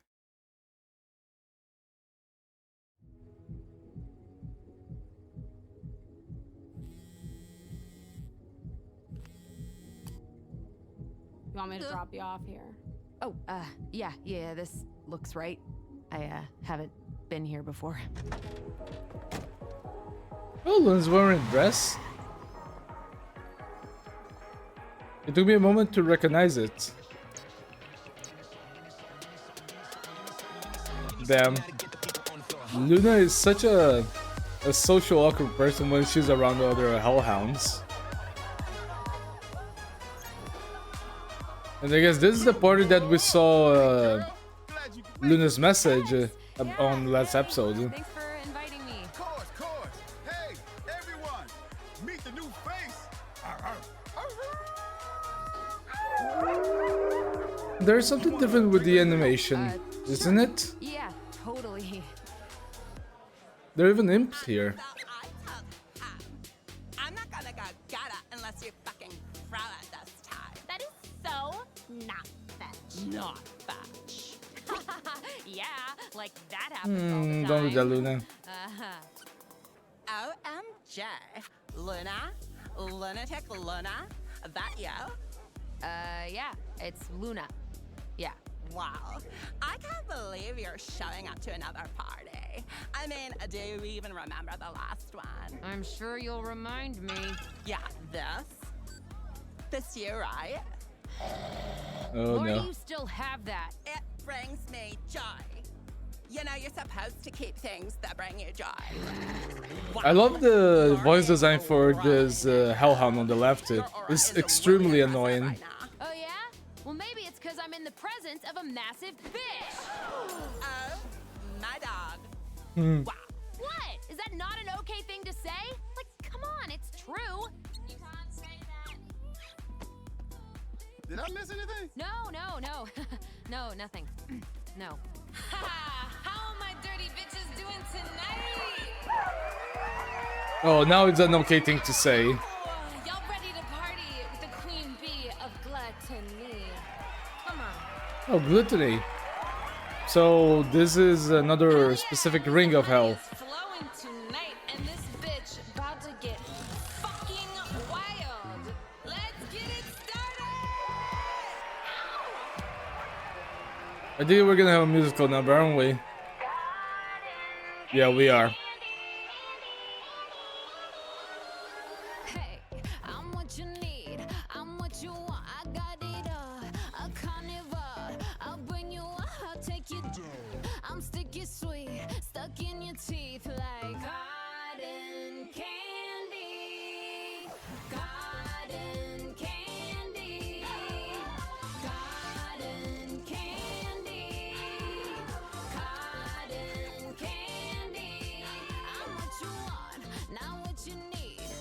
I don't know. I feel a little bit disgusted just by the image of taking the candy and tossing away like that, or whatever she's producing.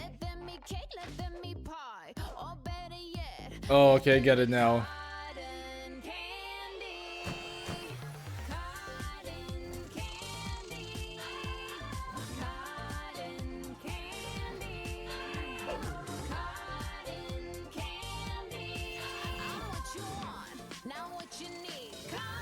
And what you want, not what you need. Makes sense with gluttony.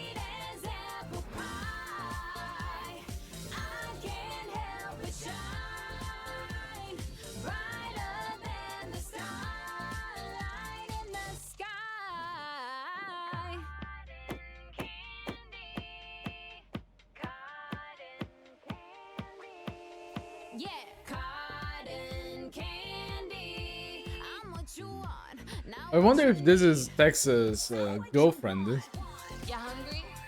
Take a bite. Get butt tonight. So what you want? Your queen bee brings the sweet stuff, so keep making me that motherfucking honey. Yeah, keep it coming.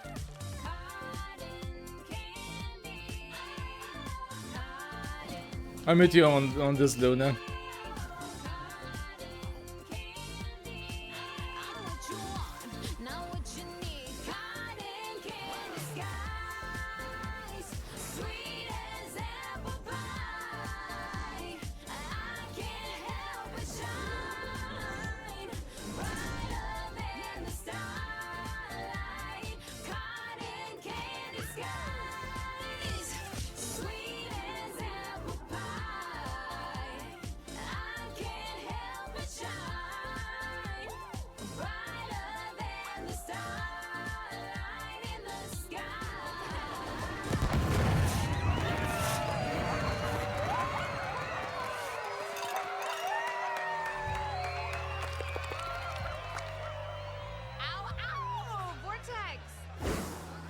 And I think I was right. Too hard with the confetti this time, though. I have like a rainbow in my vagina right now. Oh hey, is this the sweet pup you told me about? Excuse me? She's a fucking cutie. Where you been hiding, girl? Is there something funny? Nah, I'm just really high on all this tasty energy right now. Tech says you don't get invited out much. I hope this itty-bitty get-together can serve as a fun first time. Oh. I would have thrown a bigger one, but I couldn't convince Belphegor to let me break into her stash of party drugs. So fucking lame. I mean, I usually just steal them, but Belle changed the locks. She says I'm a total jackass for trying, but hey, I'm proud to be a total jackass. Can't you create drugs? You are creating everything that is related to addiction and gluttony. This is my girlfriend B. Oh, so I was right. It is his girlfriend. Oh, this is... She's hot. Holy shit. Okay, Tex, you didn't tell me she was hilarious. That's so funny. Right. I love that that's the first thing you say to me. You don't give a shit how freaky you come off, and that's fucking beautiful. You are my new favorite person. Am I, though? Yeah, bitch. No, really. Reminds me of the first time I saw Satan without a shirt on. I was like, oof, boy, you are hot as hell. But then I wanted to die because it was so awkward. Because he's more like a brother to me. Oh yeah, because we are one of the... Actually my brother. So I guess it was fine. I could hit that. Anyway, girl. There is something different with the animation on this episode compared to the other ones. I do not know what it is, but there is something different. Cheers, honey. Thank you for coming. Do you need anything? Are you having fun? Are you good? And also the theme of hellhounds and dogs and just gluttony is actually very spot on. What? Why? You just got here. At least one drink, right? Nope, you really wouldn't like me after one drink. Hmm.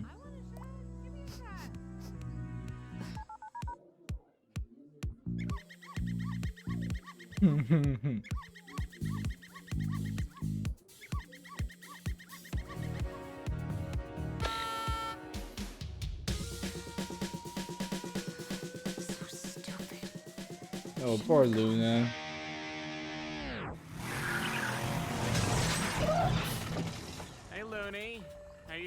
all right? Yeah, I'm fine.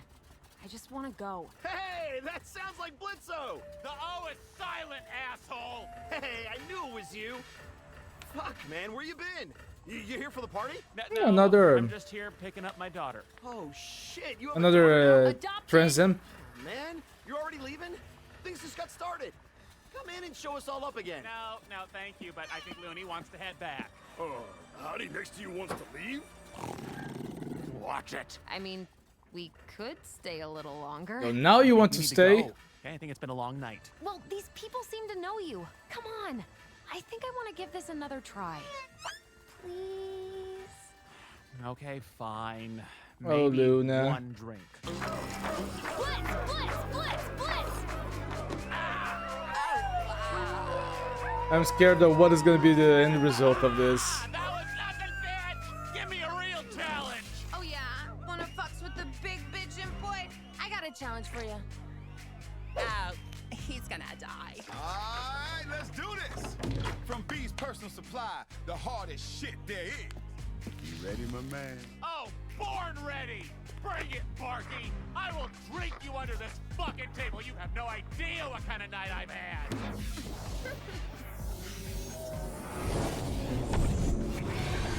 Alright, shit talker. But there hasn't been a soul yet who can beat me at my own game. So you better I don't think Blizz has a soul anymore. Oh, is Queen Bee too scared to lose to a little imp like me? Oh, okay. Let's get it on, you little bastard. Yo. Come on, Blitz. I'll join you guys. You can do it.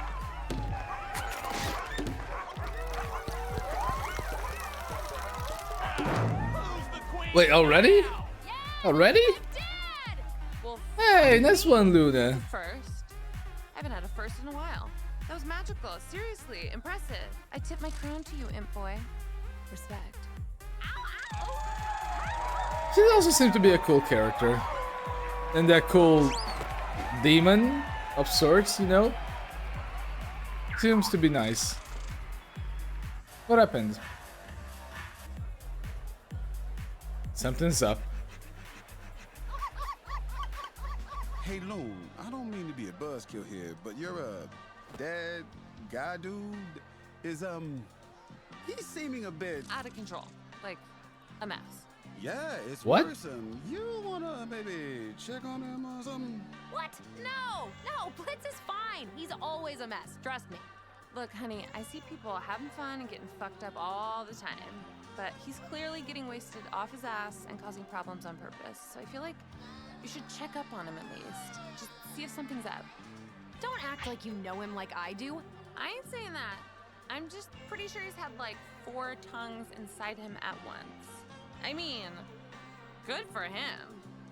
But I can taste the At least he's flavor not of people shaming. at my parties, and he's giving off a very not okay vibe, you know? Oh yeah, and I bet you'd know the okay vibe, right? I mean, everyone likes you so much. What's that supposed to mean? You got a problem with some sour cream? Don't fuck with me. Sorry. Yeah. Nope. I'll check on him. Sorry. I know I got a little spicy there. I just hope everything works out. Now let's dance. Blitz! Blitz! Where He seemed so fine a minute ago for the party. Oh, piss on a dick! What the fuck are you doing, Blitz? This guy. It looks like you're in the middle of a goddamn orgy. Stop! Look, I didn't expect you to come in here and see any of this loony. I'm so sorry, but it's a party. I'm just having fun with, fuck is your name again? Dennis. Christ on Dennis. a stick, you would be a dentist. Get the fuck away from me! I'm not fucking a dentist tonight! I need a Monica or Alejandro in here, stat! Better. You don't need anyone else sucking your face, freaky weirdo. Nice You need to one. drink something Nice other one, than Luna. beef juice.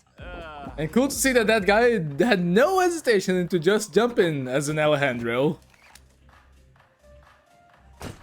Hey, at least you made some friends. But come on, please, just talk to someone, Do you Bliss. need to throw up? No. He will. Yeah, you do. He will.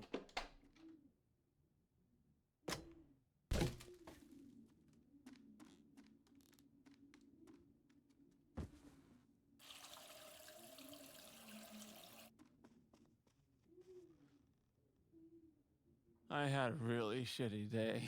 Oh, yeah? Is that why you drank like 5 gallons worth of who knows what? Fuck, Fizz was right. I'm gonna die alone, aren't I? Just a wrinkly, old, weathered waste. Will you be there, Looney? Be where? It's lonely. I won't die alone. I'll be there, Dad. Now go the fuck to sleep, okay? God damn, Luna. Why are you just like that when he's actually drunk out of his mind? Fuck. Yeah, I did need to throw up. Well, before we go to the comments and to the commentary, please just give me a moment to read all of this. Whew, we did it. We actually did it. And before we get to the comments, just a small thank you to everyone that made it this far with me. This was a very, very long week. And I actually managed to complete this by Saturday because I'm gonna edit this and I'm gonna post it until 8 PM Brasilia time. But before that, let me just go ahead and do some comments. I think that this episode kind of serves as a small development for Luna, a little bit of just implementing some new characters to the world and following up with a few jokes or storylines that were actually glanced over in other episodes. Just like this party. Last episode, when Bliss arrived at this home, or at his home, my bad, he said that he was looking for Luna, but Luna was at a party, as the note said. And Luna is actually at the party, so this is actually happening at the same time as the other episode. So I will admit that I kind of feel like way more implemented or like attracted or just into the previous story. Because this story is a follow-up to just include Luna, to maybe just be able to develop her a little bit. And in a way, I didn't feel too attached with Luna most of this episode. Of course, we got a glimpse of her social awkwardness and just her wanting to be able to just join a group and be having more friends. Because as Bliss said in another episode, she's adopted. And I think that had some major deals or why she has so much social anxiety. And Luna, why do you go to this group if you do not like this person? Or why do you try to join these people? I don't know, I just feel like she knows them, but either way she tried to join with them. And look, we got, is this, just let me go back real quick right here. Is this the Alejandro right here in the background? Wow, he was really waiting around for someone like Bliss to show up, right? But I just feel this scene seems a little bit weird. It just feels like she would try to connect with people that she maybe don't know. And why would she go to people that she don't like this? Because she just recognized them? And Luna is just shown to have a very, very weak spot for alcohol, right? And I say that when it comes to actually having resistance to alcohol. I think that the first sentence didn't make much sense for you guys, but I apologize. And she even says herself later that she's not so good with the first drink. So yeah. And can we talk a little bit about hell hypocrisy here? Let's see. Just so I can confirm this. Right now. Oh yeah? Well, maybe it's because I'm in the presence of a massive bitch. She says she's in the presence of a massive bitch, and she's saying that in a derogatory way. So is that like maybe an N-word for the Hellhounds? Because no, it's not cool to say that. But as soon as it comes to the Queen Bee and she says bitches, everything's okay. There's no problem with that. So what is the deal with that? Why? I guess that we cannot even run from that type of hypocrisy when it comes to Hellhounds. So yeah. And seeing Luna so exposed in an environment that she has no control of, different from the Imp Corporation, different from when she's around Moxie, Millie, and Bliss, is something new. But I could not kind of help myself but to feel that things were a little bit out of place later in the video. I really like the whole thematic of the Queen Bee like being the embodiment of gluttony, and the Hellhounds being the majority of the people that are here, because in a way, dogs, they are way less capable of restrict themselves when it comes to eating food or to eat junk food like humans are, or like humans should be. Because how many times a dog just keeps jumping the side of a dining table to get some scraps of food, just because we're eating it, or just because it's more delicious, even though it's terribly bad for them. I also really enjoyed the background design for this episode. There are so many different characters, and I think that one time, I think characters or background characters. And I remember that I've seen glimpses of this in the past or commentary about this episode in the past many years ago, and it said that a few of the animators actually placed their own Helluva Boss personas here in the among the Hellhounds. So I do not have a keen eye for that because I do not know what to search for in that, but I know that they're there around somewhere. And really, this whole place is shaped, aesthetically speaking, amazing. It's great. All how long it must have taken to must create what 50 different hellhounds and 30 different imps to be able to implement this whole scenario? How many silhouettes they would have to build? Incredible. And I will say, Queen Bee, she seemed like a hyperactive person, a very spoiled type of daughter, like a type of personality.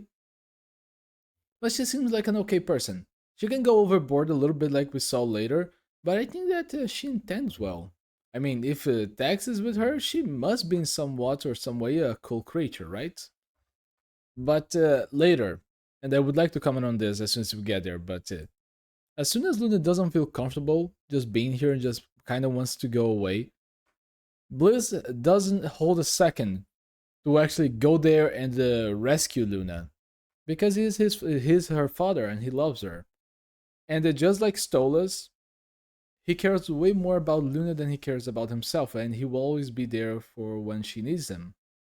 But this moment, as soon as she stays with him, I do not know if it's because she's with him and that now she is able to give the party another chance because she feels way more safe because he's there. And also he's wearing a shirt about a horse. So yeah, lots of horse love on Helluva Boss. I just want to go. See, she says, oh, she just want to go, and out of nowhere, she's okay with trying to go again. Maybe it's because of this wolves or this hellhound. Let's see. And yeah, and this guy right here is, I believe that he's also a trans imp because of the horn pattern.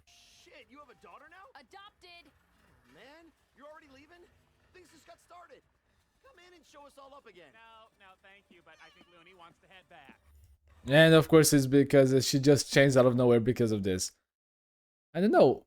I don't know why Luna is like this, but I think Luna is just taking a little bit after her father when it comes to this, you know, just changing 180% when it comes to finding someone that's attractive. And look at her face. And now she wants to stay. I think we need to go. If not by the end of this episode, I will admit that I would feel a little bit disappointed at Luna. Because I know that Luna can be very selfish like her father, but I don't know, he came all this way here to be able to get you. And once someone actually tells her that they don't think that the Blizz is okay, that he might need some help, she actually is so reluctant to be able to help him. But I think that this is... Oh wait. Hey, look at this. And yeah, we got another... I found another one. Another trans imp, I believe. Because I think that she's wearing the trans colors, right? Which is blue, yellow. Let me go Google that real quick. Trans flag. Oh yeah, she's no, maybe I'm not right, but she's wearing the blue and yellow, and the trans flag is blue, pink, and white. But so, maybe not. But she also has a different pattern for the horns that male imp would have. So maybe just, I don't know, it's weird to try to assume these things, but I think that by the pattern of the horns, it's safe to say that she might be a trans imp. And really, I was expecting a little bit more of this drinking challenge. I thought that this was going to take a little bit more, but Bliss just being able to outdrink her like that, incredible. Which brings to my next point. I don't feel like maybe Bliss was kind of kicked off of the party because he was being a problem. It doesn't feel like that. Because look at this, as soon as he's the one taking all of the attention, she kind of feels a little bit wrong. She doesn't feel too okay with this. But even Tex noticed that. I don't know, it just feel like he was having his own fun, people were not minding him being kind of an ass. and people were actually enjoying him, and he was enjoying himself in a very messed up way. But still, I don't feel like this could only be because he was not okay. It feels a little bit like this could have been just because he outdrank Queen Bee. It feels a little bit like that to me, a little bit. And what is up with Tex on this episode? He just feels so different. I do not know if they changed the art style for this, but this episode is giving me some different vibes with the animation. I do not know if they stepped up the animation, because in episode 7 it said finale, and then we got the Queen Bee episode for episode 8. So maybe they changed a few traces of the animation. I don't know. And also, cool thing to see that Luna's hair actually goes through her eyes, so we do not get it hidden, and we can see fully her emotions. And Luna being so defensive of this, it's like she doesn't want to take care of Bliss, but she does not want anyone to say that they know Bliss more than her. I think that Luna will still be able to dive into what is her backstory and her problem, which I think it must be a lot to deal with her being adopted. I think that there might be some very sad backstories around that, but I also know that people that are adopted, especially when they are a little bit older, as when Luna said herself in a few episodes back that she was already 17 when Bliss adopted her, this could have led to some major trauma. So this could explain why she acts like this. Like she doesn't care, but like she also cares. And moving on a little bit more, this form for Queen Bee is actually very cool. When she loses kind of her normal eye look and goes more for a bee type of eyeball. Very cool. And lastly, poor Dennis. Poor Dennis, he was just having a little bit of fun, but Blizzard will not fuck a Dennis. He'll fuck an Alejandro. And there's our Alejandro. Just bored out of his mind at this part until he finds something cooler to do, which is to do Bliss. See, he just notices that instantly and just goes for the kill. At least these guys know how to take an opportunity. But at least in the end, this scene just shows that Luna care. You go, girl. Well, we've seen all of these pictures in the last episode. All of the pictures that actually have Bliss are kind of scratched or marked off, probably by Bliss himself. And in the end, Luna cares. Even though she has all her problems, she cares. Really, if she did not take care of Bliss in this episode, also Lululand reference here, I would be very, very disappointed at her. Really disappointed. Because Luna seems to be a cool character. Like everyone in the show, she has her own problems, but in a way, just like Bliss, she seems to be a little bit selfish a lot of times. But she still cares. And it's a little bit sad that she is only able to show that she cares like this at the moments where no one is actually watching, or in a moment where most people would not remember the scene. Like Bliss is completely out of his mind drunk, so I don't think he will actually remember this. Oh yeah? Is that why you drank like 5 gallons worth of who knows what? Fuck, Fizz was right. I'm gonna die alone, aren't I? Just a wrinkly, old, weathered waste. In a way, I think that this episode just hits way more because it's a follow-up to episode 7. I feel like in a way I didn't care so much for Luna's story on this episode, but that this episode was just to showcase her relationship with Bliss. And I think that that is the powerful message, you know? I think that we'll be seeing more in Luna in season 2, but I still hope that she kind of gets a little bit more better in the way she is, you know? It can take a long time. And I'm not criticizing the way that they're doing the character. I'm criticizing the way that the character is, the character itself, not the way that the character was made. Because it's a realistic character, and I think that every single character I've seen so far on Helluva Boss has been great in their own way. We can feel anger, sympathy, and hate for a character, and we will be recognizing the character as its own. And I think that's the best part of Helluva Boss. Just how they can showcase such a human imp and the monster characters. And yeah, he needed to vomit. Fuck. Yeah, I did need to throw up.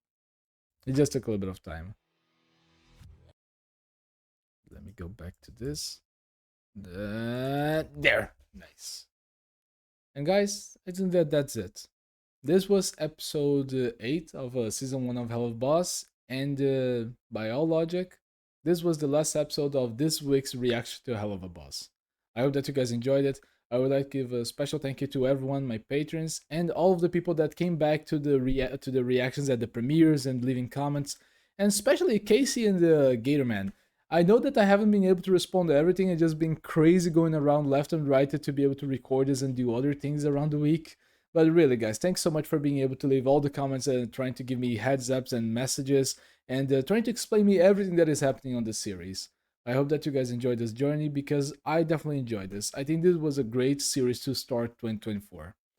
And do not forget that right around now, the community tabs will have a new vote. It already has, and it's gonna come until the Sunday, the 7th, for a new series that will start next week to what I should react next. So if you guys can go there and vote, you might just need to scroll a little bit more down to be able to find it. That'd be amazing. I hope to see you guys next time on the next video and on the next reaction. And to the amazing team and Vivienne Medrano and her guests and all the people that worked on this, I hope that you guys are proud because this was a great series. I hope that I can react soon to season 2. And one last thing, I also would like to give a kind of a special thank you to Steve Dorian. He's an animator, or he worked in the show and he passed away some time ago by the time of this reaction, but he was mentioned to be in memory of his name in episode 7. And I just wanted to say thank you, Steve. So until the next video, sorry, I kind of got a little bit out of focus when I was talking about Steve, my bad. So until the next video, the next reaction, the next live stream, which will also happen later today, I hope to see you guys there. Okay, guys? Bye! See ya! I also would like to give a special thank you to my patrons, especially Titan Mark01. Thank you for choosing to support the channel, and I'll see you guys next time. Bye!